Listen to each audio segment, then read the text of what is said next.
You talk about, philosophy on this podcast. You talk about all this stuff. Psychology. And it's like, why are you watching this? Was the question I was asked when I turned it on. Like, why are you doing this for your podcast? It's like, believe me. Yeah. Believe me. There's way more to this movie than you think.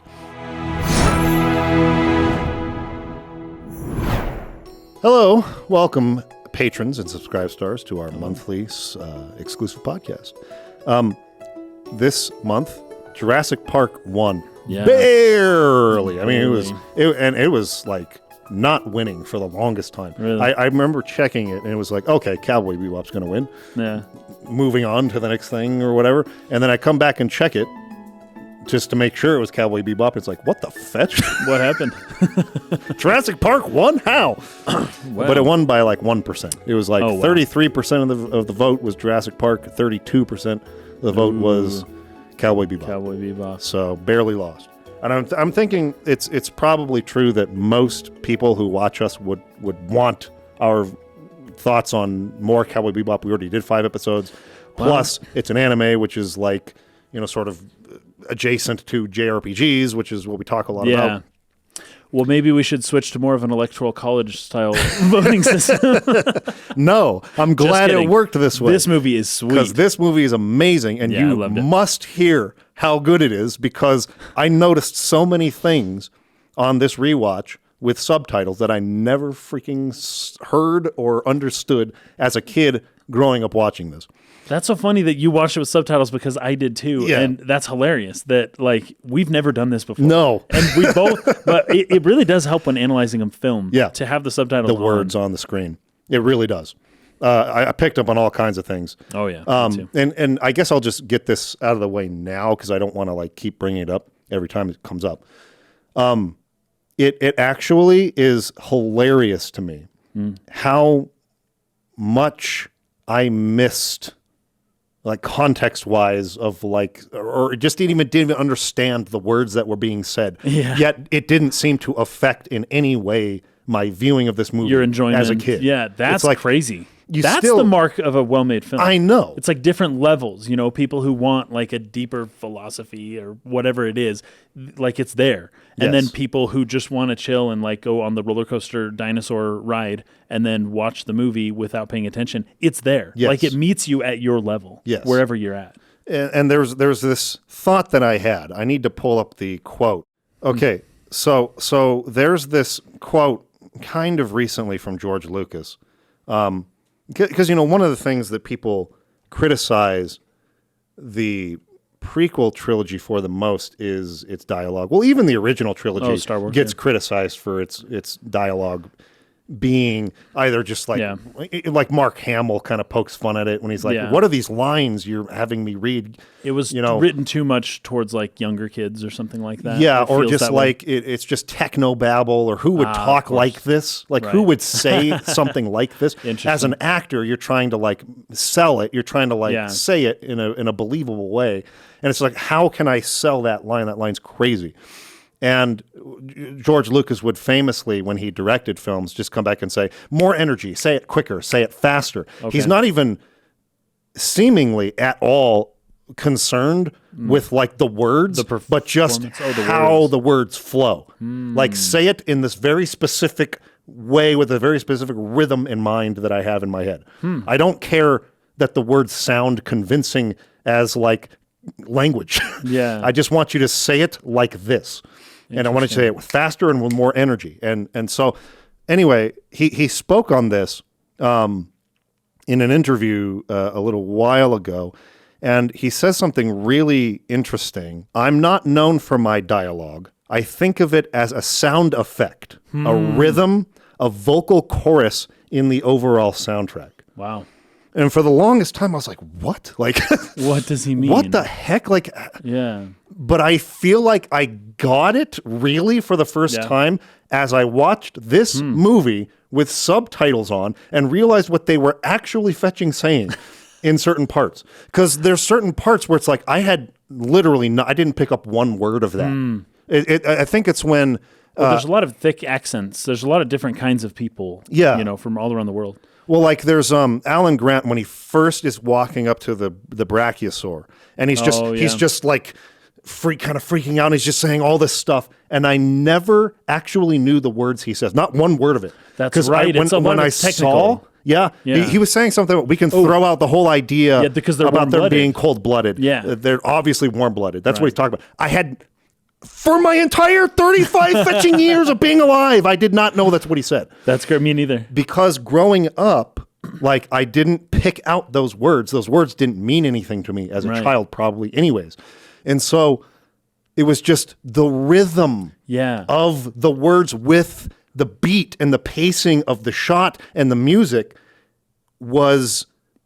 it worked. Right. It communicated something to me musically, almost, rather than with language. And this takes me back to that whole video I made about how there's this theory that language was preceded by music or by rhythm in terms of human communication, and that there's an intuitive sort of like way of communicating through music that is even more effective, particularly with emotions, than languages. And so it didn't matter what they were saying. I felt what he was feeling through the tone of voice, through the rhythm of how he was speaking, through everything like that. And so even though I didn't know the words, I still got the idea of the movie. It was still perfectly communicated. Because you got the tone, the way, the speed at which he was talking, the tone of his voice, the the volume, like all the different ways of him talking, everything but the words.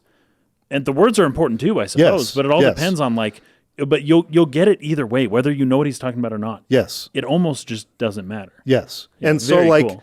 This sort of solidified to me how this is probably, of any movie I've ever seen, the closest to a perfect film. I feel that this is the perfect summer blockbuster film, like Hollywood blockbuster that has ever been made. It's like literally perfect.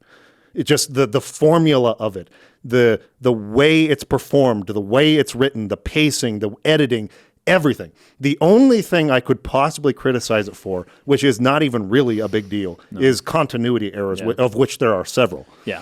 But that being said, I don't know that I've seen a more perfect film than this. And it was just totally just validated on this watching, where there was so much context I had never even knew because I didn't know what they were saying. And I see it now and I go, oh my gosh, I never picked up on that. So there's going to be a lot of that. So I just wanted to kind of get that out of the way and say, I finally get you now, George Lucas. I finally understand what you're saying. Because he was a part of that same mold of filmmakers. Yes, he and Spielberg did a lot of movies together. We're friends, and I think that they probably approached dialogue in a similar way. This makes me want to watch Indiana Jones or something similar that they worked on together and to see if this similar thing kind of applies. Yes. I'll bet you it does. There's probably, all of their movies, I would go watch it. E.T., whatever, with subtitles, and probably I never knew that. I never heard that. I didn't know what they were talking about. But it didn't matter. I still got it. I still understood the movie. Yeah. As a child, I still understood it. And I think it has something to do with this idea of the dialogue is a sound effect.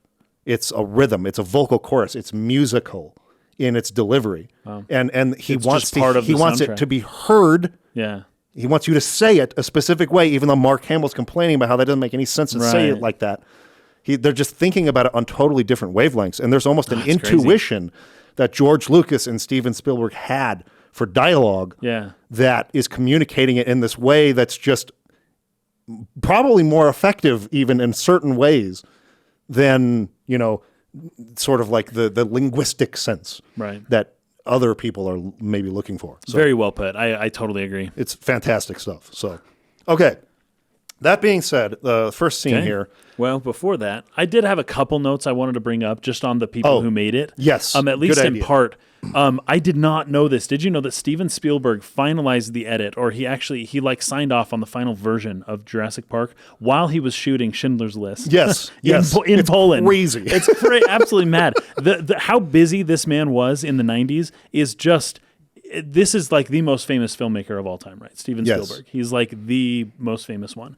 and how busy he was and how tightly packed his schedule was and how he was running things it's crazy. Like, this was a workaholic. Yes. This is somebody who really, really loved what he did. Yes. I thought that was fascinating. Also, there was a person, this is very cool, there was a person named Robert Bacher who was the paleontologist advisor on the movie. And they reference his book. They reference his book in the film. Yeah. And he was the one who was the advisor to it, right? Tim talks about how his book was way fatter than Bacher, yours. It was his like book this. Was huge. And he's the one who has the warm-blooded reptile hypothesis for the ancient dinosaurs, right? And then also, just the screenplay was written by some beasts who've written 1,000 things. I don't even know where to start with them. They've written like every good movie you've ever watched. And then Gerald Mullen, we met him once. Do you remember this? Well, not in person. I don't. It was over video. I can't remember if you were there. Maybe I wasn't. Do you remember when we went to that thing? We actually organized this whole thing with Gerald Mullen. He was the producer on this film. We organized a thing at, where was it called? Gig. Do you remember Gig? Oh, Gig. And there was the guy who spoke. Oh, yeah. That was Gerald Mullen. I had no idea who that was. And that's where we met, like, the band manager for Kiss and, like, all of those people that day. It was Gerald Mullen is the guy who we got to talk to us. Is that where we went to, like, the barbecue place? Or am I thinking of something else? Was it a barbecue? It might have been. Yeah, I thought we went to we all got shirts. Yes. And we went into that place in Provo where they got the barbecue, the famous barbecue Bam spot. Bams? Yeah, I think that was it. Okay. That would have been it. That was him. Been it. Yeah, that was Gerald Mullen. What the fetch, dude? I didn't even know that. And what's even crazier is that we're the ones that put that whole thing together, along with the guy who was working at Gig at the time. Holy crap. And like, I didn't even realize, like, I knew at the time, but I had completely forgotten that we have interacted with this man before. Met this person. Yeah, he's a beast. Fett. He's getting pretty old now. But yeah, he produced all of Spielberg's stuff for like a decade or two. Yeah. And then of course Kathleen Kennedy was the other producer who has also gone on to do big stuff. She's basically runs the Star Wars franchise now. And then the cinematographer is Dean Cundy. You guys, he did every movie that you liked in the 80s. He did all of them. He did Back to the Future. He did all of them. Every big movie you've ever seen. Yep. And then of course John Williams. My gosh, that guy was such a beast. And I also came across this stat after talking over it with you. I think this was adjusted for inflation. Yeah. But this movie cost $63 million to make, and it made over $1 billion at the box office. Yeah, adjusted. That's like 18 times return on investment. This is why this movie was huge. This is why, even though it's lamentable, this became a movie franchise. Yeah, like 6 movies. And it should have just been one movie. It should have just ended right there. Yeah, but you don't turn down $1 billion. It's just I'll bet you The Lost World made just as much. Inevitable at that point. Yeah. It's just gonna happen when there's that much money on the table, which is something they satirize in the movie. They didn't even get it. I know. They didn't even get their own movie. Oh, ridiculous. Also, Michael Crichton. We read Jurassic Park. I read it back in junior high. I read it a long time ago, and I remember very little about it. I was tempted to kind of try it, but I was reading so much other stuff for Near that I didn't have time. But I wanted to go through and try to remember some of the differences between the book and the film, but I have no memory really. Other than there was a dome. 20 years ago? There was a dome where they kept the flying dinosaurs, the pterodactyls, right. And they got out of there. Then they were like on a river. That's like the only part of that book that is in my mind, and that was kind of towards the end of the movie, I think. But I think they tried to recreate that in Jurassic Park 3. Yeah, they ended up adding some of that stuff on later on. But anyway, it's a really good book, and they followed it pretty well in this one. I think the movie's better than the book. Yeah, I agree. But this is one of the few times where I feel that, and I always wonder if it's because I saw the movie first, because I feel the same way about probably not the same way actually. I don't feel the same way about Lord of the Rings, Fellowship of the Ring, because I saw the movie first and then I read the books. But the other movies. But I feel at least that the first book carries the spirit of the first movie carries the spirit of the film. Totally agree. The first film carries the spirit of the book. And I didn't feel that way necessarily about the sequels. But I've always wondered, is that just because you saw that movie first? You'll never know, because it can never be a control group for your own experience. But I hold those two on equal grounds. I think they're both equally great, the film and the book. And this, I think the movie is better than the book. Not true of the second one. The Lost World is way better than the movie The Lost World. That's true. Oh, absolutely. 100% true. Yeah. But anyway. Yeah, dude, I love these. This is the first book I ever read with swear words. A lot of them. A lot of them, yes. Particularly the second one. Lost World 12. Was full of F Yeah, words. the Lost World, holy cow. If my mom knew I was reading that, she would not have been happy. Makes me wonder what my daughter's going to be reading. All right. So is that cover? That's it. Okay. So I am into the beginning. My first note is nature sounds. Yeah, dude, that's The such a good way to trees start just the movie. rustling.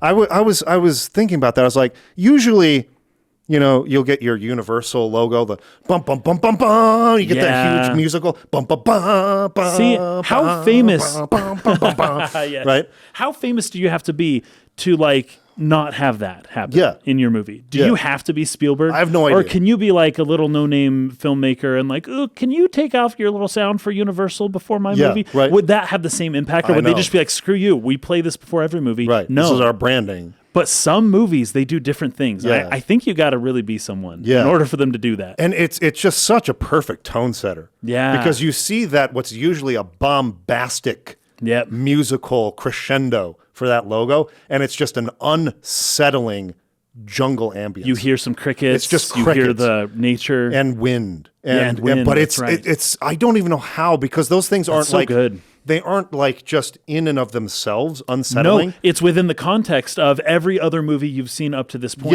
doesn't have this. Yes. And whoa, something's This different. feels weird. Something's off, yeah. Something feels off about this. Yeah, And it just that's immediately crazy. creates that feeling somehow. And because, it could be peaceful, like the wind and the sounds of the leaves it doesn't have to blowing be. and the crickets. That can be a very peaceful thing. People can go to sleep to that. Yeah, that's right. But in this particular instance, that sound makes me go, oh, no. Yes. Like right away. Yeah. It's crazy how That's perfectly they set that tone, like right from the start. And then, they have some titles that go on, and it's just that real sort of like soft choir, mysterious, sort of almost unsettling underneath it. And it's just that percussion. Boom. Boom. Yeah.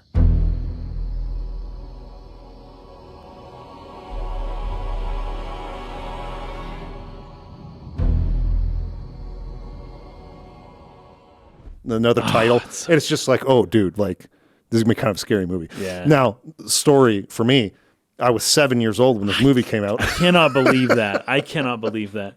I was 7 years old when this movie came out. And it's the first movie I ever went to a movie theater to watch. Wow. It was my 7th birthday. My mom wasn't there. I can't remember why. She had some function she had to be at, something she was obligated to go to.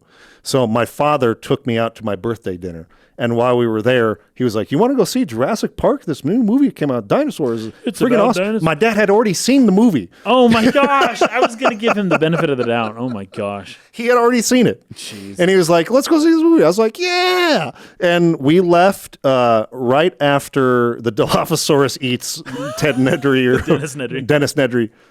I couldn't handle it. It was so scary. That was my first experience with this film. And then I, of course, watched it later, probably a couple years later on video or whatever, and loved it. But yeah, that's how I had to watch it. My parents weren't like your parents.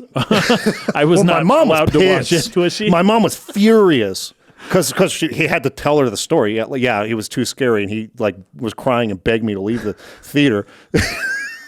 And she was so mad. But yeah, it was on TV, and we taped it. We taped it on TV, and Nice. we'd pause the tape recording for the commercials, Yep. and then we'd hit record. We'd try to be there as soon as the commercials are over. Hit record, right. And so we had it on tape. Yep. And then it's a little bit more edited back then. Mix is saying my first movie. Oh no, sorry. This is Hopeless Romantic saying my first movie in the theaters was Spy Kids. Oh, good, great. Nice. Okay, so anyway, no, but this first scene is just phenomenal tone setting. So yeah, very good. And then it's everything. It's everything working together. It's that subtle music, sound effects. Sound effects in movies of this time were just dude, masterclass sound design on these films. Very unbelievably good. Whoever, it's probably the same guy that worked on Star Wars and stuff. I forget his name. Oh, the dude who did WALL-E. I can't remember his name. Yeah, the but sound designer, very good. He's so good at creating new sounds by combining things that you just wouldn't think about. Yeah. So like all the dinosaur roars and sounds. It was like a mix of like elephants and lions of all kinds of, and so like just when it's almost like you hear. Well, it's the same thing with like Star Wars ships. You can hear a rev or a flyby, and you know what ship that is. Right. You know what a lightsaber sounds like. That's you know There's like that these signature. Lasers. Yeah, it's just like the DNA is in the sound design. Yeah, that's so good. And it's the same for this movie too. Like you know what dinosaur that is. You know what a velociraptor sounds like.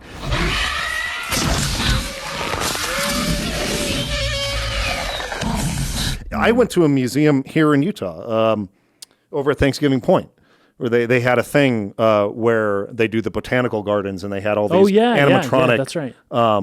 Dinosaurs. Yeah.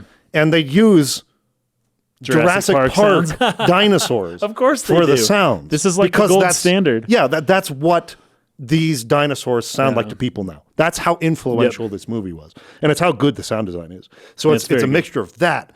The cinematography, the music. I love the shot where they're bringing in the crate. They're sort of bringing it in with like a tractor or like whatever. A big forklift thing. Forklift. That's what I was looking for. And you just have that push on Robert Muldoon. They are heavily backlit, and they're all just holding those like tasers and guns. And it's just like the look on their face. It's just like, dude, something is about to go very, very wrong. This it's presented like a war movie. Yes. It's like these are the soldiers on the front lines awaiting like the enemy like full attack or assault, the frontal assault. And they're just like waiting. They all have like their guns, their tasers, right? These prods, like cattle prods. But they're all like armed as though this is war. And Robert Muldoon is there as though he's like their leader.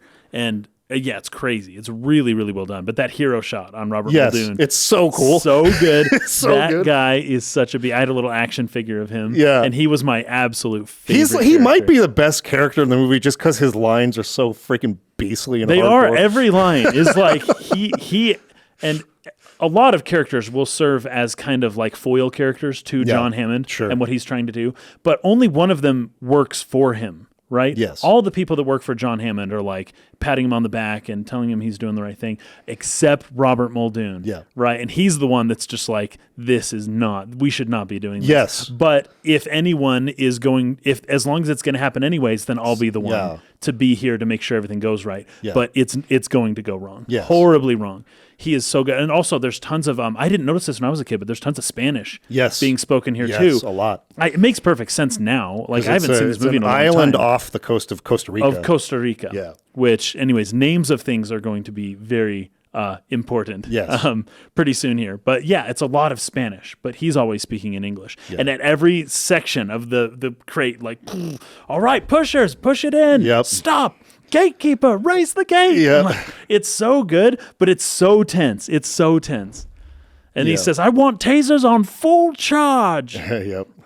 Okay. And then they show the close-up. Okay, this is good too, because I always, this is kind of a way that I analyze like stuff nowadays, but I look for like an ancient myth that's like similar to whatever's happening here. Yeah. And this is Pandora's box, 100%. Sure, yes. Not just in the general like colloquial sense, but it's like this is a box. It's going in. it's like they're opening a box, and as soon as the box opens, it kills awry. people, and and everything is like messed up. And I think that's the myth that this intro sequence is like trying to explain. Right? There's a box of a thing. Everyone's afraid of it. Everyone knows that if this thing gets out, it's trouble. And what do? They open it. First off, they make the thing, right? Then they open it, and then powers beyond their control force the whole crate moves, and then the guy who was opening the gate, I think, falls down, and he dies, and that's the end of that, right? Right. But what was really good was the shots of, you get a shot of Robert Muldoon's eyes while he's holding the guy's arm, and then a shot of the Velociraptor's eyes as it's like pulling the guy in. Right. That is really, really good, juxtaposing not only because and Robert Muldoon mentions this. He says that the velociraptors have like some intelligence about them, right? They seem like they're smart, like they know like what's what. You can see that in the animatronic, like you really can. Mm-hmm. And maybe it's just because it was juxtaposed against Robert Muldoon's eye that by comparison, that eye, seeing it going the other way, it's like, oh, these are two people locked in a fight. Yes. And like they're equal level kind of people. Yes. But it really looked, it was a short shot. You don't even really see the whole dinosaur here. You just see its eyes. But it looks intent. It does not look like an animatronic. It looks real. It looks real. And it looks like intelligent in some ways. Yes. Really, really well done. It's unbelievable. These animatronics were so good. And we'll get into this later too, but like the combination between incredible animatronics, but then the use of CGI Seamless. For the first time on a scale of this kind. Yeah, full. Yeah. It's still perhaps one of the most convincing uses of CGI in film I've ever seen. Yeah. All these years later, even with all these new Jurassic films coming out, the dinosaurs never look as real to me in those as they do here. And we'll talk about why. This was done so well. Yeah. But what I loved about this, and this was something, again, the genius of this film, which I think flies under so many people's radar. They just think of it as a fun summer blockbuster. What do you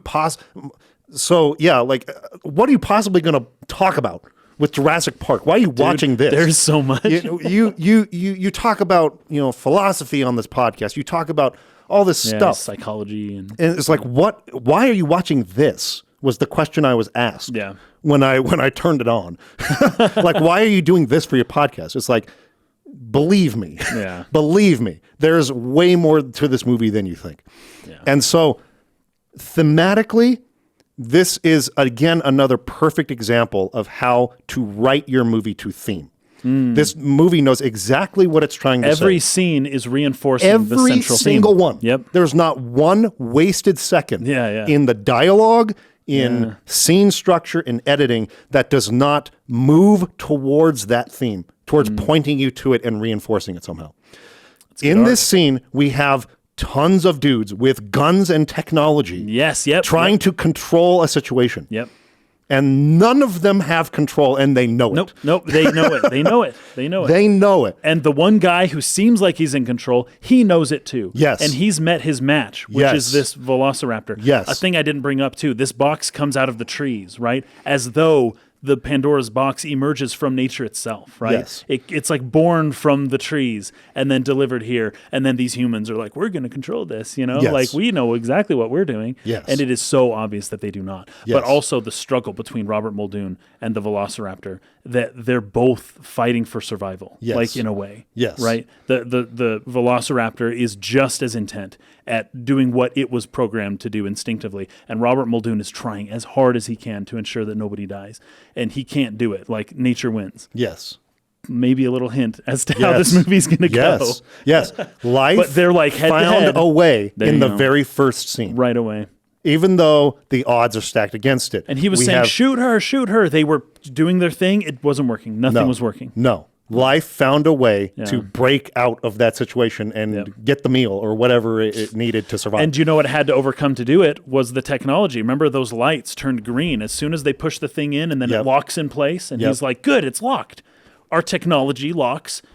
Our technology is not going to fail, right? It's technology. It always works. And then, boom, as soon as they open the gate, oh, whoa, our technology failed, and now the box is open. And now this disaster is unleashed on humanity. Yes. So good. It's freaking amazing. It's well done. And I love particularly that this was the first scene. Because your first scene, as we talk about all the time, is your hook, right? Yeah. You're not only trying to show something exciting so that you're giving a promise for what's to come, and so that people will sit through all the exposition and everything like that, right? Because they know we're going to get more of that. But it's also one that is basically presenting the entire movie's premise in one short, concise scene. And they do it with so quickly. It's a really short scene. I know, and you would miss it. And you would think, whoa, so what? It didn't need to be there, or this, it didn't need to have been done that well because nobody noticed it anyways. Well, yeah, it did. You do notice your brain registers a lot more stuff than you realize, right? Yes. Like your brain understands, like at least in part, some of what's going on here. Just like with the dialogue, right? Yeah. Like it's all about the tone that he says it in, and it's all about the music. But also, if he was talking about like getting drunk at a bar last night, you would have noticed. Yes. So the words are still important, yes, right? Sure. Your mind is. It's just not rising to the conscious level of understanding exactly the specifics of what he's saying. Yeah. But your subconscious mind is still registering it, right? All this stuff is registering. And another thing right here is that these people do not realize that they do not have the equipment to do this safely. No. They don't realize it. If they realized it, they wouldn't be there. Yes. They don't realize how outmatched they are. Yes. They don't get it, yes. right? And that is in this scene right here. And that, again, is the theme of the movie. The control is the illusion. Yeah, they never had control in the first place. And that's what the illusion. That's what Ellie says. Right? Yep, you never had control. They are acting under this illusion that this can be controlled. Yeah. That they can build this theme park and like play God and create dinosaurs and make money on it, right? But they don't. Right. And they never did. And that's the reality of Jurassic Park. And he's showing you in the very, very first scene of the movie that that's the reality of Jurassic Park. Yep. And then from here, we're going to allow John Hammond to try to convince you otherwise about an hour. For about an hour. Yep. And you're going to believe it because he's so charismatic in the way that he goes guy. about it. He's smart, yeah. And then there's a very specific moment where that turns. Yeah, and everyone realizes, oh, wait a minute, no. Even though they're just so eager to see these things they care about that they've been studying that they go into it anyways. It's a dream. But they realized it before the disaster even happens. Yeah. But every scene works towards this theme, enforces this theme. And I love how concisely they do it. That's the sign to me of brilliant writing, is being able to say something in the fewest amount of words and in the shortest space you possibly can, and no more need be said. Yeah. That scene needed to be absolutely no longer than it was. Right. You get everything you need from it. It's filled with interesting content. Yeah. And you get it whether you're thinking about it deeply or not. It doesn't matter. It doesn't matter. You can be totally passive. It is beautiful how perfect it is. It's unbelievable. So that's just the first scene of the movie. That's the first scene. So then we open up on the next scene, which is the encased mosquito. So this is Juanito and Donald Gennaro, the lawyer who represents the investors for Jurassic Park. Yep. So there are a board of investors, I would assume, along with John Hammond, who are funding this place. The disaster that happened, the worker who was killed by the dinosaur, this is getting out, and people are worried about the safety of this thing, and it's a whole big thing. And now there's a $20 million lawsuit. $20 million, which this is 1993. So $20 million in today's dollars would be more like $50 million. Yeah. So it's a pretty hefty lawsuit, right? And so these investors are like, hey, man, what do you have to show for this? Yeah. Like, people are dying, like, we're being sued, and you haven't even done anything yet. Yeah. The investors are getting really concerned about this because all this money they've invested could be very quickly wiped away and the whole project scrapped if they can't prove that they have this thing under control. Yeah. So this is the MO of John Hammond. Right. Not only because he wants his park to go through, but because he has to convince the money people that he has control. Yeah. And so his entire plan is to invite experts in, and this is something Juanito talks about, right? That they're going to do inspections. Oh, he hates inspections. They slow everything down. But he says, Gennaro says, if 2 experts sign off on the island, the insurance guys will back off. I've already got Ian Malcolm, but they think he's too trendy. Right. They want Alan Grant. So they want experts to be able to go in and say, yes, this is safe, and people can come here, and you can bring your kids or whatever, and everything's fine. The dinosaur experts have passed off on this. That's what they need.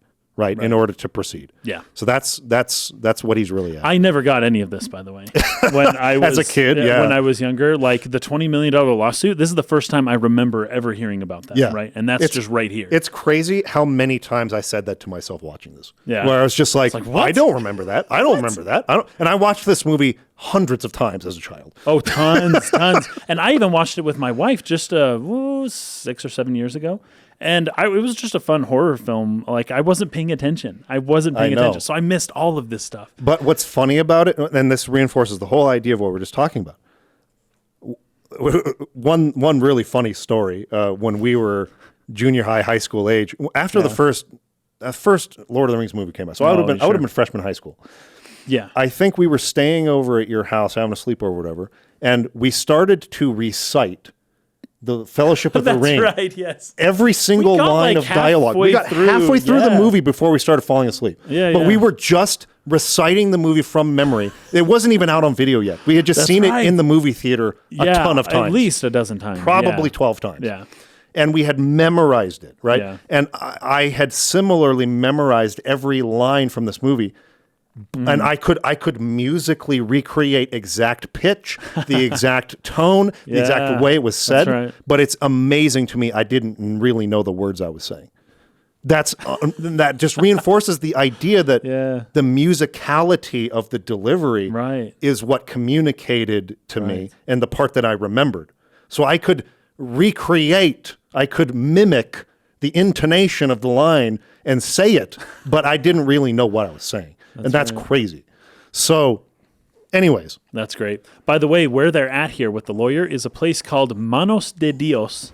The Amber Mine is called Manos de Dios. Manos de Dios. So the hands of God. I'm just going to play with this for a little bit, right? The hands of God. Also, it's in the Dominican Republic. Dominican Republic means the people of the Lord, right? Or the Republic, Res Publica. So like of the people, and then Dominican means of belonging to the Lord or pertaining to the Lord, right? Yes. So the Republic belonging to the Lord in the hands of God. Yes. And that's where they find this like amber thing that's got the mosquito, right? Yep. And then I don't remember, I guess this would have happened sooner. I'm going to assume that what he finds there is then used for John Hammond and all that, because this lawyer guy's here. It's all part of the thing that they're doing, right? Their whole process. Right. But John Hammond has on his cane a mosquito stuck in amber. Yes. Right? It's there.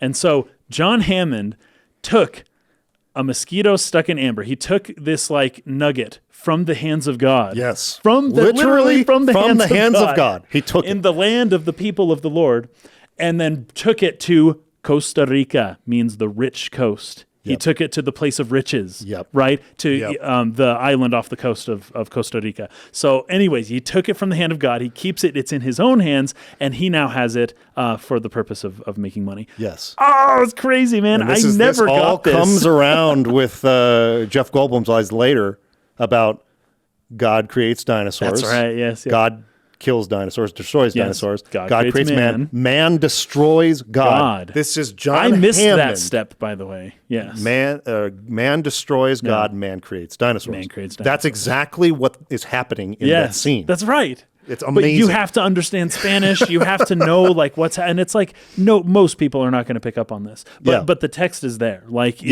it's it's no freaking accident. So they're about to take something out of the hands of God and place it directly into the hands of man, a passing of the torch, if you will. Yes. Now we've got the myth of Prometheus coming up here, right? So we've got a few Greek myths happening here all at once, and it's just really, really good. Yep. Oh, one of the interesting things here is that John Hammond's being sued for $20 million for the death of the worker, but John Hammond isn't there. They say, well, where is he? Oh, his daughter's getting a divorce, so he's going there to get his grandchildren, right? Like he isn't being bothered by this massive lawsuit. They can't, he's somewhere else. Like he's not taking care of it, right? Yep. Instead, he's concerned with his family. Yes. This is a slightly different John Hammond than you get in the books. In the book, right. Yeah. The books, John Hammond's like kind of a bit of a jerk, and spoiler alert, the book is 30 years old, so skip ahead 10 seconds. John Hammond dies in the book. Yeah. Okay. But in the movie, John Hammond really cares about other people. Yeah. Like he really genuinely cares about other people. I really like this nuance to and that so character. He's going to have this like split, right? Yeah. Because it's obviously he cares about the dinosaurs. He cares about his creation. He cares about his island, the theme park, the ideas, even the money. But he really, in the movie, he really cares about his kids and the humans as well. And that makes him such a more interesting character. I absolutely love him. John Hammond is the most complex character in the film. I think so. For a lot of reasons, but mostly for what you're touching on. The fact that they gave him this grandfatherly, warm, Father Christmas-like sort of like side to him. Yeah. But also this visionary side to him that is clearly like passionate do what he needs to do. About the progress and the science behind it and the and all that. But also there really is the money grubbing side of him. There is the corporate I'm in this for the money part too. That is there, and that comes with a line later that we'll touch on. But he's a very complex character because he's not just. They could have easily just painted him as a, this greedy, person who's just in it for the money, and he's quite obviously evil. Yeah. That could have been very easy to do, and that was more what he was like in the book. And the book was more like that. Yeah. But in this movie, they give him a totally another side that just makes it way more complicated to form an opinion of the man, whether he's good or evil. And the where he comes to in his character arc by the end, it kind of for me leans to more he's a good person who was very severely misguided, and I really like that this a movie lot. Does. What's really good too, they keep going, talking about Alan Grant, like the line that you just read. Well, they want Alan Grant, right? And the guy says, "Ooh, you're not going to get Grant." Yeah. He says, "Well, why not?" He's like me. He's a digger. Yeah. Right? He's a digger. You don't know exactly what that line means until a couple of scenes later, or of course now we're going to Alan Grant. Right. But it's just really good. For some reason that line really stuck out because he's looking at the amber. Yes. And it's almost like he can appreciate the fossil more than the idea of what technology can do with the fossil. Yes. Right. And that, what can happen from that. Yeah. But like the act of digging, physically digging. Okay. So that's really important. This is another thing that this movie does really, really, really well. And that is set up for transitions to scenes. So they'll leave off on one scene, really good. And then cut away to another and connect them in a way that keeps this momentum just flowing forward. It's so good, and you feel it. It's so he says he's a digger, and we cut to Alan Grant at a dig. They just found a skeleton. Now the question is, why won't Alan Grant go if he's a digger? Yes. And that's the question that's going to be answered a little bit later. Yes. But you're right. Now we see him. He's digging, right? Physically digging. Yes. But this is the difference. This is the disconnect, right? Yes. He's physically digging. Right? There's that guy, the technician dude, who's like working at the computer, and he's like, a few more years, we're not even going to have to dig anymore. Yeah. And Alan Grant's like, where's the fun in that? Where's the fun in that? Yeah. He wants to dig, right? And this is good stuff. He hates computers. Because now this is a new scene, a new myth, right? So we're going to be introducing more stuff here. We're in a place called the Badlands near Snake Water. That's what it says, near the Snake Water. Now I imagine that's a river, but it's named after a snake, right? Yeah. Because rivers can kind of be like snakes. Well, a snake and like the wilderness where people have to work by the sweat of their own brow. They have to physically manual labor. Anyways, we're getting a little bit of some like Adam and Eve kind of story here. Sure. So they're in the wilderness. We've left the Republic of the Lord, the cave of the hands of God, in order to come to a place that seems like just a desert, a wilderness with harsh conditions called the Badlands. It's near a place named after a snake, but the name Montana means mountain. So there's that. Everything here is something like an allegory. Each scene, we're getting something like that. But Alan finds meaning in the manual work, right? Because it's what connects him with his humanity, at least in part. Because as soon as the technician is like, you don't need to dig anymore, well, we'll let the machine do all the work. That takes a lot away from the humans, right? And then, sure, the machines are doing stuff. That's great. But like, humans find meaning in like physical labor, right? And in actually doing something stuff with your own hands. And isn't it great? You don't have to work anymore, like kind of, but also like working's important. And people need to be physically doing stuff in order to keep their spirits high and all that. So And I love how he says this, a few more, because that was in 1993. Right. So a few more years, and we won't even have to dig anymore. I'm pretty sure it's 30 years later. They're still digging. Sure they're still digging. There's always this like assumption that as soon as a new technology happens and people's minds are open to the possibilities of a novel like way of doing things, that, this is going to parabolically, this is going to take over. It's going to take over. That's kind of what AI is right now. That's what AI is right now. And it never does, right? There's always something that's like, oh, well, we didn't think of that. There's always something that stops it from completely. It seems like it will, potential. But it never really goes all the way, right? So maybe that's a little message of hope. We're going to bring up the AI thing more as we talk about this, because the idea of playing God with technology in order to, well, I mean, and this sets up Alan Grant as like the antithesis to this idea of embracing technology, because technology sort of represents control. Yeah, that's right. It represents control, the technology in the park, like everything fails. And that's what we were so reliant on to keep this thing under control. And he hates computers. Anytime he touches it, anything, he goes around, it's just something goes wrong. What is Ellie? Ellie says, he's not machine compatible. Dr. Grant's not machine compatible is what she says. Yeah. That's so funny. And so he sort of represents that sort of like in a character, in an archetype, I guess. Yeah. The person who's remaining human maybe, in the traditional sense, not becoming God. Yes, in the way that Hammond's trying to be. Sure, right? Yes. And so he's going to be the hero that represents like we cannot be God. We have to be a man like I am. You know what's so good about that is that who could resist the allure to become like God? And then you see this character that's like, no thanks. Yeah. I'm like, whoa. Yeah. That's unexpected, right? He just that's a different thing. He wants nothing to do with it. Nothing. He wants nothing to do with being God. He's perfectly content. Yes. God's got a lot of responsibility, man. Yeah. But this is so good because Alan Grant is a human separated from technology, right? Yeah. Like there's this big divide there. And the idea is it will be tough to tear someone away from digging with promises of technological advancements. Yeah. That's what that guy was saying in the previous scene, right? But, you have to wait 5 minutes or so, and then you get like the more complete idea right there. But it's not so long to where you forgot what that guy said, right? It all kind of connects. Yeah.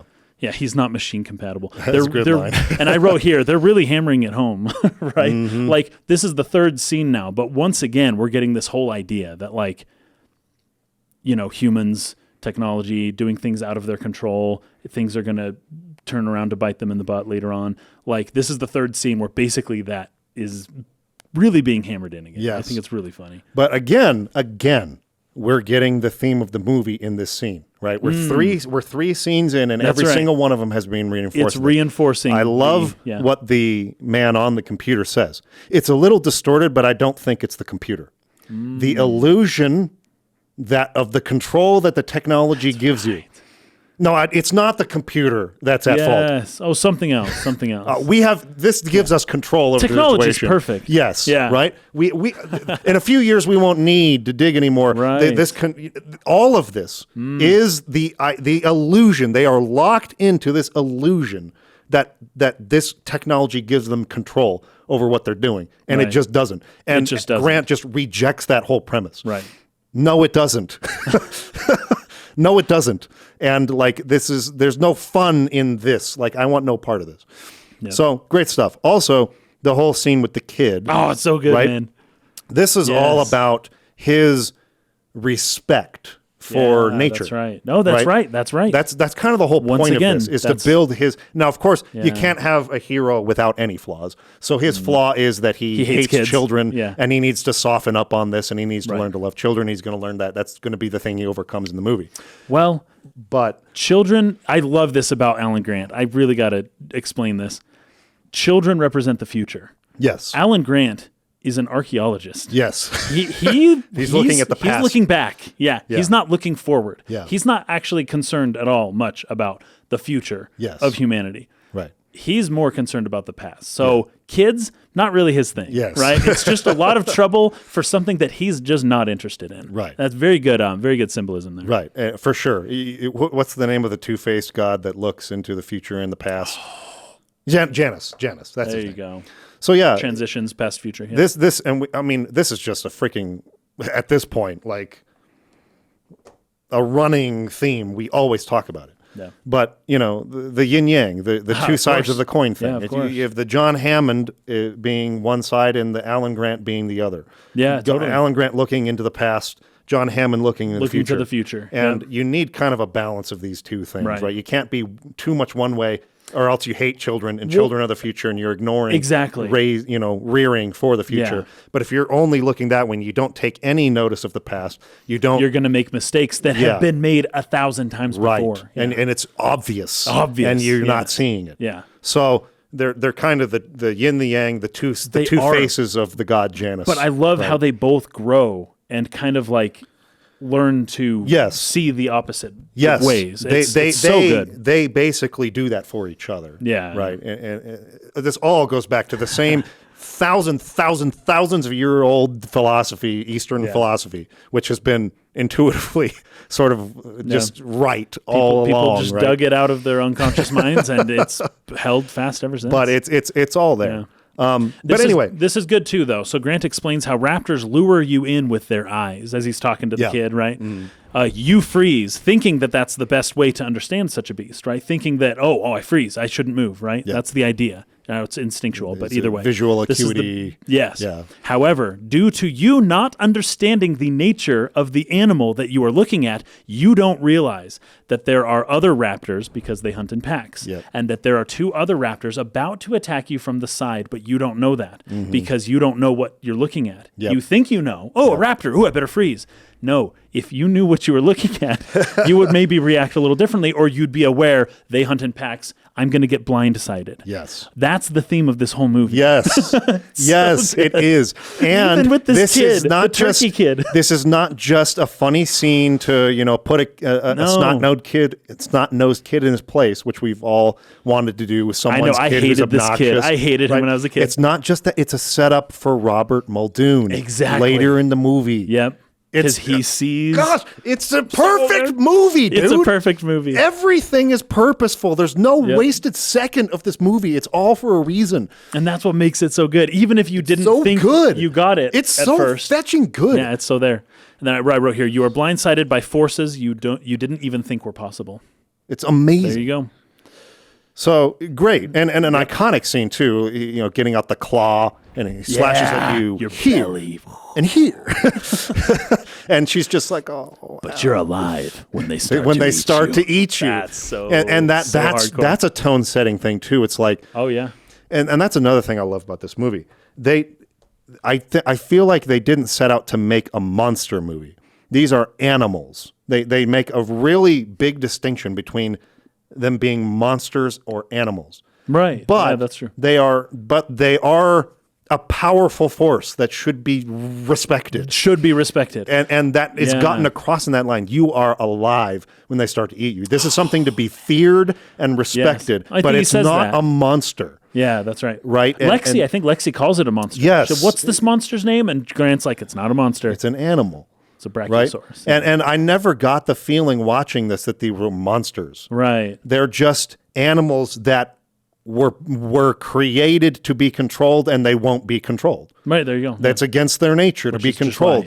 And life is finding a way to get out and live the life live to its purpose or its essence, which is a whole new thing, right? Yes. A whole other philosophical thing. Of course. The point being that they're not evil.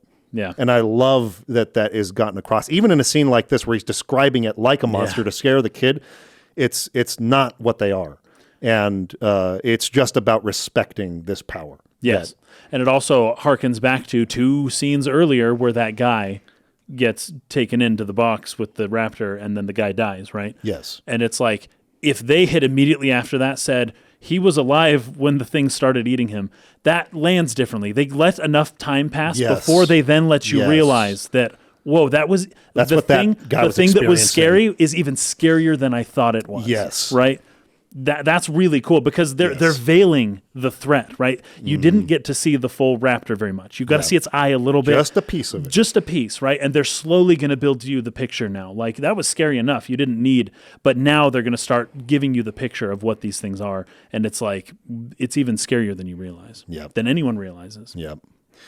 And so then we get our introduction to John Hammond. No respect for the past. No respect for the past. That guy helicopters on top of the dig, covers all their stuff back up with dust. He does not care. He even takes their aged champagne, their old, we were saving that, right? Yes. This old, typically if someone's saving something or if it's an expensive champagne, it's usually not, it wasn't like bought at the store last week, right? Or if it was, it wasn't made and bottled then. It's aged, like it's an old fine wine, And what's his first line?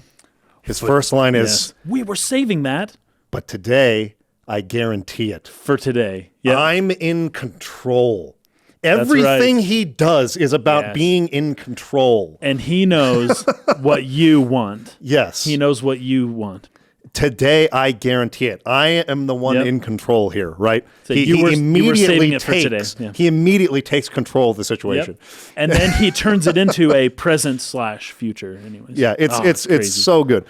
We kind of glazed over a little bit the conversation between Ellie and Alan as they're walking away. With the children. And she's like, what's wrong with kids? And he's like, you want to have one of those? She's like, I don't want that kid. Not that kid. But a breed of child Dr. Grant could be intriguing. I love her. She's a great actress. Ellie, what's her name? Laura Dern. Laura Dern, yes. She's a fantastic actress. I like her too. I have to comment on that real quick too. Yeah. The actors are all phenomenal. Very good. And but they're also in other Jurassic movies where those movies aren't good.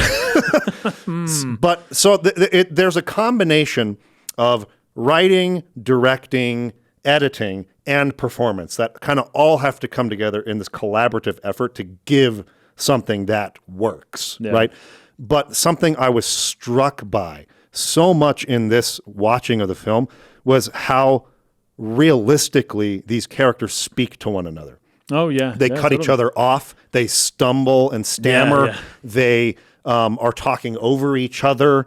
Their mannerisms are just so believable, so convincing. It is, you can just get lost in this story immediately and in the characters. The characters are so fun and their charisma and their their what's the word connection with each other, chemistry with each other is just, it's lightning in a bottle level fantastic, especially with incredible as Ian Malcolm enters the whole thing. It's really good, and they all, especially that helicopter ride, that's exactly the part so good I was thinking of, where it's like this is some of the most phenomenal acting I've ever seen in this silly blockbuster action film from 30 years but ago. It's so I mean, you could study this as a serious actor and learn some really, really good things about how to bounce off of your scene partner.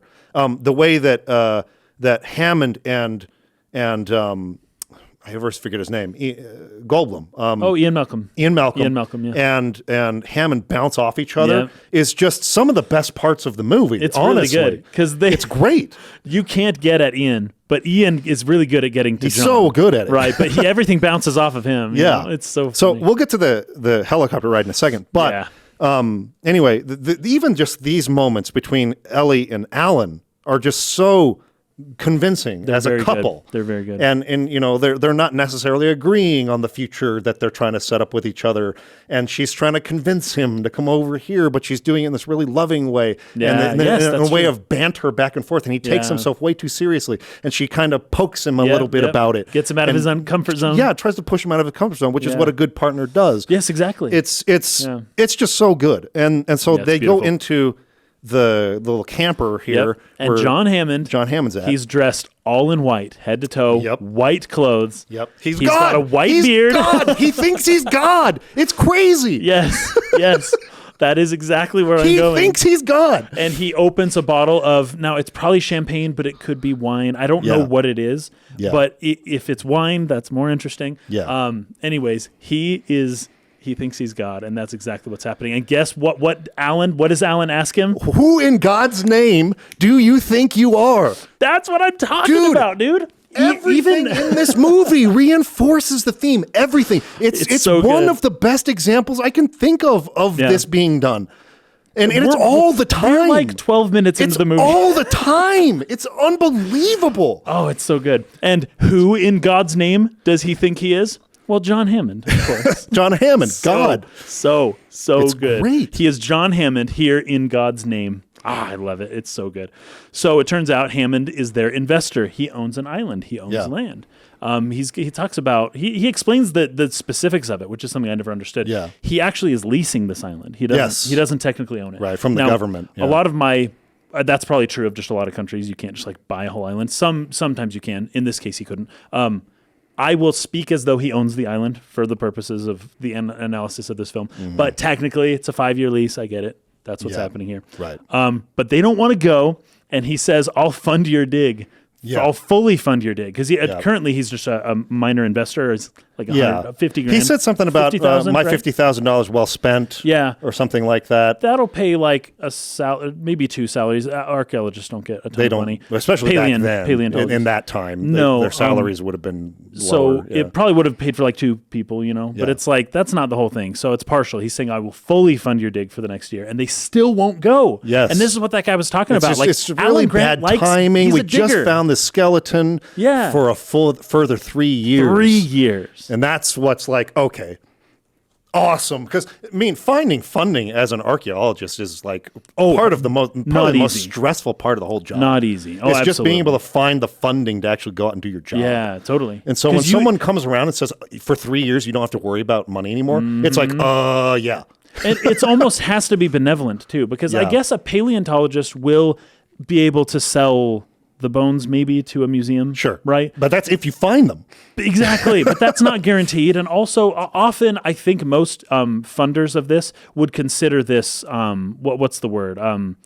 To just be a generous donation. It's not something you're investing in. There's a word, to get a return. Philanthropy. Yeah, exactly. And they may get a return, fine, but like you can't expect that. Most digs turn up with nothing. A lot of scientific research is kind of that way, where it's like you're not necessarily funding something that's going to, I'm going to get a return on this investment, I'm going to make money on it. It's, I'm just passionate about the progress of this field, and I have money to spend, that, and I'm going to give it to that because I'm passionate about that cause. Because you can't sell the discoveries. You just, I'm the one that funded it. Like, you just get to kind of brag if something cool happens. Right. Otherwise, you're just helping further the cause of humanity. Right. Exactly.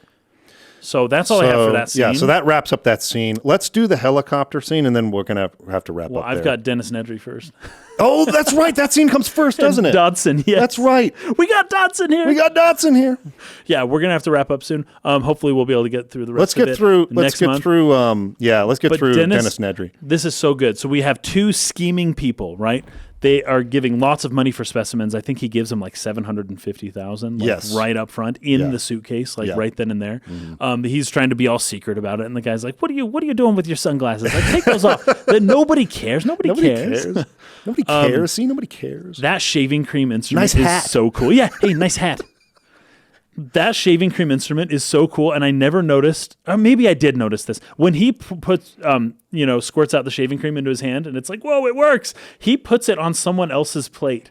He puts it on top of someone else's food, and it looks like whipping cream. Yes. So somebody else is going to come back to their food and eat shaving cream on their food. Yes. That's so funny. It's such a great way of, again, telling us something about a character without expositing about it. Yeah. Dennis Nedry is just kind of an a-hole. He just doesn't care about anyone other than himself. So he's sitting there laughing. He's going to make all this money for stealing these dinosaur embryos and giving them to some competitor or something. And he just sprays this shaving cream in his hand, and someone else's table with a pie sitting there, their dessert, he just puts it on there. That's perfect he intro doesn't to his care character. About anyone else other than himself. Right, yep. And that's gotten across so well in just a small act. Just one thing right there. And it's funny, too. It's like really funny. It's hilarious. It's so good. Yeah. But then he says, this is so good, because I don't have many notes here. It's just these people are scheming. They're going to do something. Dennis Nedry is something of a snake, right? He's going to kind of screw things up from the inside. He says, "Don't get cheap on me, Dodson." That was Hammond's mistake. Yes. I never heard that line before. Neither. I had never heard that was Hammond's mistake line before. Because that was the part of that whole scene that was like the most important part. It's the setup for the whole fetching character. And I never heard that line before. I heard it, but I had never understood what he was saying. Exactly. Yeah. Now, if you can say, what is John Hammond's like catchphrase? What does he always say? I guarantee it, or do that, but I spared no expense. Yes, I spared no expense. So he did. He spared one expense. Exactly. No. Well, it turns out Nedry. It turns out he probably spared many expenses. Yeah. But he can't see them. Yes. He doesn't know where his funding has been lacking in. Yes. And so Dennis Nedry is saying he got cheap on me. Yes. But then John Hammond is like, I don't spare any expense. I pay as much as is needed for any job that's required. Yes. No, he does not. Yes. So we're introduced to the fact that he got cheap on somebody before we ever hear John Hammond make that classic line, we spared no expense. Before the claim.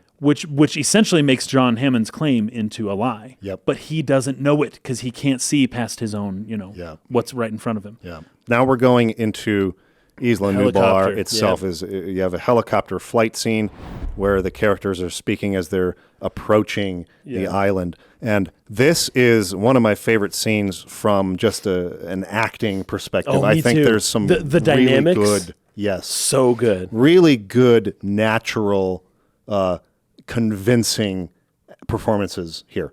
But particularly between Ian Malcolm and John Hammond. I think there's so much that need not be said that they don't say that is expressed in how they interact with each other. These people have a history. And obviously they don't love each other. They're friends of a sort because why would he be here otherwise? Right. But Ian Malcolm knows how to get on John Hammond's nerves. Oh, yeah. He knows exactly which buttons to push. Yeah. And John Hammond doesn't quite know how to get back at Ian because Ian doesn't seem like he's preparing for something. Ian seems to be open to all possibilities, which is part of his job as a, not mathematician, chaotician. Chaotician. He is a chaotician. Means he is immersed in this chaotic world, and John Hammond can do nothing that surprises him, basically. Yes. I mean, the dinosaurs sure surprise him, but oh, it's so funny. It's good stuff. So I've got a note on their clothing real quick. Yeah, go ahead. Ian Malcolm is dressed all in black, and he's got that laugh. That's in opposition John to Hammond's Hammond, all white. So Hammond is all white, Malcolm is all black. We talked about how that gave him a God complex, and Ian is the chaos. Ian's the chaos. Yeah. So the yin-yang sign, Ian is chaos. That's great observation. And not only does he represent chaos literally, he's wearing the black, and Hammond's wearing the orderly white. It's very good. You can see it visually. Really, really, really good observation. Yeah. Was there other clothing observations? Oh, tons, but we're not going to work about this. Oh, not on the clothing. We can keep going.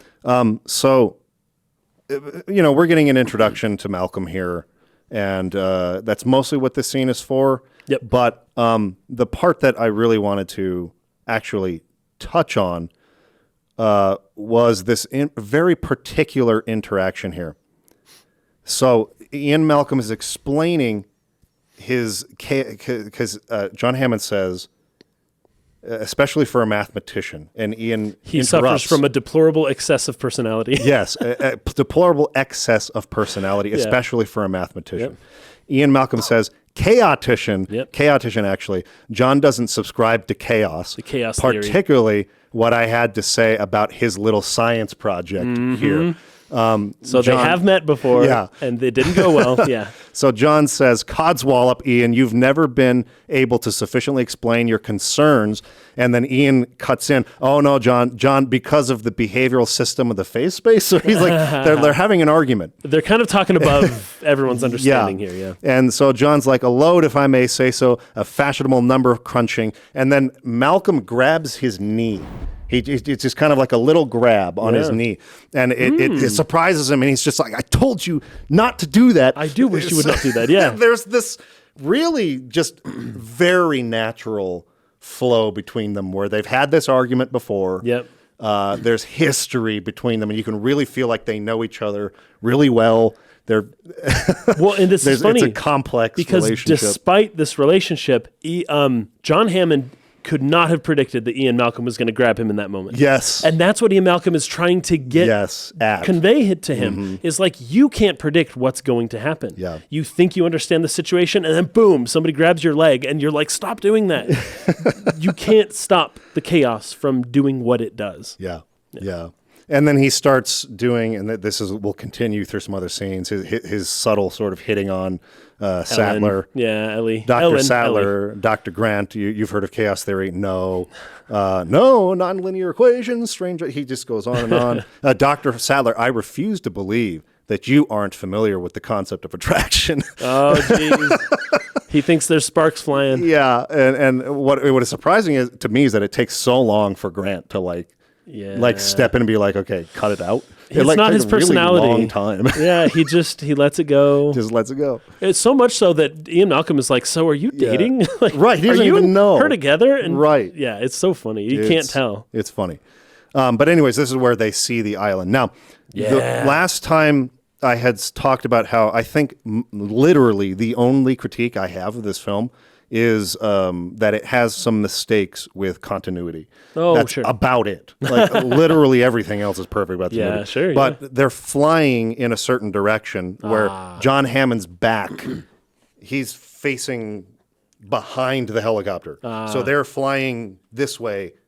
John Hammond would not see the island, but he points that way and says, "There it is." There it is. But that's in the opposite direction of where they're you flying. Would not have actually been able to see.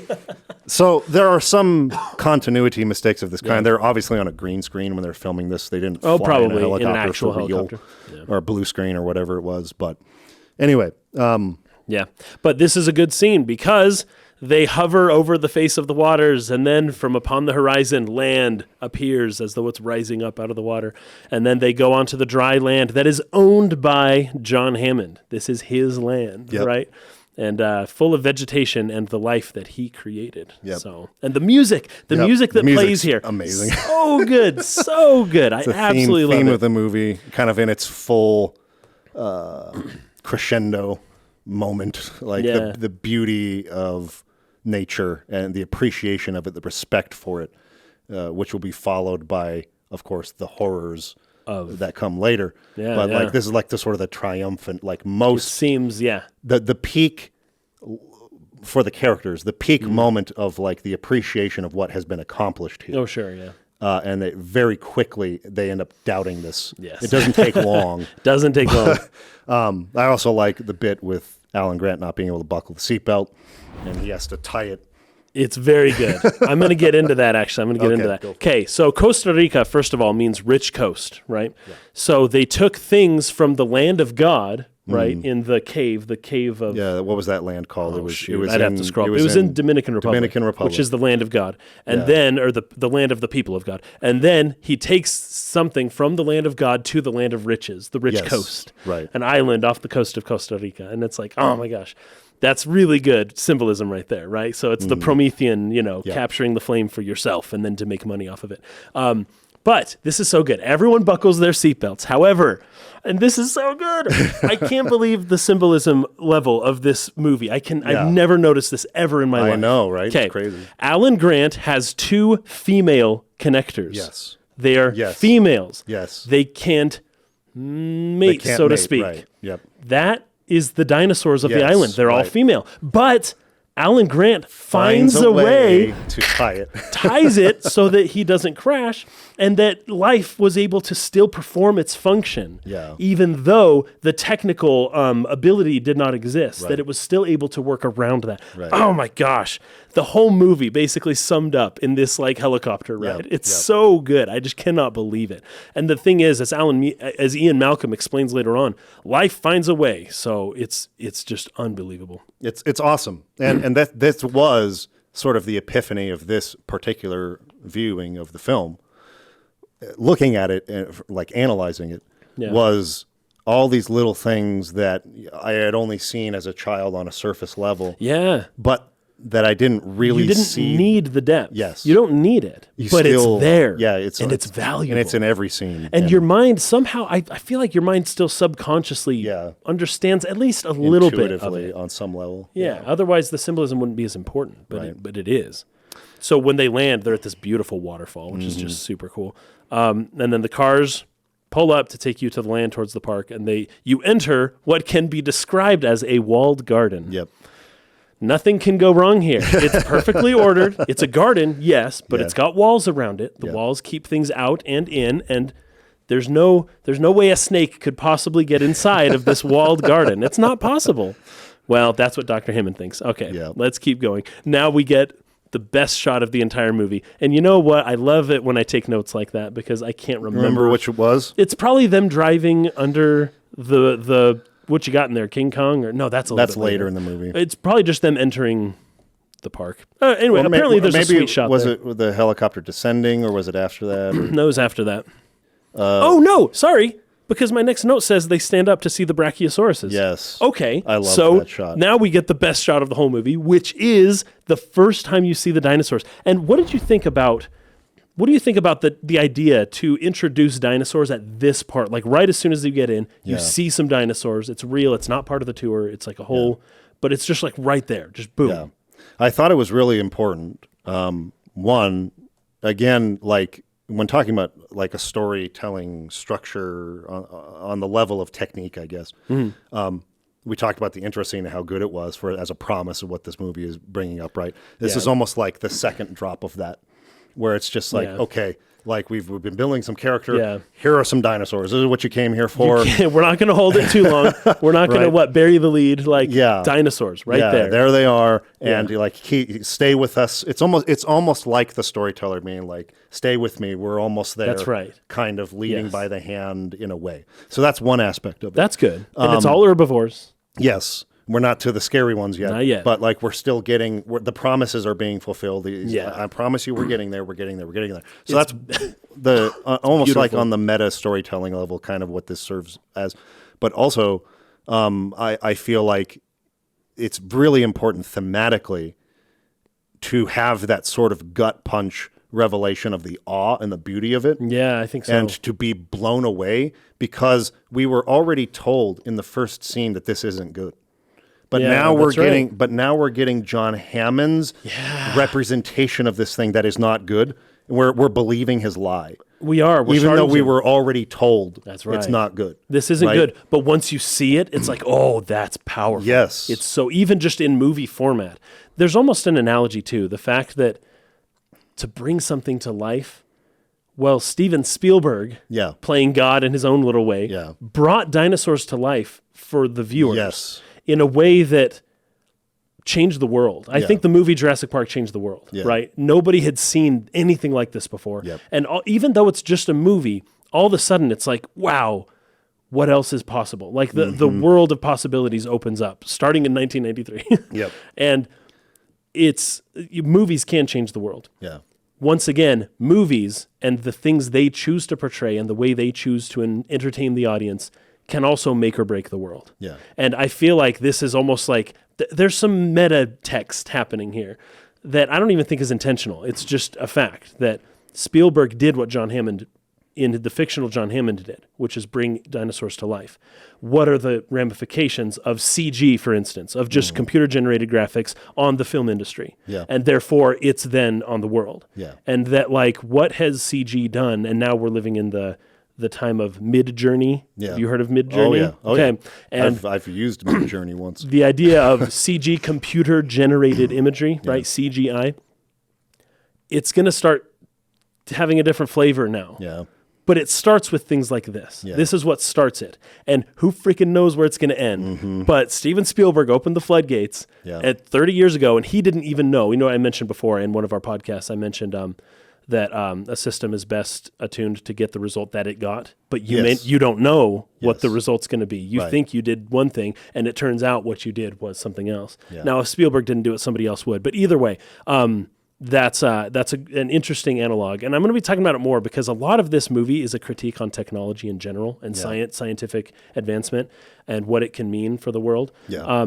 And a lot of that's happening right now in 2023. Sure. And so, anyways, this is just probably happening all the time. Like whatever age you're in, there's some kind of technological advancement. You may not be aware of it. Designed or meant to be designed to do one thing, but we're not really sure what the ramifications for that are yet. Yeah, whether that's the atomic bomb, whether that's automobiles, airplanes, whether it's I don't know, the internet, whether it's freaking fire, I don't know. Sure, yeah, but like you figure out how to do something, or humankind does, and you go, wait a minute, we could use this in all these different ways, and then all the bad ways in which it can be used start emerging that the creators didn't even think of.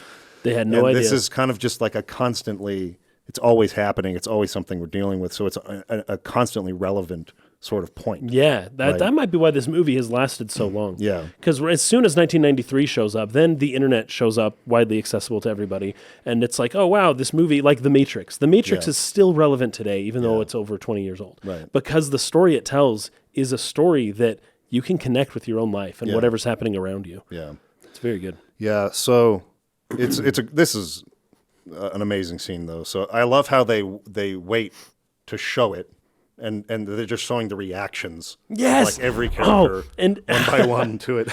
as a viewer, it's just like, show me the dinosaur, show it to me. But they're suspense, right? They're really, holding on. They really hold off until like the exact right moment. Yes, and the music crescendos into that. Yes, so good. And I particularly love the acting again.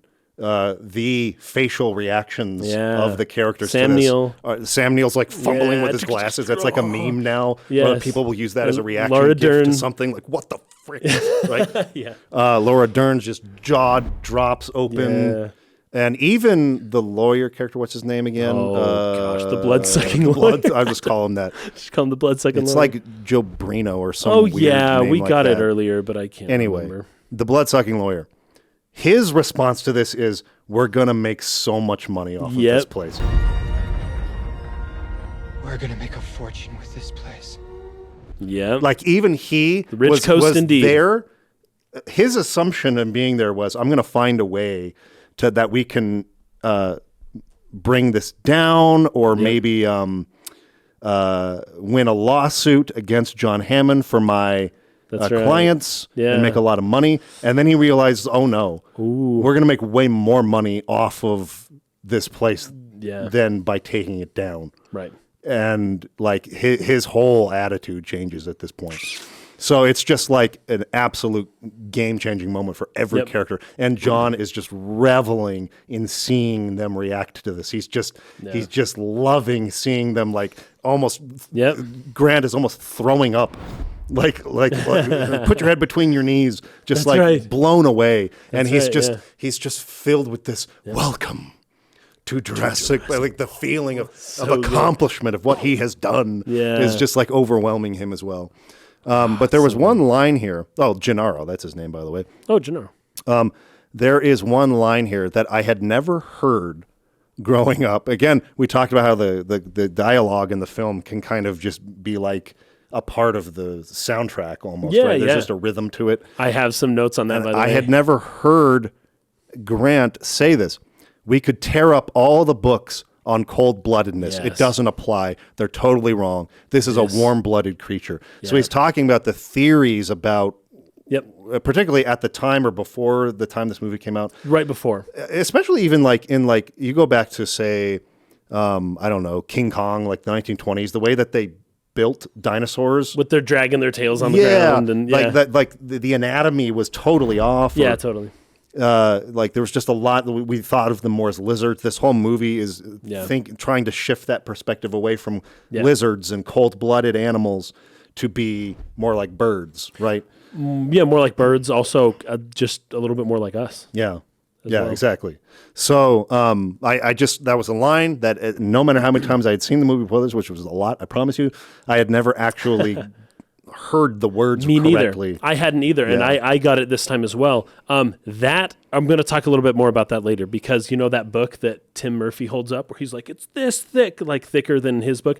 That's a real book, and it's the book that the guy who consulted on this movie that he wrote, and it's his theory that dinosaurs are warm-blooded. Yeah, right. So that's it's all like kind of interconnected here. Right. So, we're going to make a fortune with this place, says Donald Gennaro. And then, Alan Grant's asking a whole bunch of questions. How fast are they? He wants to these are things he's been speculating on his whole life. Yes, exactly. And like now you can see it happening. Now we can actually know the answers to these questions. And then he says something like, we've clocked the T-Rex at 32 miles per hour. And it's like, wait a minute, what? T-Rex? You have a T-Rex here? Are you kidding me? And that's like when he falls over, you're like, you can't take it anymore. Says, say it again. We have a T-Rex. We have a T-Rex. That's so good. He's like, oh, he's like totally. And that's when he looks out and he sees all the other animals in the lake and coming out of the lake. They move in herds. Right? You're like, they do move in herds. Right? And then, how did you do this? And he says, I'll show you. And I love this. So they go to their visitor center. Yeah. Which looks a bit like a temple, if you ask me. Yeah. The door is kind of shaped like an egg with 12 rays of light emitting from it. It's a bit of a fractal, kind of like an egg within an egg, the way that it looks with the handles and all that. Looks really cool, but you're entering into, a new creation. It's really cool.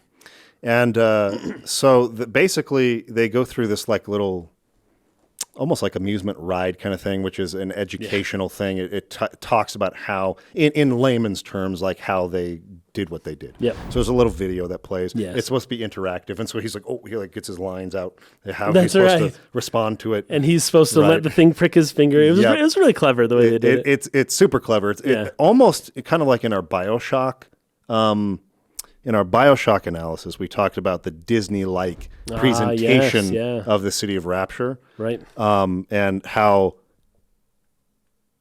it's naive, almost the naivety of the creator in thinking that this would work at all. And presenting it in this Disney-esque way just feels so like out of touch with what you're really dealing with. There's a little bit of that here with Hammond, where he's just not respecting what he's done, the power of what he's trying to control. Right. He has way, way, way too much. He's what's what I'm looking for? Well, I have a way of wording this. His wisdom is not to the level of his power. Yes. He's got this incredible power, but he doesn't yet have the wisdom to know how and when to use it. And not to. Think about this. If you had figured out how to bring a dinosaur to life, would your first thought have been to make a freaking Disney-like amusement park out of it? I mean, would that be the first thing? No. But that was his first, that's the first thing he thought to do with it. And that to me is just like, that's like a teenager's attitude behind, I can bring a dinosaur to life. I'm going to make a theme park. It's be awesome. And all the people come see dinosaurs. Like, dude, these animals are like, holy crap, dude. Yeah. Mammals didn't stand a chance until they died out. Like, they ruled the world. These were powerful animals. Yeah. Like, no, like you don't. Anyway, point being that Hammond has a little bit of naivety. He's expressing that quite a lot in the level to which he thinks he has control over this. And it becomes more and more obvious. Self-deceptive. Yeah. And it doesn't take much longer past this point once they understand how he did it, which it explains the DNA and that ostrich eggs. For the sequences in which they were missing, they inserted amphibian DNA. Yes. In order to complete the DNA sequences so that they could actually bring these creatures to life. So as they're kind of going along the ride, they see a room where they're incubating different dinosaur eggs. And like, we want to see that. And we want to get off of this thing. I know. Right? And something John Hammond did not foresee people wanting to get off of his ride. Chaos and breaking his system that he designed the system. We're all going to sit politely and watch. And halfway through it, he's like, everything went wrong. Yep. And they got out, and his subjects, the consumers, the money, the people who are, he's showing this all to, they escaped from the cage that he had made for them. Yep. But he can't ever take it to the next level and think, well, maybe the greater cage that I've built is also full of all sorts of loopholes and can be broken. He won't do that. He keeps his mind small. For how big he's thinking, for how big his goals are, he keeps his limitations on how much can go wrong. He keeps that very small. He won't think big picture on that stuff. Yeah, and I mean, this also goes back to kind of things we touched on in BioShock, which is, you get one person with sort of a huge ambition or like this vision, right? And they plan it all out, and it really doesn't matter like how many contingencies you plan for. There's always some unforeseen element that will enter into the picture that you couldn't have prepared for at all. You just could never have thought that this would happen. In the case of BioShock, it was the atom element that they discovered on the seabed. That's right. It was like he planned this whole society and had no way of predicting that this would enter the picture. Right. So it all goes wrong. This is what chaos theory is all about. So Hammond thinks he knows how this is going to go. And this is the whole problem with this level of ego or this level of like playing God. Mm-hmm. You are a human being and your foresight is very, very limited. Yep. You cannot predict what thing will happen. In this case, Dennis Nedry betraying them. Betraying everyone. Stop betraying me. Right? Yeah. So this is the problem with thinking you've got it all figured out. Whether you are a political, you're leading some sort of, or it doesn't have to be political, any kind of movement that you're leading, but maybe it's an extremist movement or something like that. Oh, sure. And you think about how things should be, and you're trying to build things a certain way, and you're a visionary, you have people looking up to you, you're the one setting it up. You can get into this mode where you think you've got everything figured out. You think you're right about everything. You think you know. Because you've done something no one else has done. Yes. So you must be this great genius who has no flaws in their processes. Just as fallible as everyone else, and something is going to go wrong. That's what chaos theory is. Yes, I love. Oh, so and this is so good. This is a line. I think you're on it right here. Ellie Sattler is talking to Alan Grant right as they get into this building, and she says, "So what are you thinking now?" And they're just blown away. Right? Alan Grant says that we're out of a job. Yeah. Like, who's going to be digging up old dinosaur bones when you got brand new ones right there in front of you? You don't need to do that at work anymore. Yeah. But then Ian Malcolm, kind of listening in on their conversation, he said, because Alan Grant says we're out of a job, Ian Malcolm says, "Don't you mean extinct?" Yep. And like he's thinking big picture. Yeah. Ian Malcolm is thinking within chaos theory. It's like the universe, right? Just everything. This is the one thing that permeates everything that nobody can ever get a handle on, and it's chaos. And he's like, it's almost like Murphy's Law. If something can go wrong, it's going to happen. It's going to go wrong. And he has in his mind all the ways this can go wrong. Yep. And Alan Grant is quibbling with Ellie Sattler about whether or not he can work in the future. And Ian Malcolm is like, you won't even be alive. If this continues, you're not even alive anymore. Right. And I don't even think he's just talking about like, T-Rexes are going to kill all the humans. Yeah. He's talking about technology in general. Yeah. The advances of this nature, the ability for mankind to become like God, just like with the atom bomb, it's like it foretells the end of the world. Yeah. Because humans aren't so wise. Yeah. And we will kill each other. We will. Like, we will weaponize. I'll bet you the military would start building T-Rex armor and like, we're going to send these things into battle.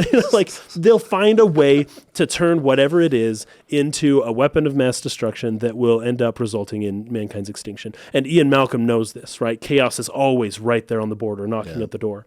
And humans have to be very careful at what they let in from the outside. Yeah. Totally. Such a good line. That's It's also awesome. a line that I never got when I was a kid. Nope. I never understood the extinct. Like, I didn't know what he was talking about. I thought it was more of a joke. Yeah, exactly. About, I thought it was funny. Oh, it's a funny joke 'Cause because dinosaurs were extinct and we're yeah. talking about dinosaurs. But your job is now no longer needed anymore. It's an extinct job. No, that's not it. Yeah. It's deeper than that, right? It is. It's movies filled with stuff like that. And also, I've got to bring up at this point, John Hammond carries with him a staff. The staff has something like what was found in the cave of the hands of God. Ember Yeah, the ember. with the mosquito in it. It's funny because what was taken from the hands of God and the land of the Lord's people has been placed into John's hands. The hands of God are now his hands, as he has achieved somewhat of a godlike status, as we shall see. Yeah. So yeah, I'm at this part now. They break the ride. John Hammond has a nice orderly tour. The people leave. They ruin his perfect presentation, totally unforeseen. And then John Hammond insists on being there when new dinosaurs are born. Because that's kind of what, I think this is where, why do I want to call him that? Sam Neill. It's Alan Grant. This is where Alan Grant is like, oh my gosh, there's new babies hatching. I want to see it. Like, I'm done with this tour. I want to go there. Yeah. And John Hammond, who insists on being there when dinosaurs are born, would not have been there. Yes. Anyways, it's just kind of funny. But if it weren't for Alan Grant breaking it, he would not have been here to see this. But this is so good because they're treating this movie kind of takes the theory that dinosaurs eventually, some of them eventually evolved into birds, like really seriously. And with the turkey line and all of that stuff, right? Like the birds used to be something like dinosaurs a long time ago. But birds have this imprinting thing, right? Where they look at something and they're like, you're my mother, you're my father, usually mother. The first thing they see. First thing they see that looks like a thing that can move, they're like, that's what I belong to. I belong to you. Got to follow it. So when I was just on vacation, I was watching. There's a lot of birds, so I was watching chickens and ducks, and I'm watching these little. They just, I mean, right at the feet. They're just constantly following the little babies and staying close. Yep. And like not getting left behind, and just like huddling around all the time. Yep. And that's part of this imprinting. Is like, I have to be close to you all the time to survive. They kind of whatever they see attached. first, and so there's these videos that have been kind of getting popular. I think on like Instagram or something. It keeps popping up. These little chicks that this guy has, and they just follow him around the house. No, he's not a chicken. They imprinted on him. Yeah. And he'll pick them up and put them in his pocket, like his funny. jacket pocket, and carry him out. He'll put them down and walk away, and they'll just like run after him. But that's what they do. Where you're walking. That's what birds do. They imprint, and so. The whole bird analogy for dinosaurs here, the dinosaurs are like birds. Yeah. Hammond insists on being present every time a dinosaur is born. So that they will imprint on him. So that he is their father, so to speak. He is, essentially, he is their God. Right. He wants them all to know that he is their creator. This is another way in which he is asserting his control over this situation. Yep. The dinosaurs won't harm me because they imprinted on me. They all know me. Yeah. So I'm their father. Now, this is the maybe one other thing that they didn't really use again in the movie that I think could have been great. I thought about that too. And I think I haven't seen the Jurassic World films because I know they're not good and I don't want to watch them. They do something like that with the Velociraptors, right? I think Chris Pratt's character, I don't know if there's an imprinting that happened, but seems like it from the trailer. Know him and they follow him almost in that way, like he's a father character. So maybe they did something more with it in those movies. No. I just haven't seen them, probably not going to see them. But there's a part later in the movie where Ellie goes to turn the power back on, and we'll get to it later, but Hammond says, well, I should go. Yes. And what they do is they turn it into kind of like a misogynist thing where because I'm a man and you're a woman, you shouldn't be put in danger because you're a woman. And she's like, oh, come on. But he's this old guy with a cane. It's like, you're not the one, like, don't be stupid. But that's not what he should have said. No. He should have said, I should go because the Velociraptors won't kill me because I'm their dad and they imprinted on me. And then we could have had him going in there and seeing that that's not how it works. Right. Chaos theory, John Hammond dies, but that's not the way they went with it. No, it's not, but he does die in the book. In the book. And so it would have been perfect. But I really think they should have done that, but I think they were looking to give Ellie something more to do as a character. Sure. I'm not criticizing it necessarily. Because I do think they needed to give Ellie more to do in the movie, and I'm glad they did. She's a great character. Her in those scenes is very it's very good. I can't imagine it any other way. It wouldn't have been as good an action scene to have John Hammond running away from Velociraptors. And then Arnold's hand falls on John Hammond, and he's like, oh, and like it's not the same. I'm imagining it. Somebody should deep fake that. Right. Wouldn't be the same. Talking about technologies that could be used for great evil, deepfake, but yeah, exactly. Well, that's what I'm talking about. Anyways, there's just an element to this imprinting that it seemed to be a setup that they didn't really follow through on in any meaningful way later in the movie. Yeah. And there's a part of me that wishes to see the version of Jurassic Park where he believes the imprinting worked and it didn't. And is proven wrong. And he suffers the consequence of his attempt to control these dinosaurs. I think that thematically that would have been a great thing to add in there. So. It didn't necessarily have to be that part. We could still have the Ellie die. Part. They just have to attack him and then... or something like that. Just a way to show the imprinting, his attempt, another attempt to control did not work. And, show a good reason for that. But anyway... I thought it was an interesting concept that I just wish they had done more with. But so this scientist who they're talking to, who's answering all the questions, Henry Wu in Jurassic World apparently. Yes, he is. Which is great. I love that they brought him back. But he's answering the questions. They can't breed in the wild. Because all of the animals in Jurassic Park are female. Yep. And as we saw with Alan Grant and his seatbelts. And frog DNA, doesn't really all mean that anything. stuff. Yeah, it's like, hey, life finds a way. Chaos finds its way into the cracks of your perfect garden. There's nothing you can do about it. Right. And this is so good because so many times throughout this scene, as the new Velociraptor is born, Ellie, she keeps saying, oh God, over and over and over. Almost, gosh, you say that enough times, and it starts to sound like a prayer a little bit. Like it kind of starts to sound like you're worshiping or you're in awe or you're in this, you're beholding such beauty that can only exist in a divine realm, and that's how she's acting. But that is how it would be. Like seeing a dinosaur, oh my gosh, I can't even think about it. But she just keeps saying, oh God, over and over. And I wrote, this is not by accident. Even if it's a typical thing that people would say given these circumstances, in this circumstance, it means something deeper. Mm-hmm. Yeah, and there's a couple key lines here as they begin continuing to talk to Henry Wu here. Let's see. Alan Grant asks, blood temperature seemed like about high 80s maybe?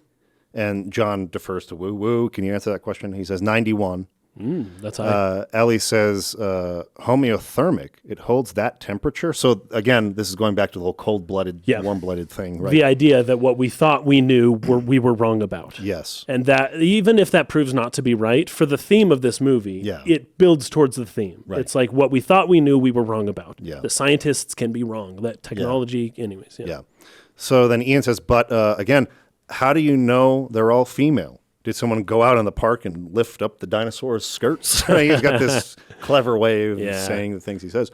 His excessive personality. And Henry Wu says, we control their chromosomes. Yeah. That's just like, well, wait, what did you say? Hey, that's coming for really humans soon. Not that difficult. All vertebrate embryos are inherently female anyway. There's something we talked about that in a previous Near episode. Yeah, the embryo until it grows. Until it develops, they just require an extra hormone given at the right developmental stage to make them male. We simply deny them that, right? So that's kind of, we had talked about that, how the Adam and Eve story is that Eve came from Adam, but in reality, the embryo is actually female first. Then, phenotypically female. A hormone is introduced that then develops into a male, but we all start as female. A male comes from a female. So it's good. It's good stuff. And then Ellie Sattler says, deny them that? Yeah. And when you're reading it, I don't know how she said it in the movie. I can't remember. But when you're reading it right now from the script is like,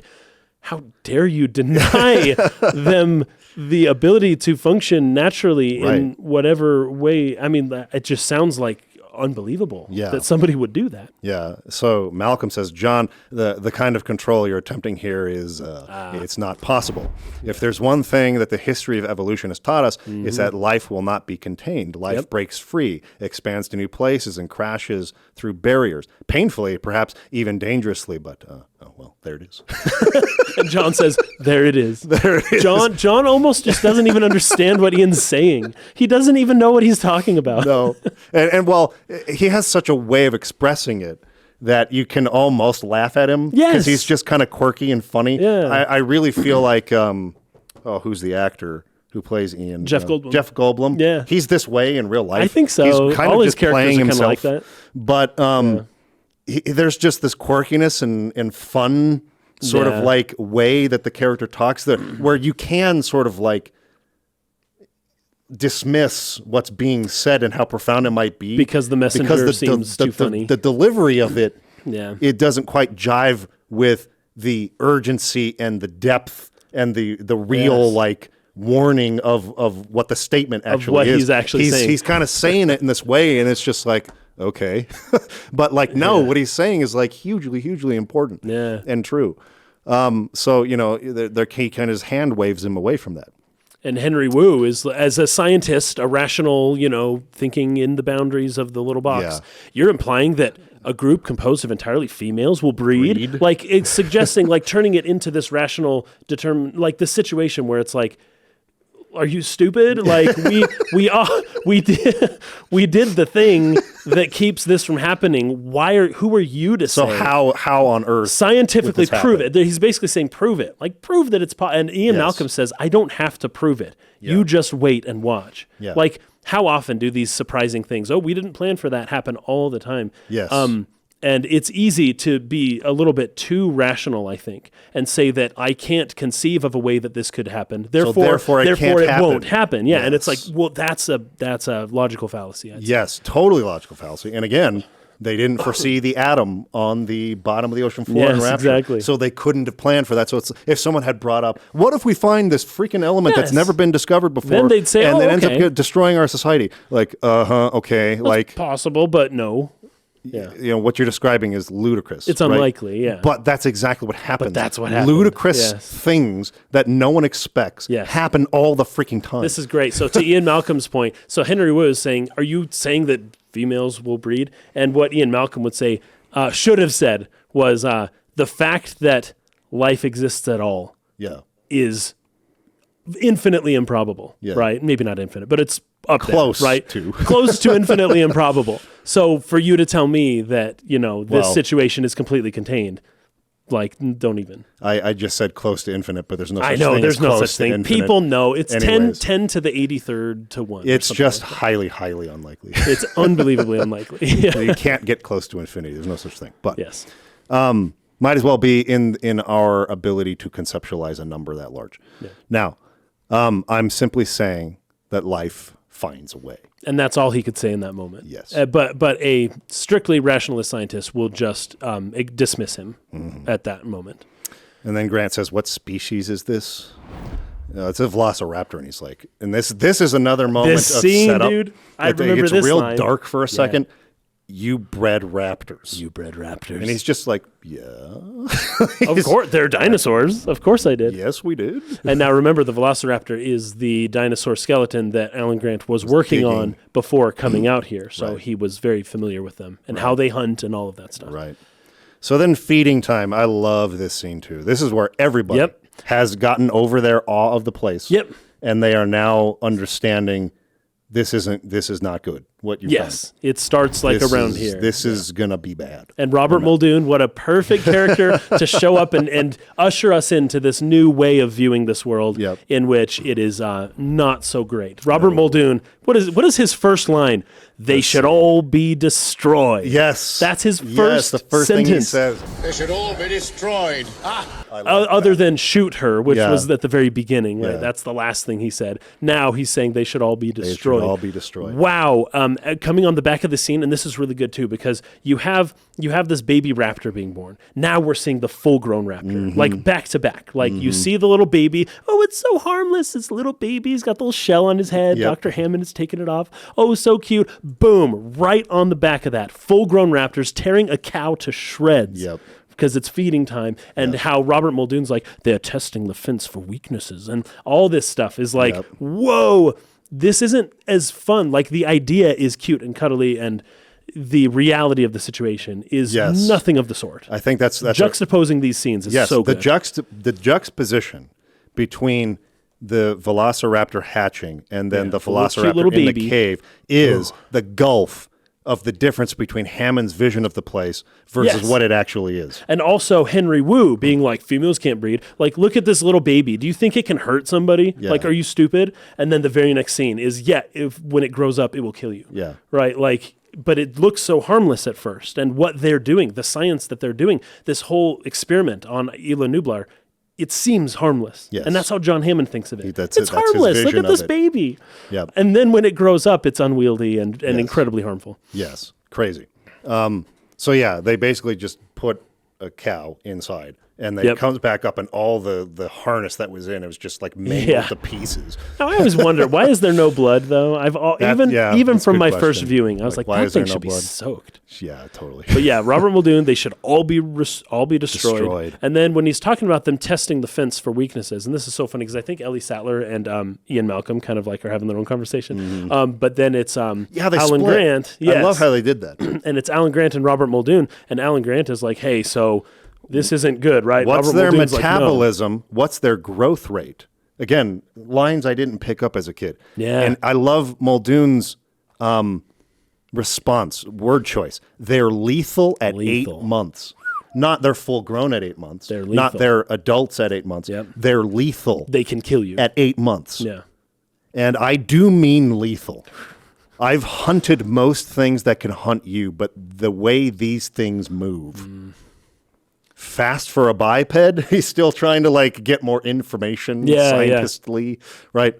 Cheetah speed, about 50 or 60 miles per hour. Cheetahs are actually a little faster than that, but if they ever got out in the open, and they're astonishing jumpers.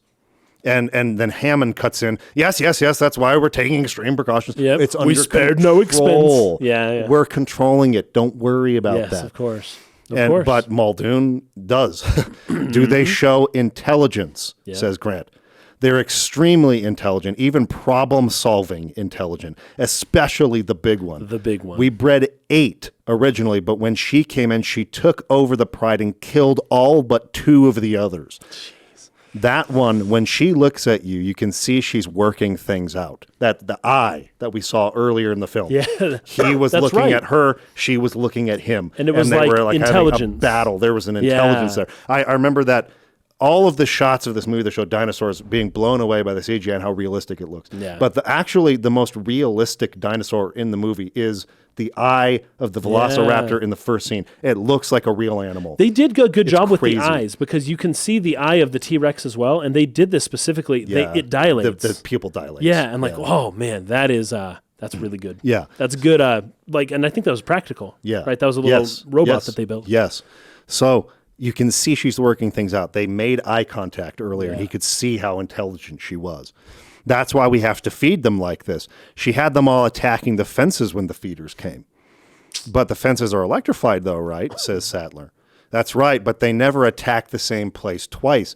They were testing the fences for weaknesses systematically. They remember. Yep. Such a good line. So and then they lift the crane out. And it's all mangled. It would have been better if there was blood on it. Because what he says next is, "Who's hungry?" Who's hungry? Oh, that's so funny. See, once again, he's just socially unaware of what's happening, right? He thinks these other guys, they're not hungry right now. But he is, because he's he's so confident everything's under control. Even something that would turn off most people's appetite, he just thinks nothing of it. Yep. He's pretty disconnected from reality, I'd say, at this point. For sure. Okay, I think we're going to do one more scene, and then we're going to leave more for later because it's just I'm having too much fun with this. And there's just too much to talk about. We'll have to finish this later. But it deserves it, and that's what's surprising me so freaking much. Yep. Okay, so I love this scene too. This is where, at this point, Hammond's expecting the 2 people he brought here to defend him against the other 2 people. Yep. They actually have a very different, and this all plays in the whole thing about nothing going the way he expected it to go. Yep. He expected the blood-sucking lawyer and Ian Malcolm to oppose. Right. He expected Grant and Sattler to defend him against them. Yes. And to persuade them that everything's under control. Because this is a dream come true for them. Yeah, he assumed that would happen. That was part of his plan for this. And chaos theory worked its way, and they actually, only the blood-sucking lawyer has his back, and everyone else is against it. So it's just another example of something not going how expected. Then you have the thunderstorm not going as expected. Yep, that's right. The cars are not working the way they're supposed to. Another thing not going as expected. The electricity system. He has control of literally nothing that's happening here. Totally. Well, even later on with the Triceratops eating the poisonous berries or whatever. Yeah. Actually, I don't think it was eating the poison. Something else must have been. No, there was some other reason, but yeah. But the animals are sick and they don't know why. Well, what could it be? And Ellie's trying to figure it out. And anyways, all of this stuff that's happening later on is all just a result of not being able to foresee what's going to happen in the future and not building safeguards against whatever potential thing could happen. Yeah. They just thought they knew what would maybe happen, and they only accounted for those. Yeah. So basically, they're having dinner here, and he's asking them to give him opinions about, what do you think about everything you've seen so far? Also explaining about they're going to do more of this and more of that. There are plans that haven't been completely figured out yet. We spared no expense, and he says many times. Gennaro keeps cutting in about the ways in which they can build this business and how much money they can make. And we can charge this amount of money. And he says we can charge whatever we want and people will pay it. Yes, exactly. And Hammond cuts him off originally and says, no, I did not build this place only for the super rich. Everyone should be able to enjoy this. But the natural law of scarcity. But he says this, right? He pays lip service to that idea. Mm-hmm. But then Gennaro's response is, oh, sure, we'll have a coupon day. Or something. Yeah. And they both start laughing. So really, yes, he is interested in making tons of money off the place. But he knows that he needs to say certain things for Alan Grant and Ellie Sattler to get on board. Right. He can't pretend this is only for the rich people. Right. He can't pretend that his entire endeavor here was altruistic in some way, and that he's just trying to bring the experience of these dinosaurs to everyone in the world. Yeah. I mean, he wants to believe this about himself, or he tells himself that story. Yeah. But like, it's not true. Mm-hmm. He is here to make money. Yep. And this disgusts Ian Malcolm. And he says, the lack of humility before nature that's being displayed here, it staggers me. Mm-hmm. And Gennaro says, thank you, Dr. Malcolm, but I think things are a little bit different than both you and I feared. And he says, yeah, I know, they're a lot worse. See, Malcolm gets it. He knows what he's talking about. Loved that comeback. It's just so good. Yep, they're worse. And then Gennaro, now, wait a second. Now, we haven't seen the park yet. There's no reason. He's like, Donald, let him talk. There's no reason. I want to hear every viewpoint. I really do. Mm-hmm. Again, he's paying lip service to that. I don't think he really does. No, he doesn't, because he doesn't even know what Ian Malcolm's saying. He does not understand him one bit. No. He's like, let him make noises from the hole in his face for like a minute, and then let's let the adults talk. Yes, that's his attitude. He's trying to pretend like he's open-minded. He's not actually open-minded at all. I agree with that. Because Malcolm's been telling him this the whole time. He's been telling him this since the beginning of the project. He's been telling him this all along. And he hasn't listened at all. Not even a little. Yeah, don't you see the danger, John, inherent in what you're doing here? Genetic power is the most awesome force this planet's ever seen, but you wield it like a kid who's found his dad's gun. That's such a good analogy. And, kind of like what I was saying earlier, isn't this like a teenager's version of what the first thing they would think of? I can bring a dinosaur to life. I'm going to build a theme park. Yeah, it'll be like Six Flags. Won't that be cool? But it's going to have dinosaurs. Yeah. Like a kid who's found his dad's guns. Exactly what it's like. Yeah. It's hardly appropriate to start hurling accusations, says Gennaro. The lawyer. Yeah, if I may, be quiet. I'll tell you the problem with the scientific power that you're using here. You got to read it like Ian Malcolm. Okay, I got to read it because he does have a lot of ums and uhs. He does, and sort of like imperfections. And it's written into the script. I don't know. It is. I doubt it was written that way. I wonder if it was in the original script or if he just inserted it. I'll bet you that was him. Because that's me guessing. It's another way in which the performance is very convincing. Yeah. He talks like a real human being. Lots of uhs and ums. Yep. If I may, I'll tell you the problem with this scientific power that you're using here. It didn't require any discipline to attain it. You read what others had done, and you took the next step. You didn't earn the knowledge for yourselves, so you don't take any responsibility for it. You stood on the shoulders of geniuses to accomplish something as fast as you could, and before you knew it, you've patented it, and you've packaged it, and you slapped it on a plastic lunchbox, and now you're selling it. You want to sell it. And that's exactly right. Like it was all a rush to sell lunchboxes. Right, the merch. And merchandise. Think of the merch. Which is basically how all major franchises in the world make the most money. It's not the movie tickets. It's not. It's the toys. It's the toys. Disney figured that out a long time ago. The shirts. Yep. That's where the real money is made in entertainment.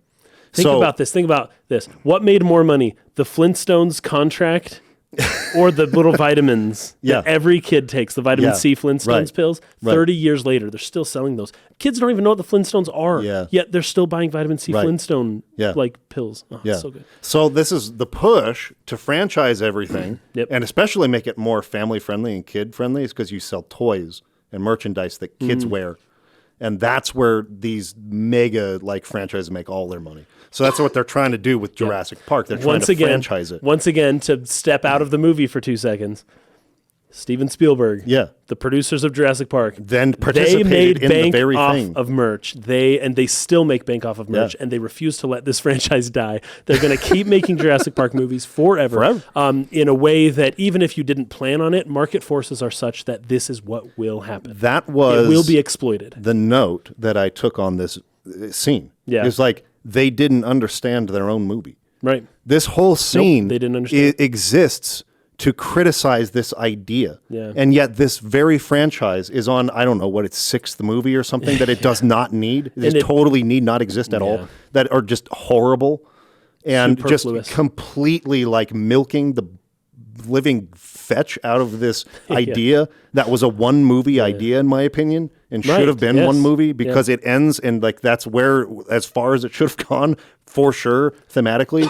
And they just have continued to milk that thing forever. And this whole scene is a rejection of that. Yes. And it just really like struck me hard as I was watching it this time. It's like that's exactly what Jurassic Park turned into. Yeah. The movie franchise. Exactly what they're against in the scene. There's another line too that Ian Malcolm, he says it didn't require any discipline to attain it. Yeah. That's echoes sentiment from Carl Jung, where he said, beware of unearned wisdom. Mm-hmm. This is essentially what that's talking about. If you're gaining something that you didn't work to attain, the value of it will be perceived as a child who just is given things, or who just found their dad's gun or something like that. Yeah. Doesn't have any respect for the power behind it at all. So Hammond tries to, hand wave this. I don't think you're giving us our due credit. Our scientists have done things which nobody else has ever done before. And again, this scene is full of great Malcolm quotes. Yep. Yeah, but your scientists were so preoccupied over whether or not they didn't stop to think that they should. Such a good line. Yeah, that line is classic. One of the best lines in the movie. And once again, this is just life, but as we live in the pivot point of artificial intelligence becoming, the dominant force of the world, it's clear to me that people don't really think this, right? That it's almost like the market forces and something like competition, like the arms race, competition with other countries. Mm-hmm. It drives things forward in a way that even if people know, we shouldn't be opening this can of worms, but if we don't do it, they will. The Chinese, the Russians, the whoever, whatever it is, America, Canada, like somebody who's not us will do it, and they're going to run the world. Yeah. So we have to do it. Yeah. Right. And so things that everyone in the world, I think, anyone who's seen Jurassic Park or The Matrix should know that this is not something that will end well for humanity. But here it is, and it's going forward at a faster clip than anybody could measure, and it's approaching, right? Something is approaching that's going to displace humanity from its current existence and make things possibly better, possibly worse. But the point is, we don't know. And the question of you were so preoccupied with whether or not you could that you didn't stop to think about if you should it's almost like scientists and politicians, people, whoever it is, people making technology. Yeah. It's almost like they don't have time to think about if they should or not, because they're in a race. If they don't, someone else will. And that's just a fact. That's just true. Yeah. And I don't know what to do about that. I don't know what to even think about that, where it's like, do I hate you for doing this thing that if you didn't do it, somebody else would have, and maybe it's probably better that you did it than them, or maybe not. I don't know. Well, that's the folly of it. The folly of it is thinking, okay, but if we do it, it won't be as bad because we can control it. I've heard Mark better. Zuckerberg say similar things. We can control this. Yes. And if we control it, then can't. the bad thing won't happen. Yeah, but that's wrong. But if they get it, then the bad thing will happen. But if we get it, then we can control it, won't happen. Yes. That's the whole folly of the situation. I see that everywhere. The whole Hammond problem. You don't have control of it. That's the illusion. And what Ellie says, you never did. You never had control. It was an illusion. Yeah. Yes. And that's the issue. So, but it's a system, it's a thing, it's there. It's there. And it will be controlled one way or the other. Yeah. And you think that this technology disappears after the movie Jurassic Park. You think that once he learns how to resurrect dinosaurs and then decides, oh, this wasn't a good idea. Okay, let's go back to digging up bones in the ground. But you know how to do it, and you employed 100 scientists, and you had this whole thing. You think no one's gonna, like Dennis Nedry, put some things in a vial and go do it somewhere else? Of course they're going to. InGen, the company, this is how the books end up going. InGen just does it themselves. Yeah. They don't worry about John Hammond anymore. They're like, whatever, well, he died. But they're like, we're just gonna make him ourselves then. And that's exactly what would happen. Yeah. So anyways, I'm very critical of science and scientists in general for things like this, because they seem to rarely think about whether they should or should not do things. But there's a reason for that. And the reason is that we aren't in control. The one scientist who is trying to decide whether or not he should ethically do a thing or not is not the one who's in control of this massive invisible hand that seems to be driving everything towards one specific place. You think any one person is going to make the decision. Now, if they all did it, great. But the technology's there and someone's going to use it. Yeah. There's nothing you can do once the Pandora's box is open. You can't close it again. Once the genie's out of the lamp, you can't put him back. Once the toothpaste is out of the tube, you can't put it back. There's a lot of analogies for that. But the idea is that you can't ever put it back. And I wonder if I'm being a little too hard on people of my age who are propelling this thing forward, that guaranteed will turn, as Yuval Noah Harari says, will turn humans into a useless class of meaningless biological meat sacks. Yeah. Like, can we not do that? I don't think we can not do that. Well, and there's a whole, again, nature and nurture debate, right? There's one thing that kind of annoys me about people, people who are like love animals and things like that. Mm-hmm. Or people who want to protect the environment. They talk about how horrible human beings are, and we ruined everything, and everything we touch we destroy, and we're horrible. Sure. There's a sentiment there that we're going against nature somehow. Right. But nature, we arose out of nature. Nature fetching made us this way. Exactly. We didn't arise. So it's very possible that mankind is a step on the ladder that nature is climbing to get AI. Like, sure, I've heard that. I've heard that actually, that everything happens to be going in such a way. Now, of course, hindsight always says, "Oh, this was always what was going to happen." Yeah. But that's hindsight, right? You can never predict it into the future.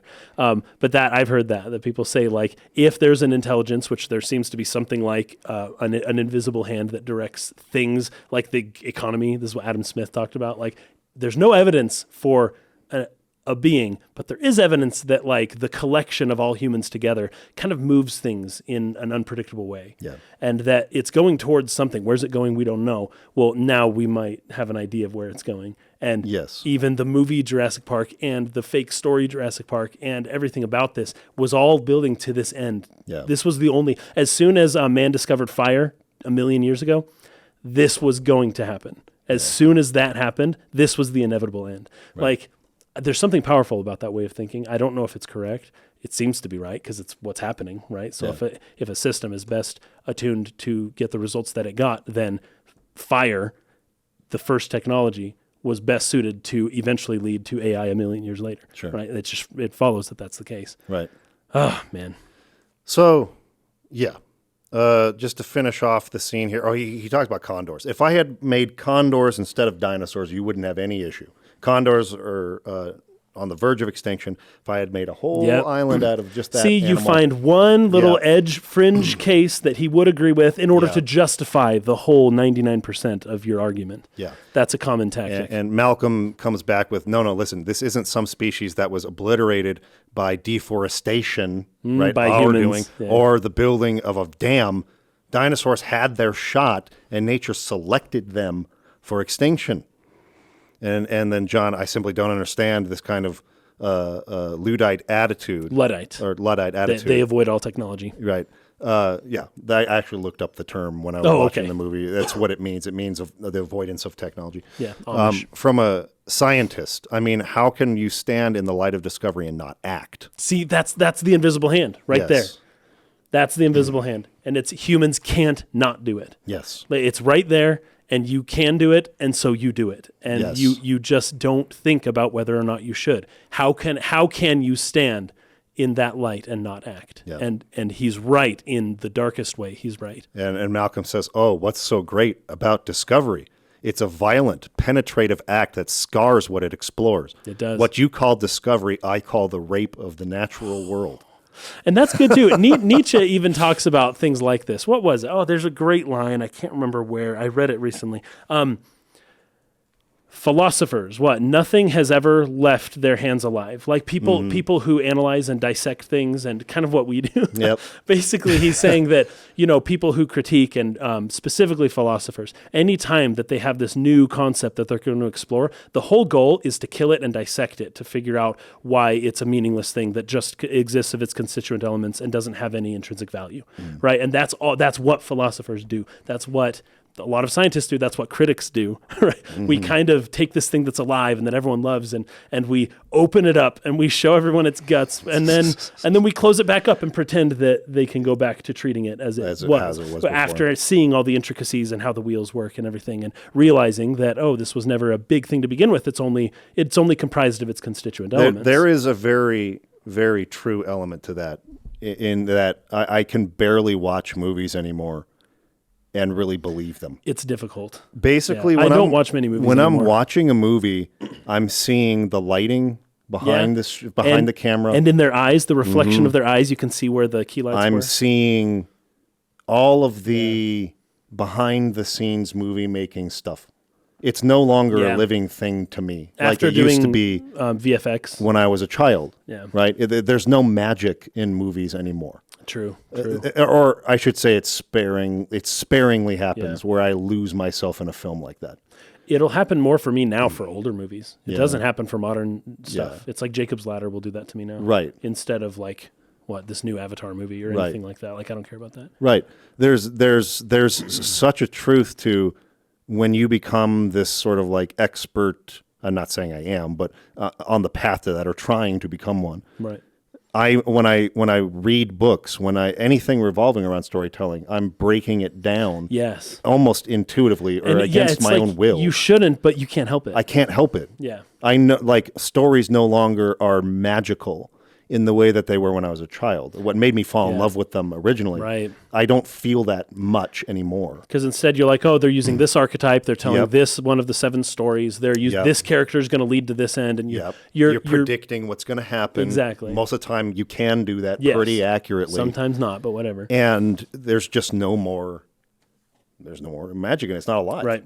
It's dead. Remember when we were reviewing Undertale, and I had this exact sentiment? Yes. I was like, I almost don't want to review this game because it's so meaningful, and the likelihood that I'm going to make it more meaningful by dissecting it is low. And so this is true with poetry too. Or if a joke, like there's a funny joke, and then we're like, all right, everyone, let's explain why that joke was funny. Here, so you see the chicken wanted to cross the road but didn't know how to look, and you end up killing the joke. You kill the joke when you explain it. You kill poetry when you explain it. But I think the way we do it can result in deepening appreciation for it, because I like to think that we don't kill things. I like to think that things leave our hands. And this is why I tend to be maybe a little more on maybe a little more mystical, a little more on like the what would you call it? Like love or I often will talk about like, what's the word I'm thinking of? It's a not metaphysical. Anyway, it's like a higher reality that is not necessarily understood. I often will try to allude towards a higher reality, and that these movies, the truths and the beauty and the goodness that these movies convey to us is conveying something that is real, and I often will try to, bring up stuff like that. I don't know that I do it as much anymore. A lot of people would get upset about it back in the day because I'd always bring things back to Carl Jung and like, oh, but it is real, it's still real. But it is, like, as much as we try to dissect these movies and stuff and dissect these stories and video games and all the stuff that we do, I hope that it's still alive for people. I feel like we can help add to things behind it without killing it. But that's, I don't know, doing what we're trying. many hours of reviewing Jurassic Park, which is longer than the movie itself. I don't know. Way longer than the movie We'll see itself. if that crazy. bears out. And we're not out of this scene yet, but we're close. Okay, so then Sattler cuts in. Question is, how can you know anything about an extinct ecosystem? And therefore, how could you ever assume that you can control it? Because that's her realm now. We're in her realm. How could you know anything? Ecosystems, right? You have I hear plants. people, all right, one more thing. I hear people like historians, and I'm sorry, I love historians. I know history things. I took history classes. I've read history books. History's awesome. But you guys don't really know. You don't really know what that society was like. What you pretend to know. No. You history people. And you're awesome. I love you. I am sort of one of you. I love history. But when I read it, I'm not assuming that it's true. That's how it went. I'm basically assuming that, that's one way of looking at it. But a lot of people speak so authoritatively that it's like, these ancient people used to think this. I'm like, oh, really? Oh, really? I doubt it. Yeah. I doubt that you know how they thought. Yeah. I really do. Well, certainly they don't know how they thought. No. We can know what they made because we can see it. we know what some of the higher achieving among the peoples made. There you go. Or wrote or artistically made. But I think that what we, history is written by the victor, that whole thing. I think our actual understanding of history is like not at all accurate. It's like maybe 1%. Yes, maybe 1% of the recorded part. That sounds about right. Recorded part of the recorded part, not of the unrecorded part. We have no fetching clue. Yeah, I've noticed this with history books. You're actually reading when you read a modern written history book, you're reading your own history. Yeah, just told. Because it's like you're selective. Like, well, what part of the ancient Greek history do I talk about? Ooh, the one that I'm thinking of right now that I think is important. Yes. Like, oh, great. Well, you're just telling modern history then through the lens of like a historical event, but you're just telling me like what modern people think. Anyways, I've thought about that a lot lately. Okay, I'm going to edit some of this out, by the way. Okay, back to Sattler here. You have plants in this building that are poisonous. You pick them because they look good, but these are aggressive living things that have no idea what century they're in. That's right. And they'll defend themselves violently if necessary. Yep. And then Hammond turns to Grant. If there's one person here who can appreciate what I'm trying to do. The world has just changed so radically, and we're all running to catch up. I don't want to jump to any conclusions, but look, dinosaurs and man, two species separated by 65 million years of evolution. That's a long time. It's unfathomable. You can't even really understand how long that is. Yeah. You can try as hard as you can, but you've only been alive for this long. And you recorded have no history. Concept of that amount of time. Yeah. Recorded history is what, 7,000 years tops? Yeah. Come on, dude. Like, that's a long time. Have suddenly been thrown back into the mix together. How can we possibly have the slightest idea what to expect? And that's all Hammond does, is think that he knows what to expect. Yeah, yeah. He thinks he knows what to expect. And we're shown in almost every scene from here on out every scene that he had no idea what to expect. He did not. He was wrong. He was wrong about everything. Were wrong. I don't believe it. I don't believe it. You meant to come here and defend me against these characters, and the only one I've got on my side is a blood-sucking lawyer. Thank you, says Donald Gennaro. He's like offended at first, but then he's like, thank you. Yeah. We left off on this line from Ian Malcolm. Discovery is a violent, penetrative act that scars what is explored. What you call discovery, I call the rape of the natural world. That's right. Which was a great line. Very good line. There was actually a comment. Friedrich Nietzsche talked about that, by the way. Left by somebody on the unlisted video on YouTube. So somebody who came and watched it from Patreon, cool. right? Yeah. Specifically about that those. line. I think I should probably address that right now that I'm thinking about it, because it was a good comment. It's worth discussing here. This is from Wild Flux. I feel quite conflicted about the last scene and Ian Malcolm's point. I used to be very skeptical of science when I was young, but then developed a very positive attitude toward it. That has more recently given way again to more of a technopressionism. Malcolm's argument reminds me of the quote from Lord of the Rings where Saruman explains to Gandalf that he is making progress by leaving his old ways behind and not being Saruman the White anymore. White, he sneered. It serves as a beginning. White cloth may be dyed, the white page can be overwritten, and the white light can be broken. And Gandalf responds by saying, in which case it is no longer white, and he that breaks a thing to find out what it has left, or what it has left, what it is. I butchered that. And he that breaks a thing to find out what it is has left the path of wisdom.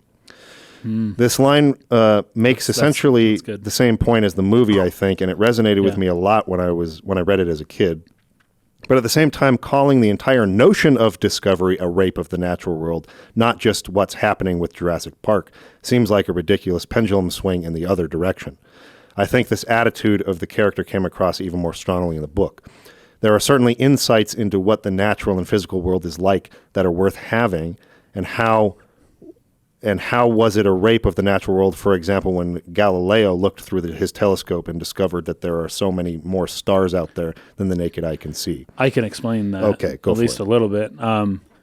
Galileo killed the heavens by penetrating them with his gaze, meaning that what the heavens were turned into meaningless balls of rock floating in space. That's not what the heavens were before Galileo. But after Galileo, what was an alive, vibrant universe became a cold, lifeless bunch of rocks. That's killing something. Yes. In a sense. And I think in the sense that Ian Malcolm's talking about. I have other things to say about that. But he's right in saying discovery is not always bad. Like no. But bad is a point of view. So that's a relative value judgment based on whatever your bedrock religious axioms are. But I don't think the movie is trying to suggest that. I don't think so either. But it's worth saying that when you take something that's alive, that moves, and you solidify it, you in a way you have killed it. And maybe a good way of putting this would be, like let's say there's this concept out in the world. Let's say there's a law. There's a law that is perceived amongst the community, and it's like, hey, people shouldn't do this thing. And then you write down the law. Oh yeah, thou shalt not kill, whatever it is. And it's like, sweet, we just set it into stone. That's it. That's more or less what I was thinking. Yeah, people shouldn't do that thing, right? And you set it into stone, right? So you've taken the spirit that everybody kind of could perceive, and you gave it a body, right? And you solidified it into something that's stone, right? That's set in stone. Specifically with thou shalt not kill, and then later on in the Bible, Ecclesiastes says there is a time to kill. Yeah, so it's like, okay, well, obviously the Ten Commandments is talking about murder specifically, but is there, when you solidify something and you make it rigid and immovable, you do kill it. Now, you didn't destroy it completely, but you took something that was movable and morphable in the air, between people, in the minds, whatever, in the eidos concept, and you turned it into this slab of stone that everyone has to obey. And is the concept may still be alive somewhere, but in narrowing it down to such a specific thing, what you have done is you have taken something that was morphable and not so certain, and you have made it certain, which takes what it was and essentially kills it and turns it into what is. Now, this is an idea that you can get from reading something like the Tao Te Ching. The old Tao talks about that as unnamed, the Tao is the mother of all things, but as named, the Tao is the mother of 10,000 things. Something like that. So just by naming something, you limit its potential, right? So the Tao is the source of everything. It's the source of all life. It's the way of the world, right? But when you say, "Oh, that's the Tao," no. And this is the injunction in the Bible against graven images, right? Don't make graven images, because once you engrave something into stone, you're setting yourself up for future failure, right? You're let's say in Russia, they drew Jesus as having skin as white as snow.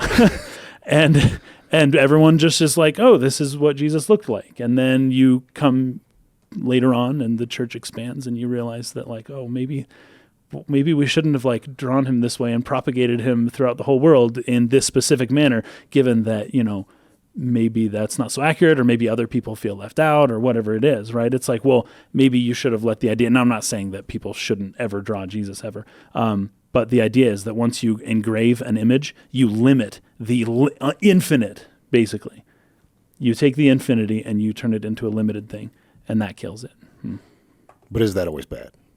Oh, why is Ian Malcolm saying it's bad? I don't Let's think read he it is. again. Let's read it. I'm saying that because it scars what is explored, and that is true. Yes, I'm talking about the commenter, not about Ian Malcolm. No, you're right, but Ian Malcolm does say, what you call discovery, I call the rape of the natural world. Yes. And rape is bad. Yes, right. Right. So, okay. Well, so, but what I'm trying to say is I'm not sure that that's even what Ian Malcolm is meaning by that. No, he's he just means you call discovery, meaning what you're doing. What you're doing, what you call discovery, what's happening here, what you're doing here is what I call the rape in the natural world. Yeah. I don't think he's saying all discovery is wrong. But he does say that all discovery is a violent, penetrative act that scars what is explored. I don't know. That is true, though, in the ways that you're saying. What I just said. In the sense of what you're saying it is. And with the Tao, the most ancient Chinese wisdom that exists, that is that's what discovery is. Discovery is limiting what we know about, not limiting, limiting the concept of a thing and narrowing it down to what it is versus what it could be. Sure, and sure. that You take the potential and you turn it into a penetrative violent act Very that much so. scars what is explored, that doesn't mean it's always bad. That you should never do he's it. speaking sort of in more of a generality here, in that there are consequences to discovery. Oh, very much so. Yes. And often unforeseen consequences of discovery. And while there are going to be good things that come about it, obviously, and sometimes there's many more good things that come than bad things, it's just that discovery should not be viewed as always the thing we should be pursuing. Yes. Like for its own sake, because this is always a positive thing. And that's the question. You didn't stop to think about whether or not you should. Yes. And the idea of should, the word should, is basically it's an ethical injunction, right? Yes. It's like you've got your science, but you didn't realize that your science is actually nested within a greater framework that takes precedence. Yes. It's more important to protect the ethical nature of science than it is to just discovery for discovery's sake. Yes. Right? And if you forsake the ethical and make science the top, then you're going to start doing unethical experiments. Yes, And so science has to be subdued by ethics. By nature, it has to be, which means that there is something above science. Yes. And as soon as you lose sight of that, and this is so funny because would you consider Ian Malcolm to be like religious? No. No, not even close. Yet he has deduced, like, no. So, this could be a religious argument in some ways, but that's not what he's saying. He's saying that, like, I can't prove it, but there's something above science and you're not respecting it. Yes. Yes. I think that's right. Okay. And so, I don't think he's a scientist himself. I don't think he's trying to say that all discovery is wrong. He's just saying that you need to be more careful about the consequences of your discoveries. Yeah. And this is why they have ethics boards. Exactly. Before they approve any study. Yes. You have to come to an ethics board and sit down and be like, this is the study we want to do. Yeah. And they all deliberate about what are the consequences of this? How could this actually harm our subjects? Sure. Blah, blah, blah, blah, blah. Especially like health or, well, there was like the AI companies that are making AI. I'm pretty sure Microsoft just fired their entire ethics board so that they could get it out quicker, like which is faster. Exactly what Ian Malcolm's warning about. Yes. But the other companies, like whoever released ChatGPT and stuff, they have an ethics board that is like, hey, maybe do some work on your AI before you release it into the wild. Right. So that's what that scene's all about. Yeah, very good all stuff. Right. We're not going to get through this. Probably not. The tour begins. So yes, and the kids are here.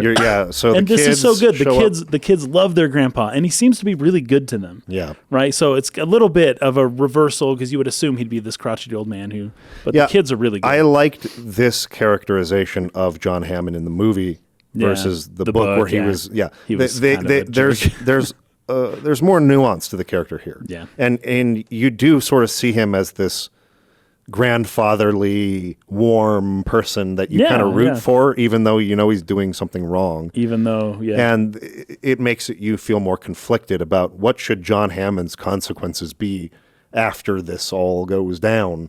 I mean, obviously, the park should be closed, and he probably will be sued for all the deaths of the people and all this stuff. But like that, there's just an element to it where you're not just like rooting against John Hammond. Yep. And I like that. It's easy to see him as just as a person. Yeah, Very, as a human being, Yeah. like all of us, right? So I like that. And so he's got this sort of deep connection with his grandchildren. He loves them. They love him. And I really like how they're tackling him. He's like, go away! Go away! As they're like tackling him and they're laughing. It's just, it's so relatable. And then all the acting in the movie... It's phenomenal. Is done in such a way to where you can really relate to the characters, feel what they're feeling. It's so natural. Even the kids. Every line. The kids are really... Their kids are really they're good. Wonderful. They're really good.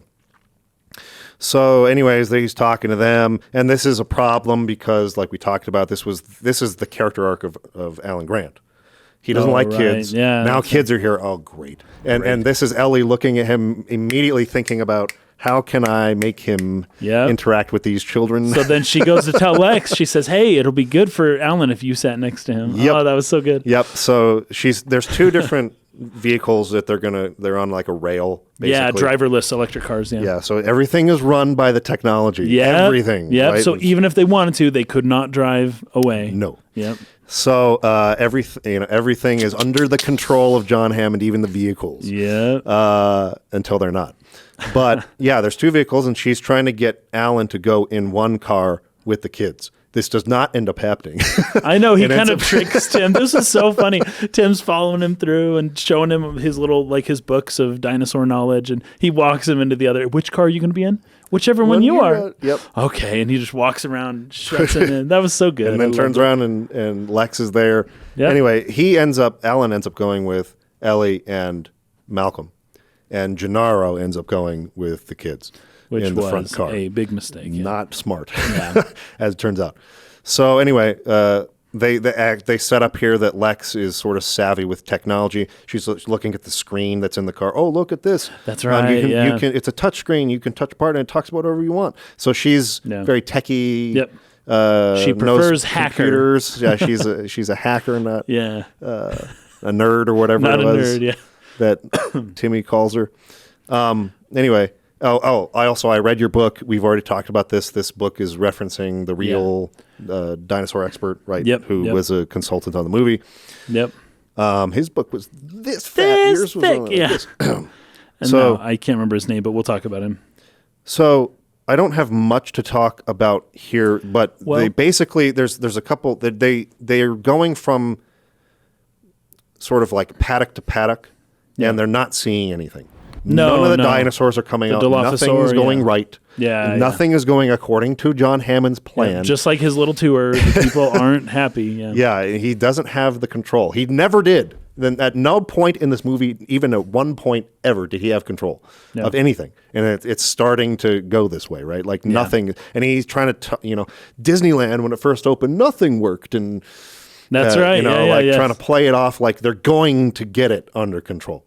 Yeah. But there's 2 kind of important scenes here. One is in the vehicles, the chaos theory explanation where Malcolm puts the drop of water on Ellie's hand and it rolls off, and he's all being flirtatious with her. Which way do you think it'll float, or which way will it go this time? Yes. And then she says the same way, because you would assume water would take the same path. Right. But no, it goes the other way. Tiny variations in the hands, in the skin. The fine hairs of your skin, And he's rubbing your hand.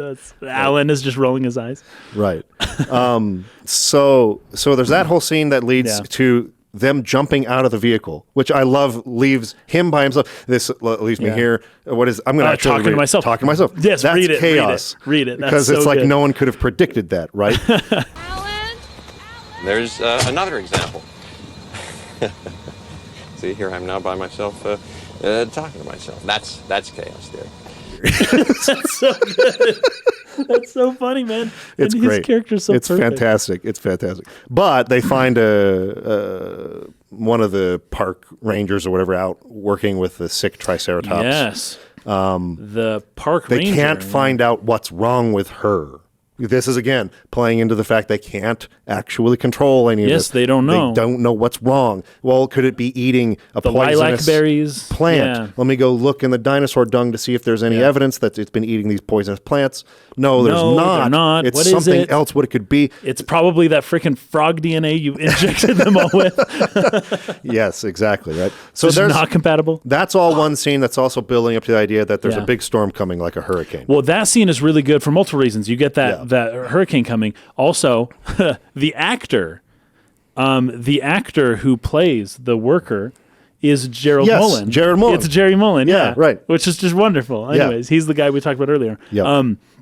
But also, and this is so good because I never got this before, but it's because I had the subtitles on when watching it this time. And you can hear the sirens going off on the island, and you can hear a voice on a speaker saying, "The last boat leaves at 1900 today. Like, don't miss the boat. Like, because we're not waiting any longer." Yeah. And it's like, whoa, it's really good because it's just passive. It's just noise, like you mentioned before.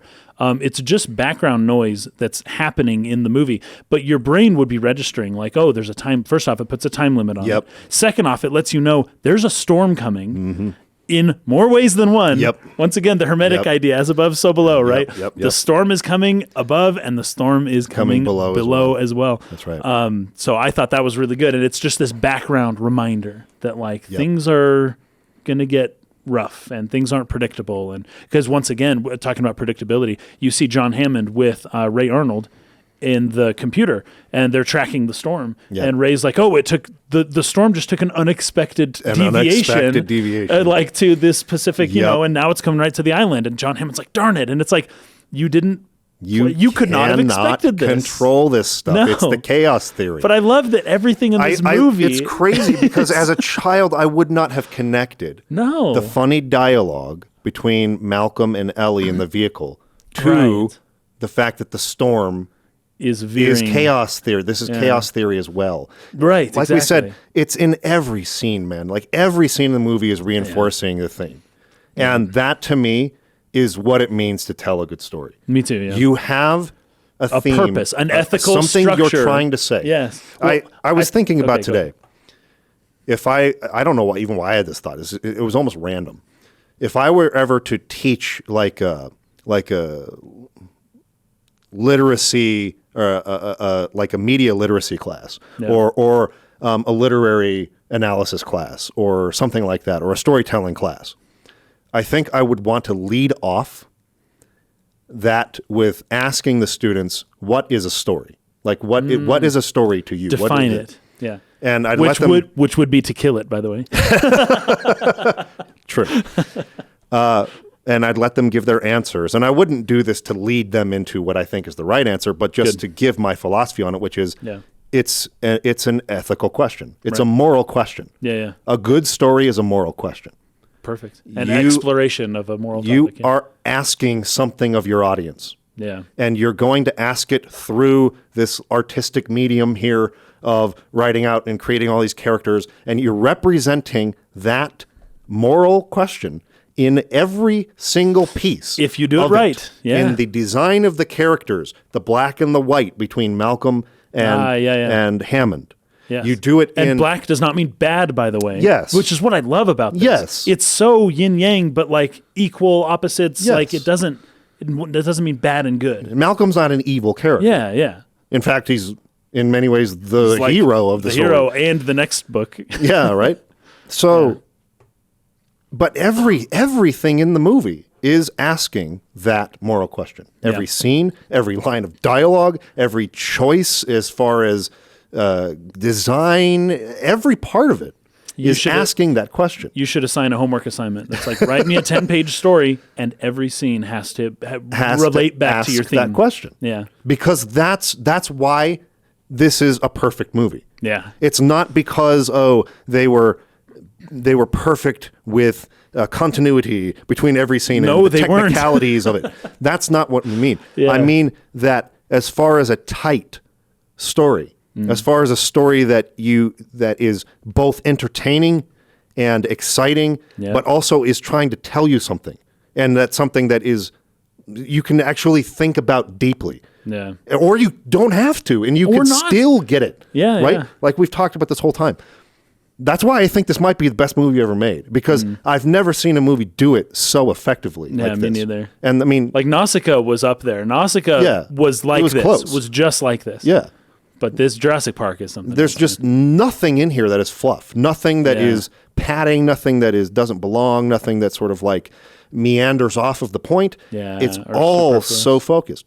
And so off the back of Malcolm giving that explanation of chaos, we come into a scene called Control Troubles. Nice.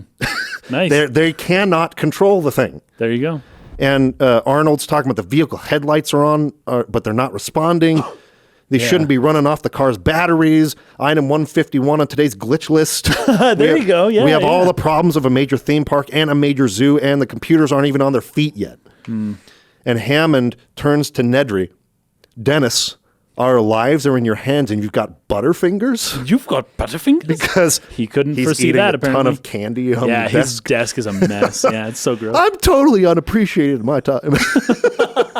He thinks he's like Isaac Newton. Yeah, he goes on and on and on about how everything depends on him. You think you can debug 10 million lines of code? Do you know anyone who hours? can network 8 machines and debug 2 million lines of code on my salary? If so, I'd love to see them try. This is his whole problem, my salary. He's negotiating. He's trying to get more money. That's the dig of that line. My salary. He's trying to get more money. Right. I'm sorry about your financial problems. I really am, but they are your problems. He's sparing an expense. Yes, I know. He is sparing an expense expense right now. He's being cheap, and this is so funny. What a place to be cheap in. I know. Our lives are in your hands. It's the most important expense to have not spared. And I'm not paying you enough. What? If any of you ever start a business and your lives are in someone's hands, make sure that person's compensated properly. Yes. You're right, John. You're absolutely right. Everything's my problem. I will not get drawn into another financial debate with you, Dennis. I really will not. I will not. There's hardly been any debate at all. I don't blame people for the mistakes, but I do ask that they pay for them. Well, hold on, because thanks, Dad. What? Yeah, thanks, Dad. But that's good, Dad. Okay, think about this. This is I love this. Dennis calls him Dad. Okay, John Hammond says something here that could easily be summed up in something like the Bible. I do ask that they pay for their mistakes, right? Yep. That I could see like in the New Testament. Okay, I couldn't really see this, but I could see some commentary being like God or Joel Osteen or somebody. Right? Oh, yeah. God doesn't ask us to not make mistakes, but he does expect that we pay for them. Something like that. Yeah. Like that's so clear to his character. Like he thinks he's God. Yes. And you think you're going to arbitrate who has to pay for what? Yep. You demand that people pay for their mistakes. Who do you think you are? Yeah, right. Right? Yeah. Are you gonna make sure? Is that why you're not giving him a raise? Because he made some mistakes and you're lording it over him? Yeah. Yeah. And like, oh, you got to pay for your mistakes now, and I am in control of your life. Complex. Total God complex. Yeah. And then he calls him Dad, which is like father, which is like Abba, which is like God. Thanks, Dad. He basically says, yeah, thanks God, as like in a mocking tone. Like you're way. Yeah, anyways, it's so good. And so, Arnold's saying, Dennis, the headlights, can you fix this problem? I'll debug the program when they get back, okay? Okay, it'll need a lot of computing cycles, blah, blah, blah, and he goes on and on. And Muldoon has to finally cut in here and be like, be quiet, stop arguing. They're approaching the Tyrannosaur paddock. The Tyrannosaur paddock. And the first time... Quiet, all of you. The first time they come here, they don't see anything, but they set up something pretty cool where they try to get it to come out. They try to entice it to come out by putting a goat inside for it to eat. That's right, yes. And he doesn't show up to eat it. Yeah. And the T-Rex doesn't want to be fed. It wants to hunt. To hunt, right? Yeah. So then they don't see it. They're like, damn, like they have to go on. They haven't seen anything yet. Nothing's going right. That first day was so good. They got the glimpse. They got a vision. They caught the potential. But now that they're in it, but that was less structured, right? It was the drive back from the helicopters or whatever. They were just showing the park. It wasn't planned that the Apatosaurus had to be right then at that time. Yep. It just kind of happened. And when it happened, it was a beautiful moment. But when John Hammond is now everything's behind a cage and it's like, here's your little tour and nothing's going right. Yep. It's so interesting because you saw dinosaurs previously when things weren't planned that way. And now that they're planned, you're not seeing them, even though the plan is to see them. That's really good. Theory. That's chaos theory. So then Muldoon calls in. The storm center hasn't dissipated or changed course. We'll have to cut the tour short. We'll pick it up tomorrow where we left off. Are you sure we have to? It's not worth taking the chance, John, says Arnold. Yeah. Muldoon sustained winds at 45 knots. So this is a freaking big storm. Yeah, it's a big storm. When they were shooting the movie, they actually shot in Hawaii. And there was an actual storm. A hurricane. That's chaos theory. Yes, it is. That's crazy. So they all hunkered down. Yeah. And were part of the relief efforts in the days after that. Oh, and that's cool. It really brought the cast together. They're talking about in like a big way, and they all sort of bonded, and they actually felt like this helped the movie long term. That's cool, man. That's cool. There's a whole great like behind the scenes thing. Also, we failed to bring up the line, "Don't you mean extinct?" Yes, I think I brought it up. Oh, did you? About it looks like we're out of a job. Don't you mean extinct? Yes. Well, you brought up the line, but I'm saying in regards to the behind the scenes of the movie, where they were originally going to do claymation for the dinosaurs. That's right. And I forget his name, the guy who was famous for Star Wars and all these movies where he did animation, but claymation animation, stop motion animation. Yeah, he was like the top. He was like the guy in the industry to go to for this. And as soon as they had CGI that could take over, he basically said, "We are extinct. Our job is gone." Yep. And that's how that line kind of made it into the movie. Haven't, other than what's that funny guy that made Chicken Run and Wallace and Gromit? Oh yeah. Other than that, you just don't see it a claymation lot. is gone. It is dead as an art form. Yeah, I mean, CGI 3D animation is basically taken over. Even 2D animation, traditional 2D animation, you don't even see that very much anymore. No, not anymore. Yeah. So I mean, anyway, that was another comment we got that I had forgotten to bring. That's good. That's good. Okay, so they're going to cut the tour short. We got the line, God creates dinosaurs, God destroys dinosaurs, God creates man, man destroys God, man creates dinosaurs. Yep. I love stuff. It. And then, of course, women inherit the earth is Ellie's little quip. Yeah, so the storm is approaching. They're out with the Triceratops, right? There's a thunder strike. Gennaro says, "Doctors, if you please, I have to insist we get moving. The storm's getting close, It's all right. I like to stay with Dr. Harding for a while." So Ellie stays behind, and the rest of them go back to the cars, and they're on their way back. This is how she's not with them when the T-Rex actually breaks out, right? So, by the way, not seeing the T-Rex was genius. It was genius to bring us to that point and not show it. Yeah, you delay the reveal. Yeah, so and even smart. in the scene itself, they delay it as long as possible. Yeah, it's true. So effective because. And I love how the goat basically lays down and it's gonna take a nap. Then nothing's happening, man. And then of course Ian Malcolm's knocking on the camera, you do have dinosaurs at this dinosaur park, right? Hello. I freaking loved it. He's breathing in the lens, and he's just like, I really hate that man. I really hate that man. That's so funny, man. So good. It was great. Okay, yeah. So then the Triceratops and all that stuff. Ellie is in tears looking at this Triceratops, the living thing right in front of her, because of just the miracle of life, right? Mm-hmm. And it's so funny because it's you can look at John Hammond. She's not in tears because John Hammond created life. Yeah. She's in tears because of something way beyond him. Yeah, right. He's nothing compared to this animal, you may have figured out a way to bring it back, but you didn't create it to begin with, right? Yeah. She's in awe of just the miracle of what it is, It's miracle so cool. Of life. The respect. And that animatronic was really good. Oh, it's so good. It was really cool. They go into how they built these in the behind the scenes documentary as well. They're just so convincing, and the use between when they choose animatronic versus when they choose CGI. Yeah. It's seamless. It's just totally seamless. The only scene where I think it probably should have been CG is when there's that shot underneath between the Velociraptor's feet as it starts running. And it starts running. I'm that thing doesn't look like it's actually putting weight on the ground. That's true. That's the one place where I agree. That's the one shot. But everything else, super convincing. Yeah. Then we get a scene here where Nedry is calling into the shipmate, trying to get them to hold on, wait a little longer to launch the boat. He's like, "No, listen, you got to give me some time. I did a test run on this thing, and it took me 20 minutes. I think I can push it to 18, but you got to give me at least 15 minutes. Just give me 15 minutes." He just needs to finish something really quick. Yeah. He's like, "No promises." And so he's got to go. And it's raining. It's happening. Right? Yeah, he's got to go get the embryos, put them in the little shaving cream bottle, and make it all the way down to the dock to give this to them to take to... what's his name? We got Dodson here. Money. Dodson. He's got to do this in 15 minutes. Yeah. Or else that boat's going to be gone. So he's being pushed at this point. So he basically says, "Hey, I've let the computer running some cycles. Some systems may go down for a minute. Don't worry about it. Not a big deal, yeah. Because the reason is because he needs to shut down the security systems in order to get in to steal the embryos. Right. So he's trying to tell him, don't worry about it. I'm just going to go run to the vending machine real quick. If something goes down, so he's set up. That's the perfect cover too. Yes. Yeah. He's in the perfect position to perform this heist. Yep. But problem is, he goes and gets them. He drives away. The storm is way too strong. He can't see where he's going. He runs into the sign that points to the dock. He doesn't know which way he's driving. And eventually runs into the Dilophosaurus that ends up eating him.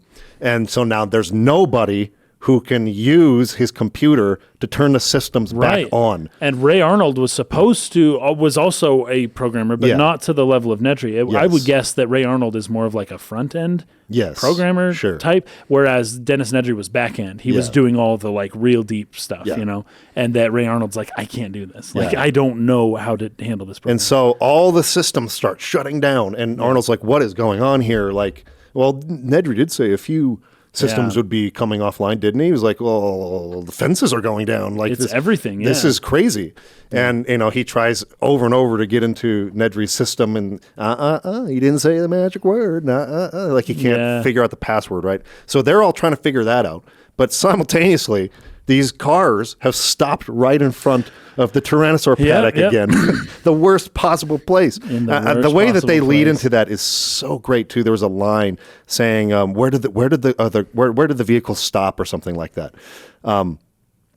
Let's see, power failure. Okay, so they're driving. Grant and Malcolm are talking. Dr. Sadler, she's not available, is she? That line, that's so good. Why? Why? Oh, and then he realizes, yeah, I'm sorry, you two are? Yeah, we're together, right? Then the car stops. Yeah. And I love how Grant's like, what did I touch? Because he's the non-techie guy, and he always thinks he breaks something by touching it. Oh, you didn't touch anything. We stopped. We stopped. Right? And so we go back in. What the hell? What now? Fences are failing all over the park. Find Nedry. Check the vending machines. Check the vending machines. So good. But once again, where his prediction was that Dennis would be, Dennis was not there because he is detached from things. He's too detached, right? Whereas Ellie Sattler is digging her hands into the poop of a Triceratops to find out what's going wrong. Yeah. John Hammond's just standing behind the computer guy telling him work faster. Yeah. Right? And expecting that he's the one in charge of everything. Yeah, it's crazy. And Dennis is being a freaking snake, of course. Yep. Also, but in that conversation, Ian has 3 kids. Yes. He has 3 kids. I was looking for the next ex-Malcolm, right? I was looking for an ex-Miss Malcolm. Ex-Miss Malcolm, yes. Oh my gosh. What a jerk. What a despicable guy. Yep. But like not completely. It's just his personality. But the way to word it that way is like, dude, get out of here, man. And then Arnold at Nedry's workstation. Look at this workstation. What a complete slob. Just like throwing stuff off the desk.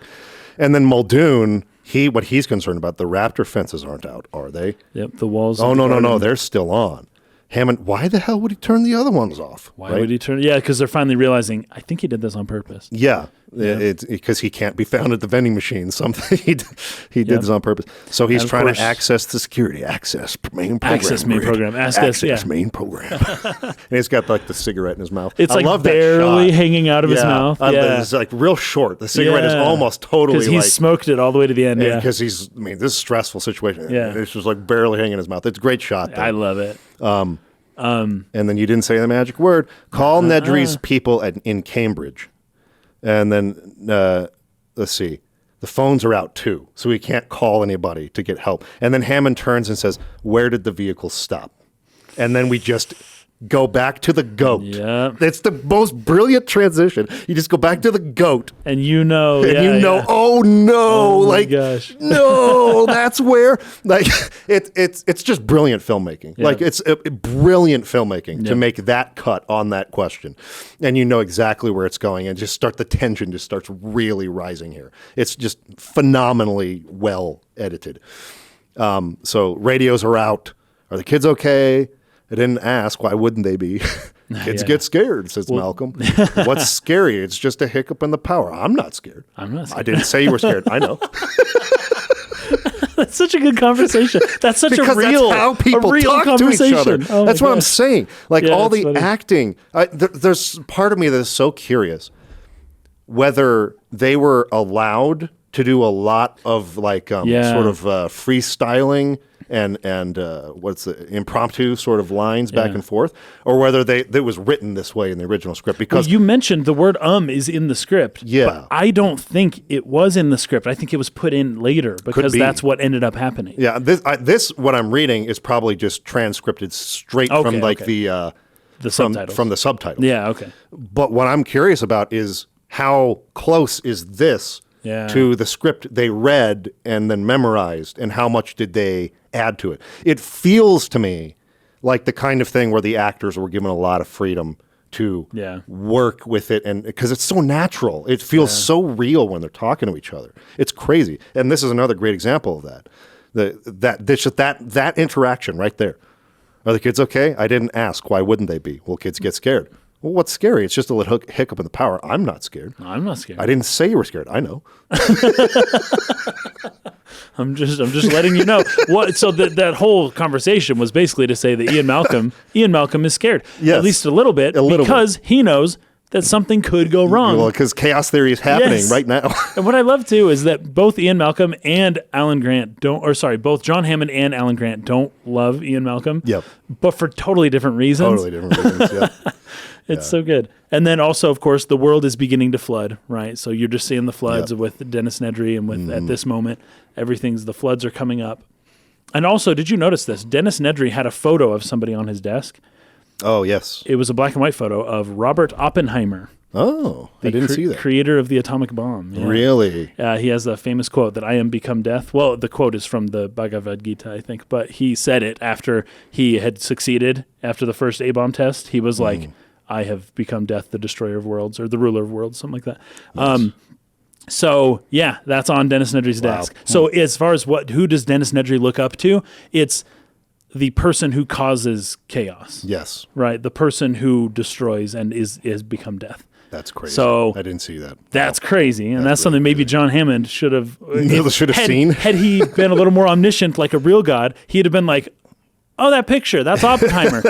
You idolize Oppenheimer? Maybe you're not the right guy for the job." Right. Now, some people still think he was a great scientist, right? His work was just used, but unlike Einstein, Oppenheimer knew what he was doing. Yeah. Einstein was upset that his work was used to make the A-bomb, but Oppenheimer made the A-bomb. Yeah. So that movie is coming out this summer. It's the next next film from Christopher Nolan. Oh, from Nolan. Yeah. Oh yeah. Oh cool. I might watch that one then. Yeah. What's his name? Cillian Murphy. Cillian Murphy? He's in a lot of Nolan's movies. Yeah, in the movie.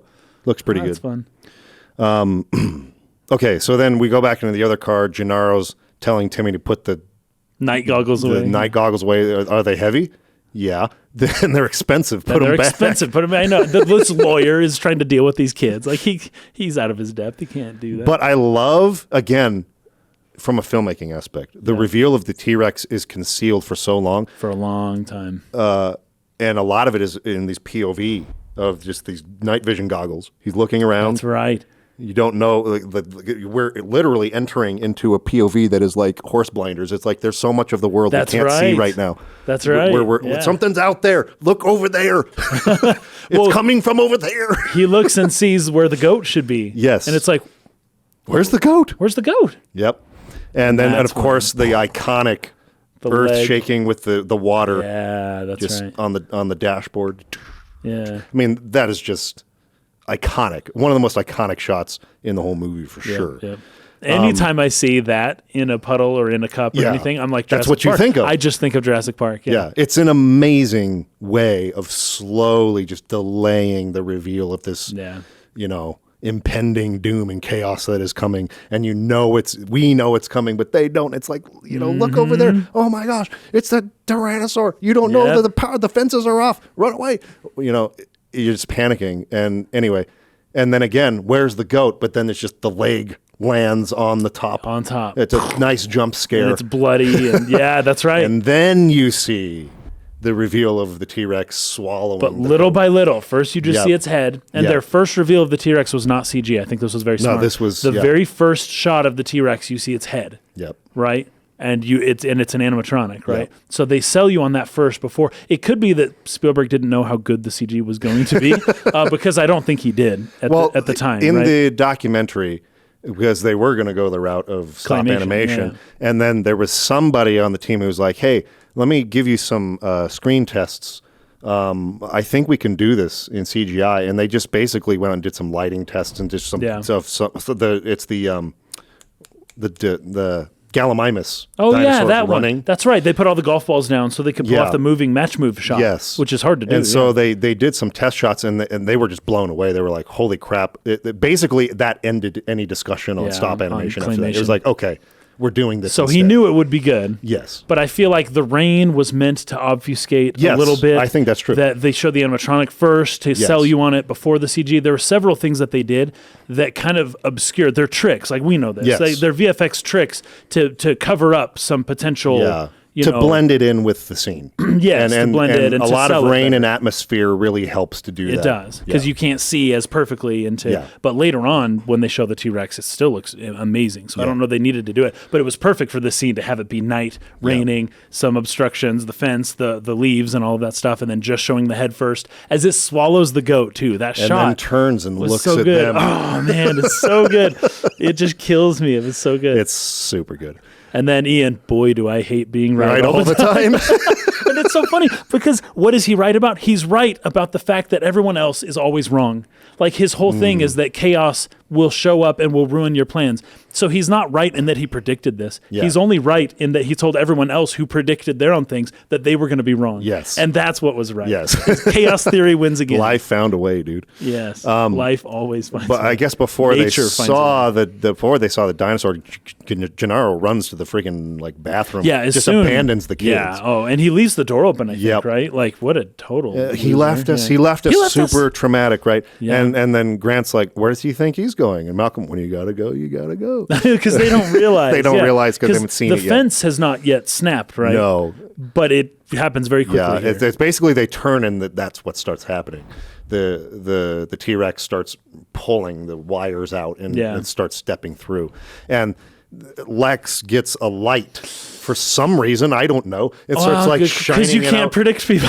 That's true. You can't predict this. And it's like, turn the light off, turn the light. But Alan's the only one that knows. Yeah. So once again, had Alan been in the car with the kids, things would have gone a lot better for everyone. Mm-hmm. Now, lawyers still would have died. That's a good point. But he's the only one who knew, and he couldn't talk to them. Yeah. Had Grant just given in and gone with the kids, this might not have gone as badly as it did. Yes. Well, Gennaro probably, Gennaro was going to leave either way. So the dinosaur would have seen him. Yeah, that guy was going to die. The rest of them might not have moved and might not. That's a good point. I didn't even think of that. Yeah, I didn't either. It's not in my notes. So Tim is telling her, turn the light off, and then you get that great shot where the pupil head comes down, and then she shines the light in its eye, and the pupil that sells it right. So talk about selling an effect, like having a pupil dilate, having that attention to that minute of details. Because I wouldn't have noticed if it didn't dilate. I wouldn't have, but it did, and that just sells it all the more. So good. Yeah, even further to selling this. Yeah. So then, of course, the T-Rex is making a total mess of that car, and this is where Alan Grant decides to get out, and he lights a flare. Yeah, right? And he's like, "I'm going to distract it." But there's a key difference between when Alan does it and when Chaos Theory man Malcolm does it. Actually, I had a thought about this. Okay. Because it comes across as if, he doesn't realize that vision's based on movement. Right. And therefore, if I run with it, he's going to chase me. That's what I wrote. But I think he might have done it on purpose to get the dinosaur to chase him. Oh, interesting. So that he would get away from the kids. Because he's the whole time he's shouting, get the kids, get the kids. That's no, right. Throw it away, stop running, get the kids. Yeah. And he's running with the flare in order to save them. That's what I think he's doing. Very interesting. Which is another aspect of his character again. Yeah. That kind of shows who he is as a person. I think he was willing to die there to sacrifice himself to save the children, which is so funny. Really great. The guy who's always looking for a future ex Miss Malcolm is Mrs. Malcolm, I guess. Yeah. Ex Mrs. Malcolm. Ex Miss Malcolm. Yeah. I don't know. How would you put whatever that? he says. Is this really good-hearted person who will sacrifice. Like, you can't just judge somebody just because they sleep with a lot of girls. It's like, okay, maybe that's not like the best thing for people to do, but it doesn't mean you're a bad person. That person is willing to die for kids. He doesn't even know these kids. It's just their kids. I will die. That's really cool. I like that a lot. And that's a good reason. We see in the second movie like how much he loves his own daughter and everything like that, right? So that's true. In the second movie, that's so he's a good dad. He's just a terrible husband. So now, given that, I actually like your reading better, but I'm still going to read my note here because I had a different take on Alan specifically, right? So Alan sacrifices himself to help the kids. Ian does too, but there's a big difference. Alan was chosen by John playing God. John chose Alan due to his understanding of dinosaurs, whereas Ian was picked by the lawyer for a very different reason, because he's a famous mathematician who has a lot of clout, on in the entertainment world, I guess, or something. Yeah. So while Ian is also willing to sacrifice himself, it isn't the right kind of sacrifice. It gets the lawyer killed, first of all, and he ends up very injured afterwards because of it. But Alan, however, knows how to properly distract the dinosaur. So he gives of himself, but he does so in accordance with the laws, what you can consider the laws of nature, which is to do it properly, not just his own will, which is what Ian Malcolm was going on. Now, that being said, if Ian Malcolm, because I'm sure that Ian Malcolm did get, even if he didn't know right away, he intuited, this will distract the dinosaur. The dinosaur will look at this. He intuited, based on what Alan was doing, that the vision was based on movement to some extent. Right. He just didn't stop moving because I think he also wondered, he might have wondered if Alan was sacrificing himself too. And he was like, no, I'm going to save Alan. Well, right? he also does as well. eventually throw the flare. He does. But he's running at that point. And, so he clearly didn't know. He didn't know everything. That moving is... Yeah. But he was trying to get that flare as far away from the kids as possible. Yes, which Alan's method maybe wasn't going to be enough. Maybe it was a little too because he threw it, but T-Rex was still only going to be like 40 feet away, right? Right. Like that's only a temporary fix. Right. Ian was going for a longer. Yeah. Anyways, very good. I like that reading. And then Gennaro gets eaten on the toilet, which is so satisfying. He's praying he's saying the Hail Mary prayer. Hail Mary prayer, and he gets Hail Mary, full of grace, the Lord be. The dinosaur comes through. And I mean that shot too, just picking him up and swinging his body. That was good. Yeah, the ragdoll physics. I mean, this is before. This convincing. is before like physics engines, right? I know, it's unbelievable. And so that's probably animated that hand. Yeah, that's hand animation. Looks so amazing. For sure. Now they did have a little setup though, where they had connected the nodes to the joint. Of the T-Rex, and so the claymators were still pretending they were claymating. Yes, they were animating it as a claymator would have animated. But it gave the data to the computer that made it work in the CG world, which was an interesting medium between claymation and CG. Right. They don't do that anymore. Now but they that rely could on be, physics simulations. Yes, exactly. That could be how they were able to get that to look so good, though. Yep. And then Lex is, screaming, moving, and Grant, of course, trying to tell her, be quiet, don't move. He can't see you if you don't move. And you get the whole turning the thing around. Yeah, but it blows his hat off with his nose. Yep.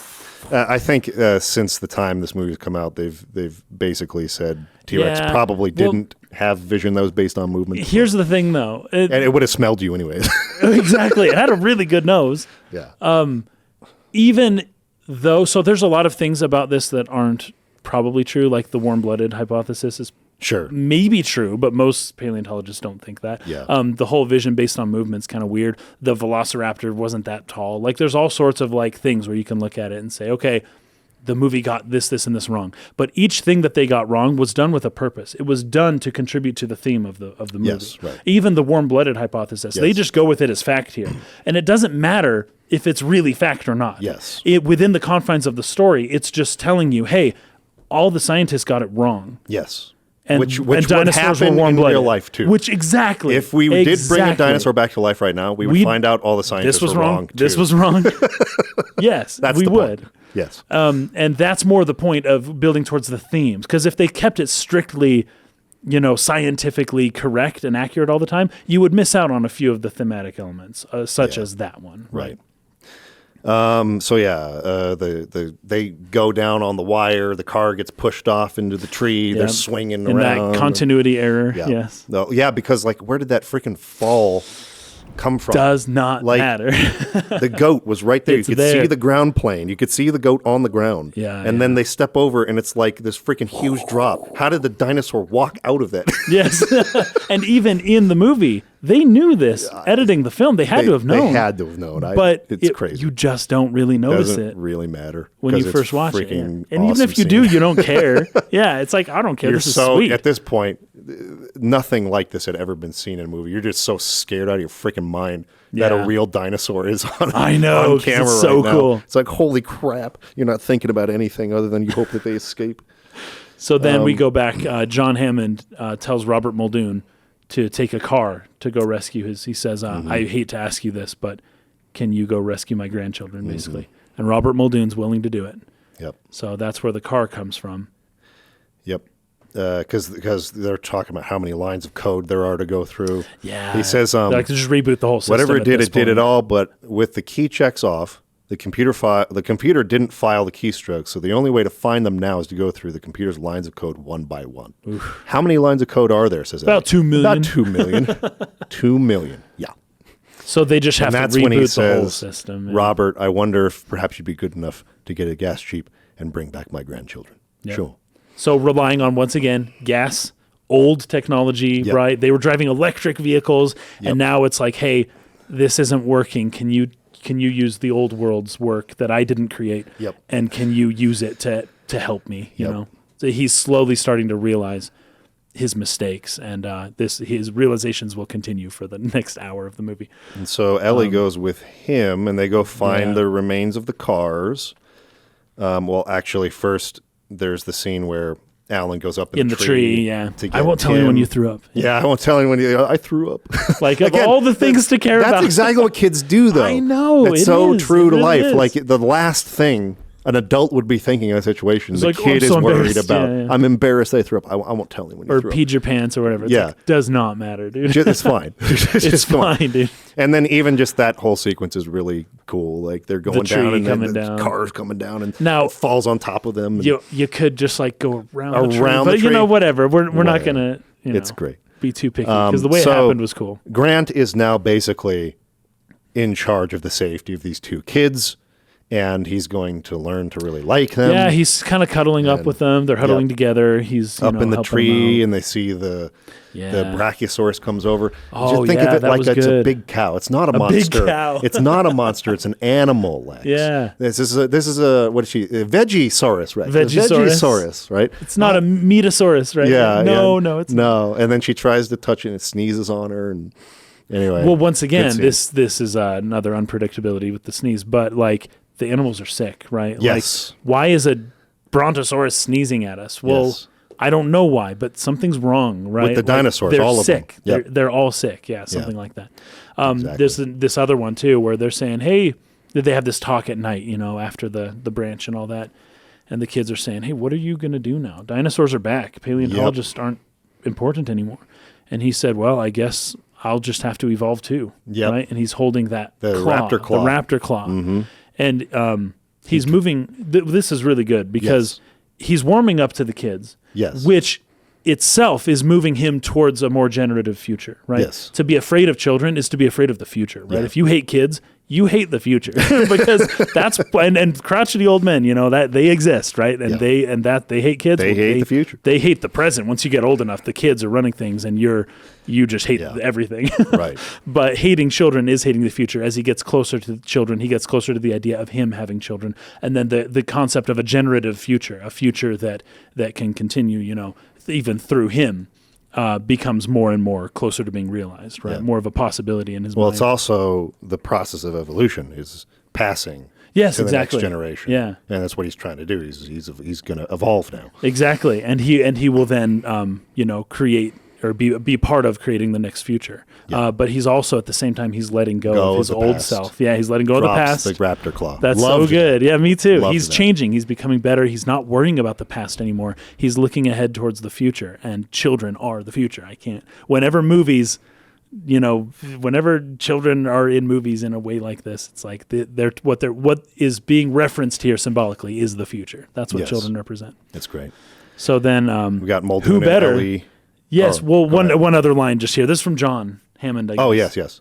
Well, who else? Who better to get the children through Jurassic Park than a dinosaur expert? Right? Yep. So while everything went wrong, fate is smiling on John Hammond in a few specific ways that were completely out of his control. Yes. Right. So now that he's accepted that he's lost control, he's starting to see little rays of light, basically little ways that How do you even put that? He's starting to see the ways that when you let go and let life just happen, that the things you were worried about that there's still a way, that you don't have to control everything. Life finds a way. That life finds a way. That's a good way to put it. Yeah. You don't have to control everything. That if you just let things go as they will, and if you put the right pieces in place, that it will go. It won't do what you want it to do, but it will find its own way. Yeah. Right? And that's what's happening here. That's a good way to put it. Mm-hmm. So then we get the scene where Ellie and Muldoon find the wreckage. Oh my gosh, where are they? They're looking around trying to find the other car. They don't even know where the second car is at. It's crazy. They find Ian Malcolm badly wounded, his leg broken, and they're just desperately looking. That's right. Where's the other car?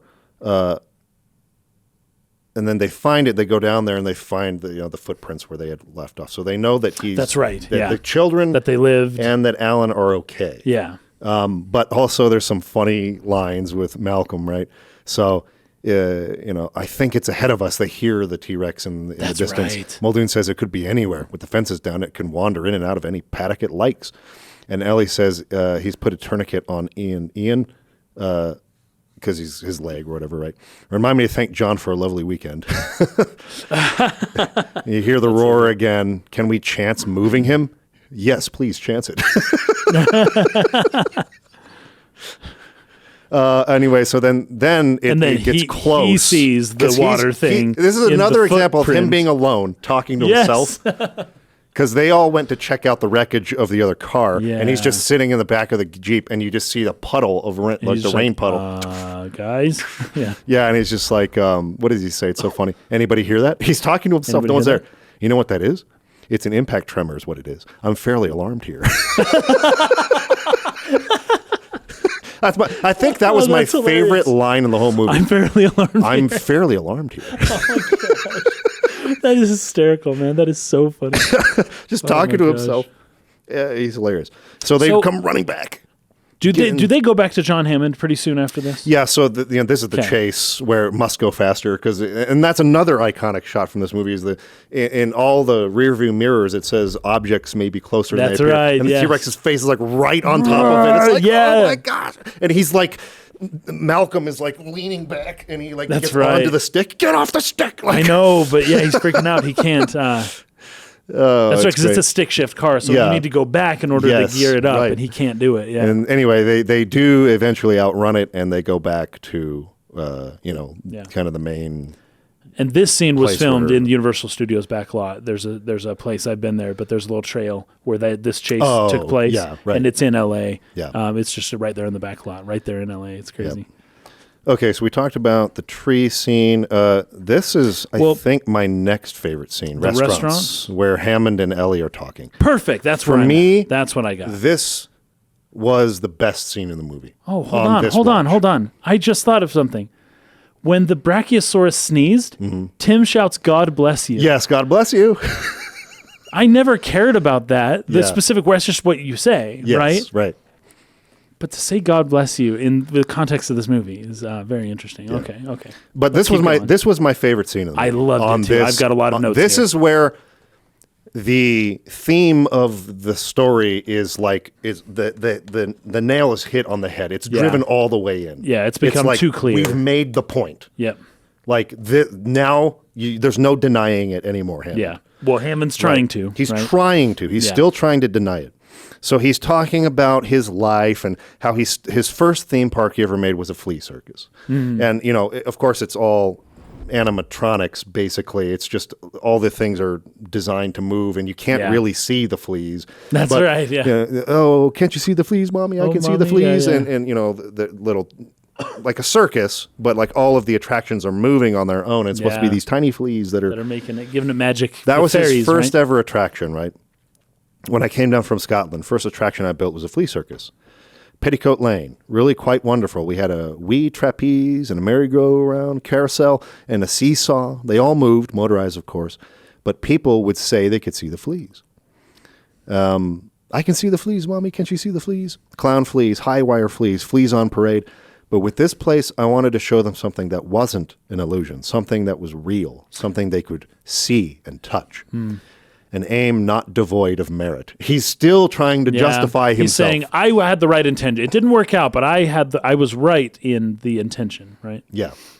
He's trying to justify it. Yeah. But you can't think through this one, John. You have to feel it. You're right. You're absolutely right. Hiring Nedry was a mistake. That's obvious. We're over-dependent on automation. I can see that now. Now, the next time, everything's correctable. And she's just like, John, creation is an act of sheer will. Next time, it'll be flawless. It's still the flea circus. It's all an illusion. Yep. But when we have control, and you never had control, that's so good. The illusion. Yep. That is the best line of the movie, even though my favorite line was, I'm fairly alarmed here. Yeah. But the best line of the movie is you never had control. That's the illusion. There you go. We had our moral question. Yep. Here's the answer to the moral question. You never had control. That's the illusion. Yeah. Bow tie on that. Yep. Slap it. Perfect freaking line. Now, I was overwhelmed by the power of this place. Oh, totally. Well, I made a mistake, too. I didn't have enough respect for that power, and it's out now. The only thing that matters now are the people we love, Alan, Lex, and Tim, and John. They're all out there where people are dying. And this is what finally wakes him up. Yeah. Right? Because he even has the line later where he's asking Arnold to reset the system. And he's like, oh, well, all these things he brings up, and he's like, people are dying. People are dying. Will you please reset the system? Yeah. Like there's no more. He's finally accepted it, and then she's the one that drives it home for him in the scene. Yeah. And it's just so well delivered, so well acted. They're like eating ice cream because it's all melting because all the freezers. Freezers are broken, so just eat it all now. And I love that line. And she says, where people are dying, and he just looks at her, and she's like, and she's crying, and she's eating the ice cream. She takes some ice cream too. Like we said earlier, this is so funny because there's this tension between the two of them. She's not eating with him. Yes. They aren't eating together, and that is a huge symbol there. Which is when you eat together, you're communing together. You're joining. You're both made of the same stuff because you are what you eat. How about that? There you go. And by not partaking, you're refusing to be made of the same stuff that the other person's made of. But as their conversation continues, as she gets the point, as he finally understands, then she reaches forward and she starts eating with him. Yep. And she's like, it's good, And so finally she has reproached him with an iron rod, and now she is what's the word? Now she is like being gentle in extending the olive She made her branch. point, and now she is communing with him properly by them eating together. Yeah. Even though it's just frozen, like melting ice cream. Yes. And I love how it leaves off. It's this wide shot. It makes him small. The whole movie, he has had this big. God complex. Yeah. And now she 'cause has just while everyone made was sitting, him small. Yes, while everyone was sitting, Dennis Nedry and Arnold, and he was standing. Yes. So he was always above everyone. Yes. And she has finally made him realize he's just but a man. He's a small man. And so we get this super wide shot of the table. They're really far away, and he's just tiny in the frame. And he says, spared no expense. Spared no expense. Because she said the food was good. Because the ice cream was good. Yeah, and he said spared no expense. Oh, it's man. So but that's pitiful, good. though. That's I know. like just a little it's pitiful. So sad. Because he did it, and he knows it now. He spared several expenses. He did. That poor. I feel bad for him. I know, and that's what's so great about this version of the story. Is that you don't just hate him the whole time. Yeah. It was way more obvious, black and white, on the nose. You feel bad for him, but you know that he deserves the consequences that are coming. Yes, totally. But he does have some power to try to help them get out of the situation. Right. So he's turned now. He's fully off of we'll get control again. She snapped it out of him, right? And my note for this scene is that reverence for power is not one of humans' abilities, I think. I don't think humans are able to revere power. It's something that ends up controlling us in the end. Yeah. Okay, so the next scene is that they're breeding, right? Yes, they find the eggs. The eggshells and what in the world? What is going on? This is I'm a hacker. That's what I said. You're a nerd. I'm not a computer nerd. I prefer to be called a hacker. And think about this. In the early 90s. Yes, this was true. This was a big deal. Who was a hacker in 1993? I'm not saying they didn't exist. I actually knew my uncle was one. Well, my Riley's dad was a hacker. He was crazy in a lot of ways. But this was an uncommon profession back then. Yes. The internet basically was available to the public in basically something like 93. Yeah. So if you're a hacker in 93, like you're way ahead of the curve. Absolutely. And you are probably absolutely a nerd. Yes. Back then for sure. Yeah, but Grant had stopped along the way. Do you know what this is? It's a dinosaur egg. The dinosaurs are breeding.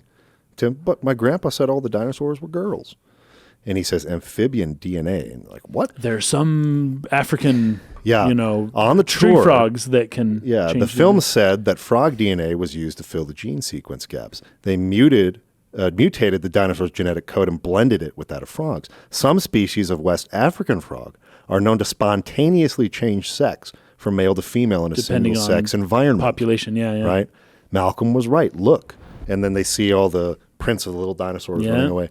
Life found a way. And I love how they play this off. They could have easily played this off like it's sort of like a horror moment. Like, holy crap, it just got worse. Yeah. But it's played off as a beautiful thing. Yes, absolutely. Like, life is amazing. Like, wow. This is incredible that this happened. Stand in awe. Yeah. And reverence at the power of nature, basically. It's amazing. It is, yeah. And as a scientist, that's what he's feeling. He's just like, this is amazing. Even though their lives are in danger and like he can't help but just be like in awe at how incredible life and unpredictable life is. And once again, if this isn't scientifically possible, that's not relevant. point, yes. The movie is Yes. making a really good point that transcends whatever the rational scientific knowledge will suggest. Right? There's as we talked about, the overarching theme that sits on top of science or that sits on top of the story itself dictates that certain things fit, in a certain way. And that's what they did. They changed some facts, right? So that it would fit their story. Every movie does this. All movies do it. The reason they do it is because they think the facts are subservient to the greater thematic, ethical what would you call it? Framework within which the story is nested. Yeah. Or the question. That's a good way to put it. Okay, that's where the Gallimimus show up. Our next scene is the shutdown, where they're going to shut down all the computers, and Arnold's really against it. Ellie's like, wait a minute, what does this mean? What are you guys talking about? We're talking about a calculated risk, my dear, which is about the only option left to us. We will never find the command that Nedry used, because they got to go through 2 million lines of code to find it. 2 million. He covered his tracks far too well. I think it's obvious now he's not coming back. So shutting down the system, I won't do it. You have to get somebody else, because I will not. Yep. Shutting down the system is the only way to wipe out everything that he did. Yep. Now, as I understand it, all the systems will then come back on in their original startup mode, correct? Theoretically, yes. But we've never shut down the entire system before. It may not come back on at all. Would we get the phones back? Yes, again, in theory. What about the lysine contingency, says Muldoon. We could put that into effect. Now, what is that, by the way? So she's asked, what's that? And Hammond, absolutely out of the question, does not want that. The lysine contingencies intended to prevent the spread of the animals in case they ever get off the island. Okay. Dr. Wu inserted a gene that creates a single faulty enzyme in protein metabolism. Mm-hmm. The animals can't manufacture the amino acid lysine unless they're completely supplied with lysine by us. So they're in their diet, basically. So unless they get a very specific diet from them, a measure of control, they slip into a coma and die. Right. That's right. Yeah. And Hammond's saying people are dying. People are dying. So essentially this is a plan in which it would take time. They would just have to wait long enough, and the dinosaurs would just die on their own. And basically, they wouldn't have to shut off the system. They'd be safe in their little compound where they are right now. And just wait it out. And just wait it out. And Hammond's like, no, there are people out there who are dying right now. Yeah. Turn off the system. Shut it down. Right? And then Arnold shuts it down. And this is the hold on to your butts. Yeah. Shuts it off. I noticed, for some reason, Google Docs, man, my notes are a jumbled mess. I don't know what happened. This has happened once before. Oh, is it my just notes out of order or all something? got filtered in with each other. They're all that sucks. all over the place. That's crazy. Yeah. That's never happened to me before. That sucks. It hasn't. It's very strange. Anyways, I think I'm good. Okay. So yeah, at first it seems like they didn't come back on. None of the lights come back on. Yeah. And it's like, did it not work? And he's like, no, wait, it's okay. Look at that. See, it worked. Because like the command prompt saying like had a cursor. Yeah, it's like ready for whatever. Yeah, and then you can start. So the system is ready to input information. Yeah, Malcolm's like, wait a minute, what do you mean it worked? Everything's still off. So maybe the shutdown tripped the circuit breakers. All we have to do is turn those back on, reboot a few systems, phone, security, half a dozen others, but it worked. The system's ready. So where are the breakers? Maintenance shed, other end of the compound. 3 minutes, I can have the power back on the entire park. So he's just going to walk across the compound, turn the circuit breakers back on, and we'll be good. And it'll be good. And but in doing this, in resetting the whole thing, because remember before they said, the Velociraptors were still... That was the one fence that was not shut down. And now it is shut down. And the Velociraptors know immediately that it is not This is so great because this is... Again, it's set up so well. John Hammond, bless his heart, he's trying to control things, even in shutting everything down. He's trying to control it. Yes. And he just can't. He set himself up for failure, and he cannot get a break. So Hammond says, just be safe. I want everyone in the emergency bunker until Mr. Arnold returns, and the whole system's up and running again. And then we get to the stampede scene. And with the Gallimimus, right? They're out kind of in the open. Yeah, and this is that match move, the tracking shot that we talked about. Really good shot. So I don't know if this is common knowledge now, but moving shots with CG are very difficult. They're really hard. So most of these shots, you'll notice in this movie, most of these shots are locked down camera, maybe a pan, maybe a tilt, just a little bit. But there isn't much pushing, pulling, tracking, like There's no not lateral any movement. Yeah. And because when you do that, how do you make sure that your that your on-screen element acts as though it's in position in the real world. Position, yeah. And the way that you do that is through what's called a match move. Yeah. And what they did for this one is they spaced golf balls exactly apart. They measured them. You don't have to do it this much anymore. But back then, they had never really done shots like this before. And so what you do is you put these tracking points that a camera can pick up, and you space them exactly the right distance apart. So each golf ball was, I don't know, Let's call it 2 yards 2 apart. or 3 yards, yeah. And then they were in a perfect grid. So they set up this perfect grid of, well, at least the hinge points would be a grid of those. And that way, when they brought it into CG, they could just overlay those exact measurements over onto a scene and then pull back at the rate that the car was moving. It would track the whole scene and just make sure that your grid lines up with those points, right? And then you can pull off the shot. Right. And this is what Spielberg was skeptical of. Yes. Like, are you sure we can do that? How can we do a That moving doesn't sound shot right. with this? Yes. Yeah. Because And it had never been done before. they had the theory in mind. Oh, if we overlay the grid on the golf balls, and then I'm sure explaining it to him, he'd have rolled his eyes and been like, "Show me the product," right? Yeah, right. So they had to go show it to him, and the fact that they could do it is something else. I think it's a miracle shot. It's especially incredible. in 1993. Yeah, because the shot is they're running, and the camera is tracking with them as they're running, Yeah, and the exactly. dinosaurs are running all Around around them. It's a very complicated Yeah. special effects shot. Yeah. It's not an easy thing to do. It's much easier to do today. And it's kind of because bumpy. You're driving on grass, and the truck. You can track shots now Pretty without easily. putting anything in the scene at all. it's actually like, really the easy computer now. can just like track it on its own, and Yeah. it's really good at it now. Oh, so But- like think of Instagram filters or Snapchat, like Yeah. the way it tracks your face now. Yeah. But that's the same idea. It's just way advanced. It's just automated at this Yeah. point. But back then they couldn't do No, that, dude. and so they had to put physical objects and measure them perfectly. Yeah. And they pulled it off. It's totally seamless. Yeah, so good, so good. So there's a whole flock of these Gallimimus dinosaurs. They're running away from a Tyrannosaurus Rex, and they come 'Kay, flocking so- this way. Tell me, they're flocking this way. I love that line. Tell me why this note is here. Okay. Yeah, but John, if Pirates of the Caribbean breaks down, the pirates don't eat the tourists. That's when he said everything was broken. Yes, so that at was first. like Well, 30 minutes I think ago, I right? said that 30 minutes ago, but I think he says that. Oh, good. Okay. After they went and got Ian Malcolm back, and they brought him back. Actually, Okay. no, you're right. They say this when they're inside of the the emergency bunker. Oh, really? So they're down there in the emergency bunker, and this is when he says, okay, so my note is correct then. It's well placed. everything. Now, John, everything at Disneyland didn't work when they first opened Yeah. it. Like everything went wrong, and he's like, yeah, but the difference is So Pirates of the Caribbean breaks down. The pirates don't eat the tourists. I love that line. It's Yeah, such a genius he's- analogy. He's great. Anyways, yeah, the T-Rex eats the Gallimimus. Yeah, and again, Thrashes him. really animated. convincing shot. Yeah. And this is in broad daylight. Broad daylight. There's no atmosphere. Yeah. This was probably from like a compositing standpoint an Oh, even yeah. harder shot to Yep, pull off to sell, than yeah. the rain scene. And it just, I'm looking at a GIF, like a low resolution GIF. Looks and really good. it looks so freaking good. I can't believe It's it. unbelievable. It's crazy. But the T-Rex does not see them, so they're able to hide behind a log and get out. Yeah. And then they make it up to the fence that they're not sure if it's on or off, right? That's right. And the joke that Alan Gotta pulls on climb the it. kids. Oh, that was he so throws mean. the stick. I don't know. It doesn't seem like it's on. He's just joking, right? They climb over. I remember as a kid being like, why did he do that? I know, right? What a mean guy. It's so mean. He's trying to lighten the mood. It's such a heavy atmosphere. You know? But I guess before that scene is when Muldoon and Ellie. they're realizing something's not right because it's been Ray way more isn't than coming 3 back. minutes and he's not back yet. Something's wrong. Something happened. And this is the line. Yeah, it's just a delay. All major theme parks have delays. Why? There you When go. they opened Disneyland in 1956, nothing worked. Yeah, but John at the Pirates. Anyway, we were talking about that. I can't wait anymore, says Ellie. Something went wrong. I'm going to go out there and turn the power back on. You can't stroll down the block, says Muldoon. Like, it's not that easy.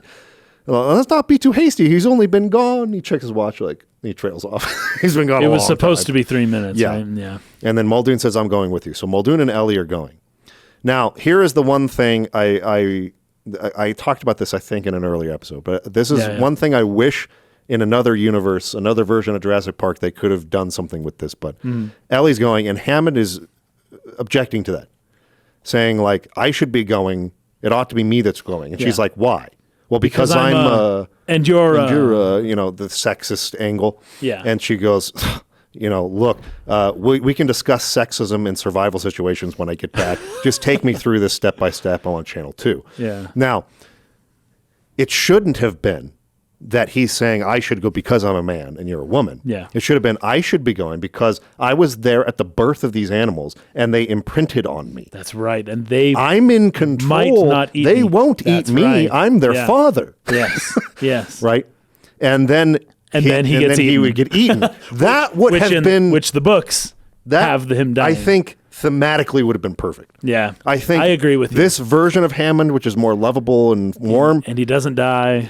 In this type of blockbuster meant for wider audiences, it might not have been as satisfying for Hammond to die. Yeah. People probably wanted to see him survive, generally speaking. Yep. But thematically, it would have been way more interesting if he tested his theory that the dinosaurs would not harm him because he was their god, imprinted on them, and he's in control. Yeah. And he finds out he's not when they tear him apart. When it's and then that's his how last it memory. should have gone. Ooh. But they didn't. Would have been brutal. Would have been brutal. Anyway. She's going back to turn the power back on at the same time that they've arrived at this fence. So they're climbing the fence. Alan gets the other side. Ellie gets the other side. Lex gets the other side. Tim is kind of still up top, slow, and he's up top, and he's scared. Yeah, he can't move well. And as soon as Ellie switches the breakers on, or she's starting to turn it on, they get the warning, like the power's coming back on. Okay, jump. You have to jump now. I'm going to count to 3. 1, 2. Then he won't jump, He right? can't jump. Yeah. Now, this is another continuity error here. Because this is so funny. if you look at the wide shot up where Tim is way up high, Alan is, I don't know, 50 feet back. He's way back. He's like, jump, Tim, I'll catch you. And he's so way far away. Tim would have died, dude. Now, they probably did that because he gets blown back, as you see. In the framing of the shot, too, to see like him, the way it's framed, you need to be able to see Alan in the shot. Yeah. And so they probably had to push him back, cheat him backwards to get him into the frame. But I just use agree. a wider angle lens. I don't know. Well, when Tim finally gets shocked, he does get blown back. He does. So he possibly 40 feet or however far, maybe more like 20.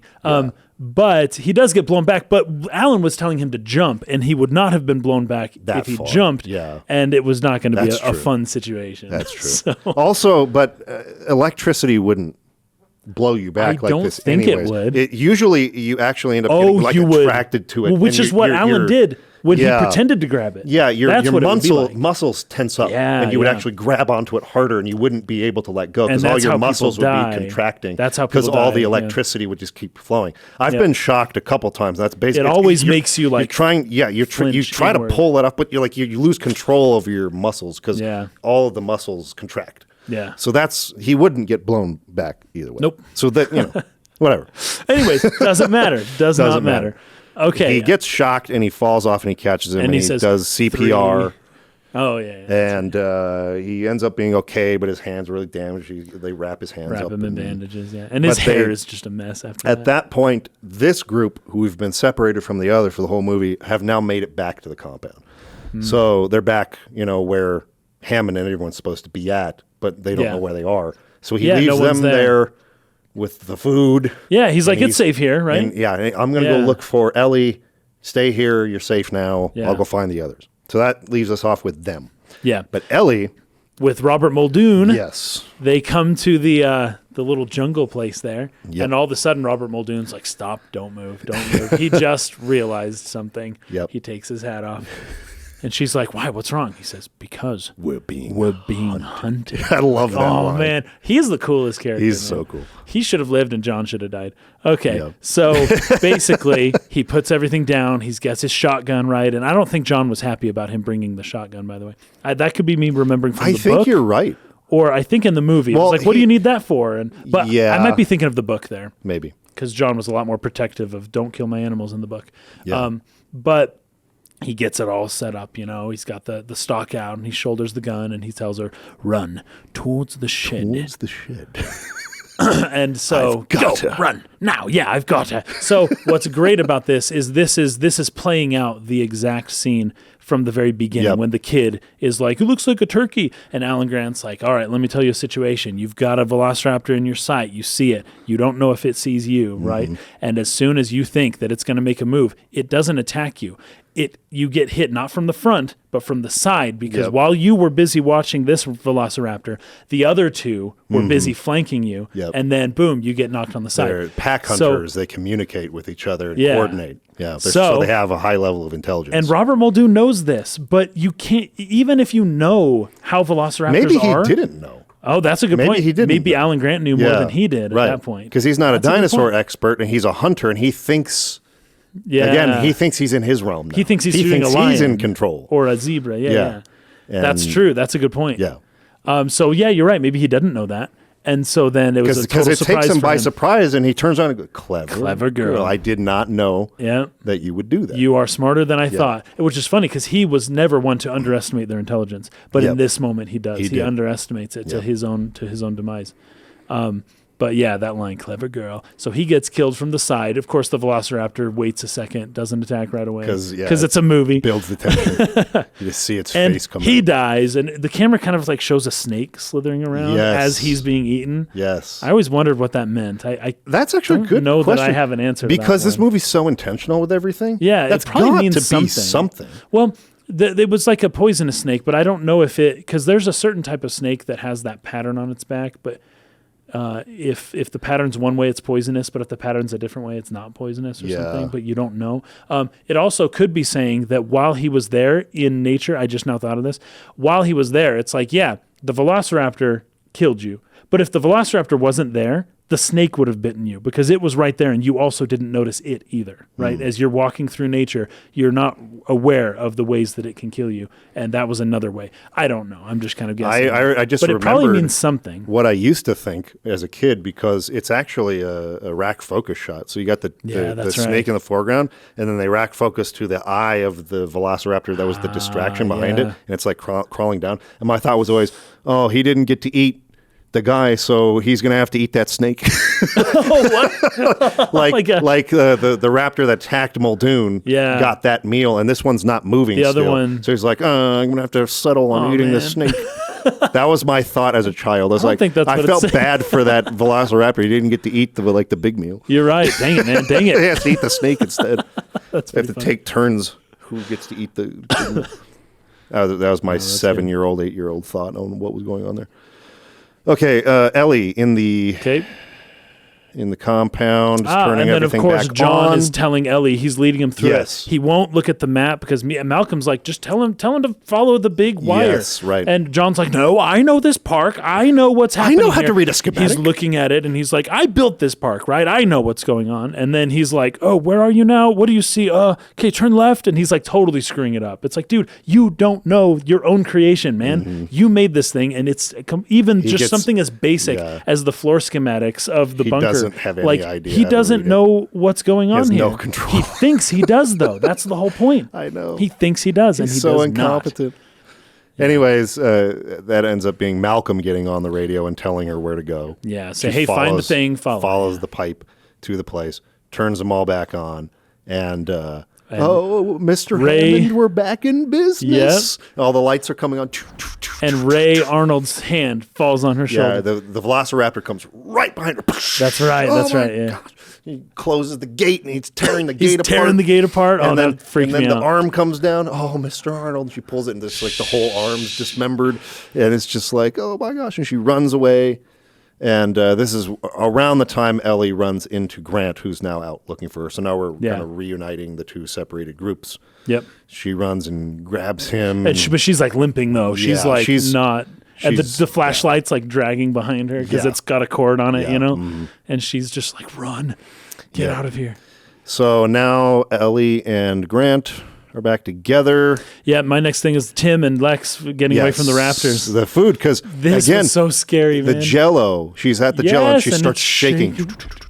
And of course, she's eating the vegetarian food. Yeah. You see the shadow of the. That was so scary. Man. Of the raptor. They go into the kitchen area, and that's tracking them through there. I remember this really, was so really brilliant, tense really action good. in all of these shots. The only part that I can criticize the animatronics is in that kitchen. Yeah, right where there. the legs are running. Yeah, where the legs are running, and maybe possibly after the Velociraptor hits the stove, thinking because it was a mirror, it didn't know. Oh, right. And then it falls over, and it's like legs and arms are moving. That I thought that was CGI. didn't in that look shot. perfect. Well, when it hit, it was CGI. But when she then runs around, maybe it might have been CGI.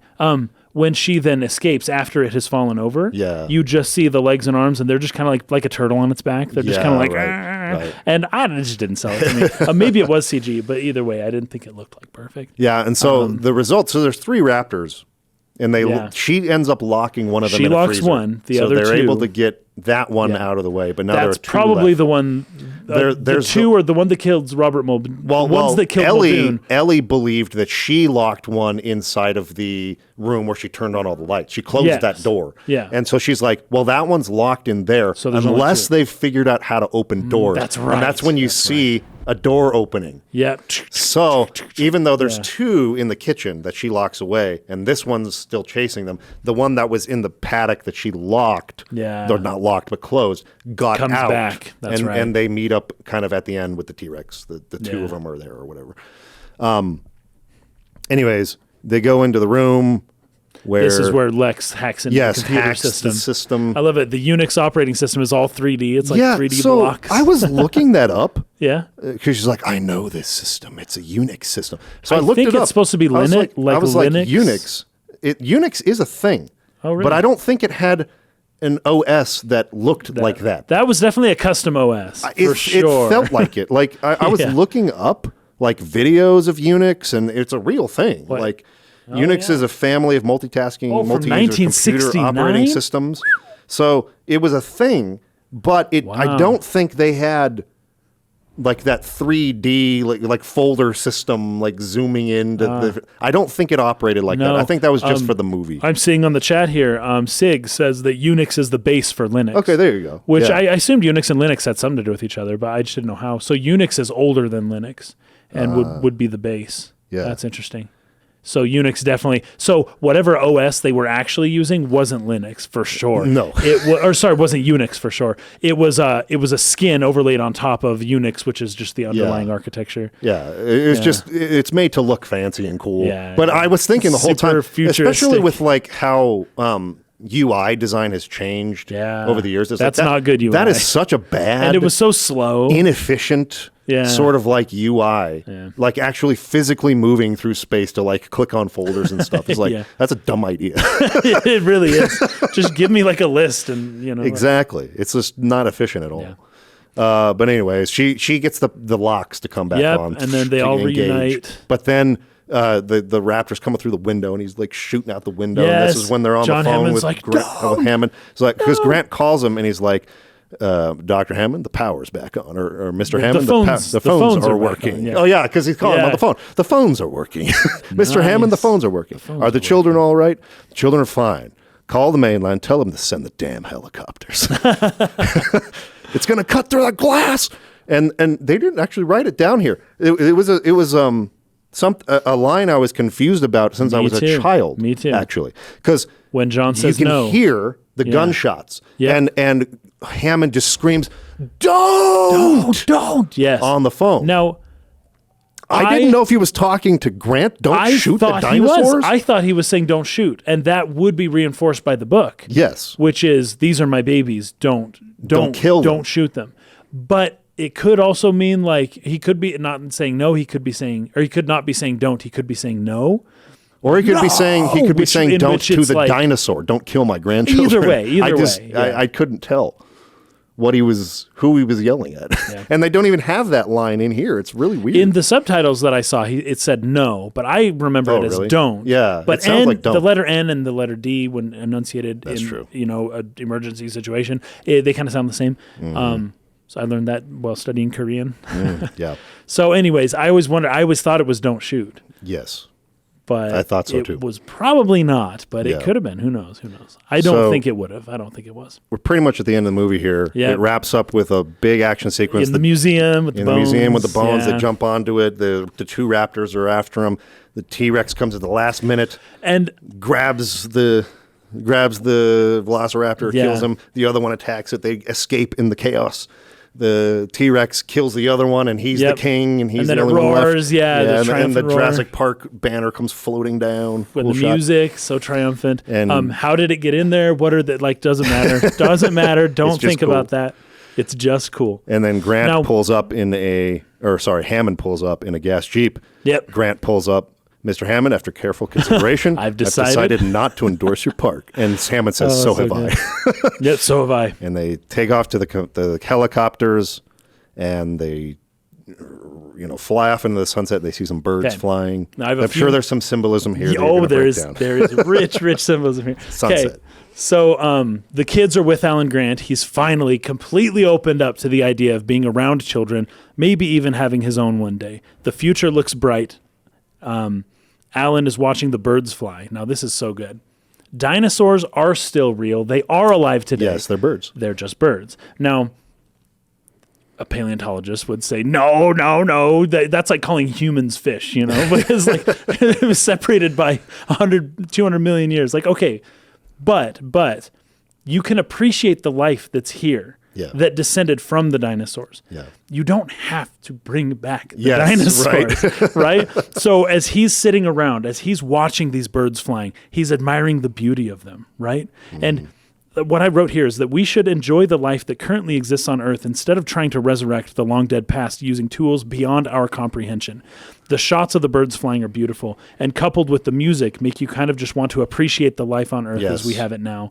And it's so cool because he's a paleontologist, and as a kid, I was like, what's up with these birds? Like cranes, storks, whatever it is. What are they? What's the point? But it's like understanding that at least the way the beginning of the movie starts with the velociraptor looks like a turkey, that it turns into a bird. And, look at this. This is how it turned into a bird. And then him seeing the bird with this new appreciation, right? Yeah. The synthesis of the studying dead dinosaurs and then seeing live dinosaurs and then realizing that they are synthesized in the bird. Yeah. Which birds can freaking fly. So how amazing is that? Life found a way. The dinosaurs didn't die out. They didn't really go extinct the way you think of it. The life evolved in a way in which it found a way to survive and turned into the current form of life we have today. Now, that being said, yes, most dinosaurs died and their lines ended, but still, some form of them were able to evolve into what we see now, and that's as cool as anything. Yes. Like life itself is so cool. Worrying about which type of life, and I get it. I would love to see a real life dinosaur. I really would, and one day it will happen, and we'll see how that goes when it happens. But life in itself is like a miracle in and of itself. Like looking beyond the miracle that's already in front of you to try to make something more of it than is readily present. It's usually a mistake. We'll just put it that way. Okay, so then I've got this was also a message about evolution. Life changes. In the hardest of situations, life finds a way. They found a way. They made it out against all odds. And then as an archaeologist, he was always looking to the past. He didn't like kids. He didn't seem to believe in or care much about the future. But by the end, he sees the future, he sees the value in things, and he lives in the present. That's once again, the synthesis of the future and the past is just the present. Right. It's now, And he's surrounded by kids looking forward towards the future, not the past, but living in the present. That's so good. And then now they head off to a new world, the modern world, leaving this new past behind them. Right? Yep. So great stuff. Oh, yeah. Okay. No, I have one other line. One more. And this is good because you mentioned that George Lucas talked about dialogue being just background noise, basically. That it's just sounds that you sort of get what they're saying, but it's just meant to add to like the soundtrack of the movie. Yes. It's not meant to be like read as a script and like, ooh, that's stupid, Yeah. So Joseph Goebbels, he was a Nazi, and he was the chief propagandist for the Nazi Party. And there's a quote from him specifically saying, "I do not talk to say something, but only to attain a certain effect." This 1930s Germany, Hitler's like chief propagandist, right? He would like the speechwriter kind of guy. He felt the same way that George Lucas does. He cracked a code about the world. he realized that it doesn't matter that much what you say. What really matters is how you say it or the effect that your words generate. Yes. That's what matters. Yes. And especially when you're speaking live. And of course, Hitler came to prominence as radio had become a big thing. And it was, you got to actually hear your leader talking every day. Like, that was crazy. And that gave Hitler this the ability to wield power and influence at a level that was previously not, well understood. And Goebbels, of course, was the guy who was like, what he wrote for the Nazi propaganda was only to attain an effect. It didn't matter what was said. And so he may have said all sorts of horrible things. The whole point was to elicit an emotion, to attain an effect. So that goes to, of course, that gets carried into movies now. And so does like Leni Riefenstahl, right? She was the chief propaganda creator for images. She made the films, Yeah, and she pioneered all sorts of image techniques that are used to this day now, right? That's just because the Nazis did it first doesn't mean that it's bad for anyone to do it's ever. Effective, yes, which is why it worked. They exploited something. They discovered like a fact about a reality, which is that this is how you manipulate people. This is how you get people to think and feel a certain way. And that's how they did it. So anyways, I came across that just a month ago. After you had told me about Lucas, I came across that quote. So what you're saying is, I was like, oh my gosh. George Lucas is a propagandist. He learned from them. He learned from the propagandists. He is a propagandist, if you think about it. He kind of is. I mean, he made the Indiana Jones movies, which were all there you go about the Nazis and stuff. That's right, negatively, but Yeah. All right. Well, there we go. That's the end, finally, of our Jurassic Park analysis. My gosh, we easily could have done another episode, but I think we tried to be it was time. It was time. We need because I want to watch Lord of the Rings, so I'm going to put that on the next one. Sweet. I'm going to put that on the next vote. Dude, that's going to take more than 3 episodes. Because we're going to have to do the whole trilogy. And so that'll take a whole year. That'll take many, many months. But it'll be good. The first movie will probably be 4 episodes at least. The second movie might be 3. The last movie might be 1 or 2. No, you're probably right. They're great movies. I'm just saying. The first one has is clearly a lot more to talk about in the first movie. A lot more to talk about. Yeah, because there's a lot more setup there. There's a lot more, and anyway. What if the poll is Fellowship, Two Towers? We could do Lord of the Rings trilogy films, Lord of the Rings trilogy books, Silmarillion. There you go. Oh my gosh, that's the next 4 years. The next 4 years, go The Hobbit. That'll be just one episode, all 3 movies. I've had on my computer for a long time a cut of The Hobbit that's just one movie. Remember, I was making one of those, yes. and then I kind of and I have not watched it yet. You haven't? I have not actually watched it yet. I should do that sometime soon. But anyway, I'll put a new poll up. We won't just make it Lord of the Rings. We'll make it Lord of the Rings and some other things that you guys have suggested. But but Lord of the Rings better win. Just kidding. We hope that you guys have enjoyed this, because this has been my favorite one we've ever done. This was really fun. I'll be honest. Like, really of all fun. the game public ones we've done, of all the this has been my favorite analysis we've ever done. I love this movie, and this is probably the best movie ever made. I'm not saying that at all facetiously. I'm serious. It's probably the best movie of all time. It's just incredibly well made. It really is. It makes me want to go back to all the other 90s and 80s movies from our childhood and see if reevaluate. Are they anywhere like this? This depth. Yeah. Oh, I know what I'll put on the poll. We'll put Lord of the Rings, and we'll put The Dark Crystal. You ever seen The Dark Crystal? Movie is so I have, dope. but it's been like 20 years. I'm gonna put a bunch of really old fantasy movies against The Lord of the Rings. So Fellowship of the Ring, give them those Never-Ending Story. Oh, Never-Ending Story. Dark Crystal. Okay. And maybe something else like that. What's an old fantasy film that's like really good? Gosh, don't say Willow, because it's not that. A Ghibli something or other, like what's that one? I knew someone was going to say Willow. I knew someone was going to say Willow. I'm not a fan of Willow. I'm not trying to say that would be a Princess Bride. How about that? Princess Bride. There we go. That's one. There's another one that might be a perfect film, because that one rides the line between comedy and like seriousness, like in a just incredible way. That's a great suggestion. Yeah, I like that. Harry Potter, Star Wars, Princess Bride. No, not Harry Potter or Star Wars. Princess Bride. That'll be a different one. Princess Bride, The Fellowship of the Ring, The Dark Crystal, and The Never-Ending Story. Gosh, I hope we do all 4 of those. Those are fantastic. At some point. And 3 of them were from my childhood, and then one of them was from my teenage years childhood. So they're all kind of revisiting childhood movies. Nice. I feel like the Fellowship of the Ring, and then after that, The Last Samurai were kind of the last movies That's right, to be Last made in the style of the Hollywood movies of my childhood. Sure. And then after that, Hollywood movies changed with the whole MCU stuff. Yeah, MCU starting with what, Hulk and Iron Man, first Iron Man. 2008. Yeah. Something like that, yeah. So movies really changed around then. Labyrinth is good too. Oh, Labyrinth. I do like that movie. Labyrinth is wonderful. If we're talking about Princess Bride, Labyrinth is a very good comparison there. Anyway, we're done. Okay. We'll see you guys next time. Real quick. Also, Richard Kiley. Did we talk about him? How he was like an actual voice guy? Okay, good. Yes. All right, we're done then. We're done. Okay, see you guys later. All right, everybody. Peace. Peace out.